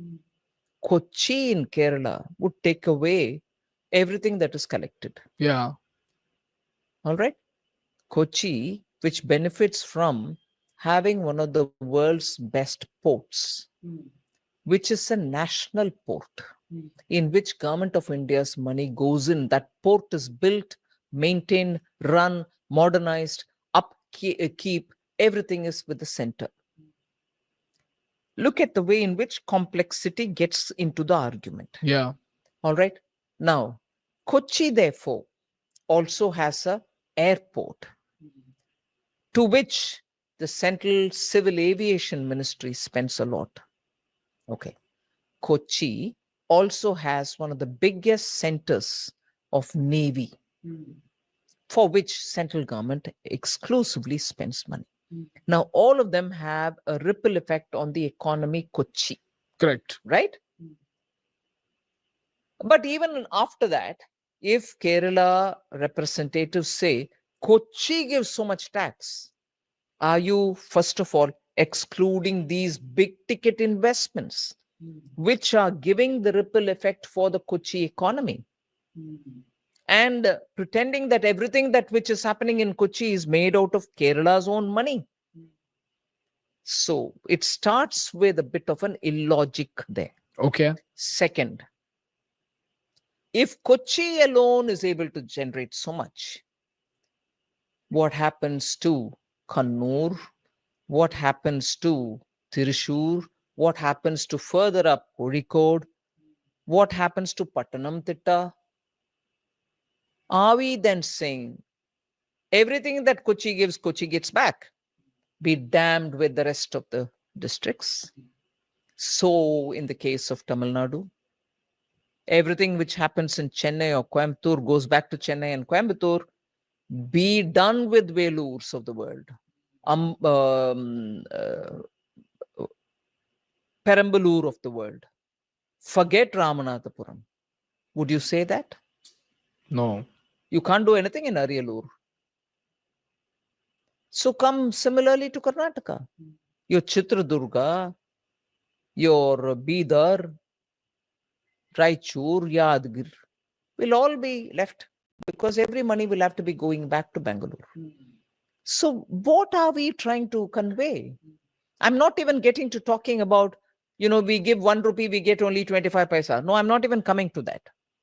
First of all, as I took the Kochi example, I'll take Bangalore example. How many industries in Karnataka and also in Bengaluru or Mangaluru are funded by the center? Leave all that. The common man travels by train. Is the Karnataka leg of the train being funded by Karnataka government? Central government funds it A to B, B to C, C to Z. Railways are fully with. Similarly, Air Force. Bengaluru has one of the Air Force big centers, Army headquarters there. One of the southern division is there. Are there not monies coming from the center? Yeah. So, I want this whole thing to be placed in its proper context. And again, throwing it as though it is Prime Minister Modi's government which decides on these rates is a deliberate attempt to mislead. After all, people who are sitting in governance, holding responsible constitutional positions, do realize that these are not percentages decided by Prime Minister or the Government of India. There is a constitutional body called the Finance Commission that decides it. So when that next commission comes, which is already constituted, the 16th, meet them and put your cases forward. Now, what are the most important parameters that the Finance Commission considers while distributing this money from the divisible pool? A few things remain throughout and a few others keep changing, being brought in and so on. And I know the one solid argument which the southern states would put in is about population. Yeah. Also put about schools and colleges and medical facilities and so on. But whatever be it, the arguments will have to be put to the consideration of the Finance Commission. And once the Finance Commission decides on the rates, we have to follow it. So population is one parameter. Ma'am, any other major Education, parameters? I think education, Okay. climate resilience, Per capita income? many other things. So obviously, when you talk of the state's GSDP and the population, it will all fall in place. Okay. Ma'am, because here's where again Kerala brings another argument. Right now, Kerala is facing an economic crisis. And I just did some math and they said that, from the 10th Finance Commission to the 15th Finance Commission, our share in the divisible pool has decreased from 3.8% to 1.9%. They've said that? Yeah. I want to say, even before you complete your till the constitution and completion of the work of the 14th Finance Commission. 14th Finance Commission's report was submitted in 2014. First thing which, after the Prime Minister took charge in 2014, 14th Finance Commission's report came. Okay. So till then, beginning the 10th till the 14th, mostly it was the UPA government. Okay. Mostly in most of these UPA, Congress-led UPA governments, Kerala has had at least 5 or more ministers sitting there. Other than the Kerala government themselves, couldn't the ministers in the Kerala, in Congress-led UPA, ministers who came from Congress, tell their own government, saying, please go back to the Finance Commission, Kerala's revenues coming down, to pick it up now and throw it at us. 10th, 11th, 12th, 13th, 14th, 15th. They themselves are saying, right? Yeah. From the 10th to 14th, it's all been falling. It was all yours. Because, ma'am, the argument is coming right now and it's becoming more relevant because right now they're facing an economic crisis. And I try to understand the gravity of this argument. So 3.8%. It has nothing to do. I'm sorry to interrupt again to say, revenue falling may be one of the problems. Your own state's efficiency in collecting revenues. What is the problem over there, ma'am? Why is it so inefficient? I'm asking this as a question. Okay. Why not look at your own state's resources that you collect? Be more efficient, bring in more elements into it. And also, the borrowing on which they went to the court, to the Supreme Court, I'm asking, budgetary borrowing, extra budgetary borrowing, please account for all of them in the assembly where elected representatives of Kerala are sitting. You don't talk about the borrowing which has been extra budgetary and continuing at some level till now. Whereas you have a problem with revenue falling. If the central share is falling, I'm also asking, every state has its own way of improving their own collection, their own state's own resources. Understood, ma'am. So you're saying that divisible pool is not a practical solution. They have to manage their economic system better. That's also one of the things they have to give their own attention. Many states have shown rapid changes in the way in which they brought in more creative ways of revenue generation. Okay. For example, ma'am? Look at the way stamp duty has been handled. Okay. Maharashtra, for instance, during COVID, realized that unless they were going to change their approach towards stamp duty, the inventory which was sitting in real estate, meaning built properties, housing, will languish. And they changed the rate. And what a difference it made. They collected more revenue. The inventory with all the builders was cleared. Now there's fresh demand for more housing. That is one of the ways to do it. The other way to do it, there are still some items which are exclusively left to the states. In that, are you efficient? I'm not asking for an increase in tax. Because I know there is this temptation, people will immediately say that, oh, she's suggesting increasing tax. No, I'm not saying that. Efficient tax collection. Efficient tax collection, plug loopholes. Make sure that you're using technologies to understand where evasion is happening. Loophole is one thing, evasion is another. There can be people who are completely avoiding paying taxes, finding out ways in which they can skip the net. Correct. Are we improving all that? Ma'am, you have done a phenomenal job with GST because the number of taxpayers is increasing. the amount of tax collected is increasing, and you brought in some revolutionary policies to make tax collection more efficient. So, ma'am, how did you do it? By first of all, I must say the readiness to adopt technology and to deploy technology to make it simple is something which Prime Minister has done in Gujarat. Okay. He, as Prime Minister now, as Chief Minister in Gujarat, and as Prime Minister now, continuously kept us pushing, saying, can you not bring in technology to assess where it goes, how it gets collected? Can you not see using, artificial intelligence, where you can trace the money and where loopholes are happening, or where wrong hands are receiving, let us say, the refund that you're paying, are false claims being laid, saying, I've exported so much, give me some money back, where actual export has not happened. Only paper, shuffling has happened. So using technology for the purposes of better revenue collection has actually given us good results. Otherwise, you will be fishing, or as you say in technology-based language, internet-based language, fishing expedition would be going on. You will be, doing a wild goose chase. What we are doing now is, when you do with the AI, you're able to get the entire spider's web, as it were.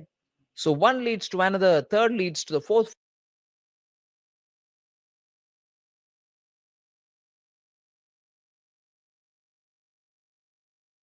ये मैं आपको इसमें detail नहीं बता सकूंगा, लेकिन जो भी इंफॉर्मेशन हमारी इंपॉर्टेंट इंफॉर्मेशन होती है हमारी आर्म्ड फोर्सेस को लेके, जहाँ सिक्योरिटी फोर्सेस को लेके, वो इंफॉर्मेशन इन्होंने ली की थी।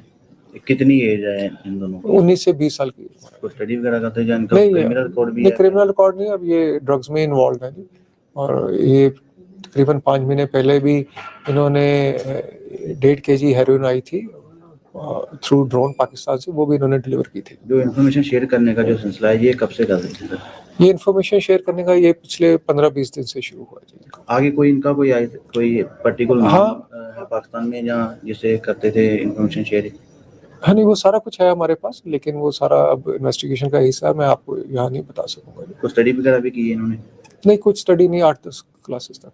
अभी फिलहाल क्या और भी कोई खुलासा होने के बाद? हाँ, अभी इनके इंटरोगेशन में और भी आदमी आए हैं, उनको भी अरेस्ट करेंगे जी, और ये उनको भी अरेस्ट डाल के इसी केस में उनको हम बिल्कुल उनको सजा देंगे जी, कानून के अनुसार। ठीक है, थैंक यू जी। पुलिस वालों काफी ये मजबूत बस किए गए।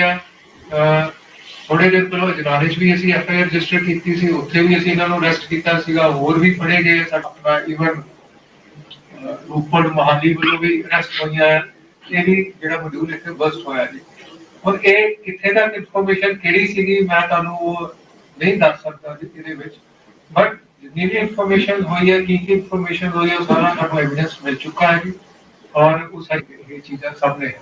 स्टडी वगैरह कर रहे हैं? हाँ जी, ਜਿਹੜੇ ਫੜੇ ਗਏ ਸਟਡੀ ਵਗੈਰਾ ਹੀ ਕੀ ਬੈਕਗ੍ਰਾਉਂਡ ਹੈ? ਨਹੀਂ, ਬੈਕਗ੍ਰਾਉਂਡ ਇਹਨਾਂ ਦੀ ਕੁਝ ਵੀ ਨਹੀਂ, ਜਿਹੜੇ ਹੁਣ ਆਪ ਆਲਰੇਡੀ ਹੀ ਇਸ ਵਿੱਚ ਸਮਗਲਿੰਗ ਮੋਡਿਊਲ ਚ, ਔਰ ਇੱਕ ਅਮਨਦੀਪ ਸਿੰਘ ਇਹਨਾਂ ਦਾ ਰਿਲੇਟਿਵ ਹੀ ਹੈ ਜੀ, ਉਹ ਆਲਰੇਡੀ ਗੁਰਦਾਸਪੁਰ ਜੇਲ੍ਹ ਵਿੱਚ ਹੈ।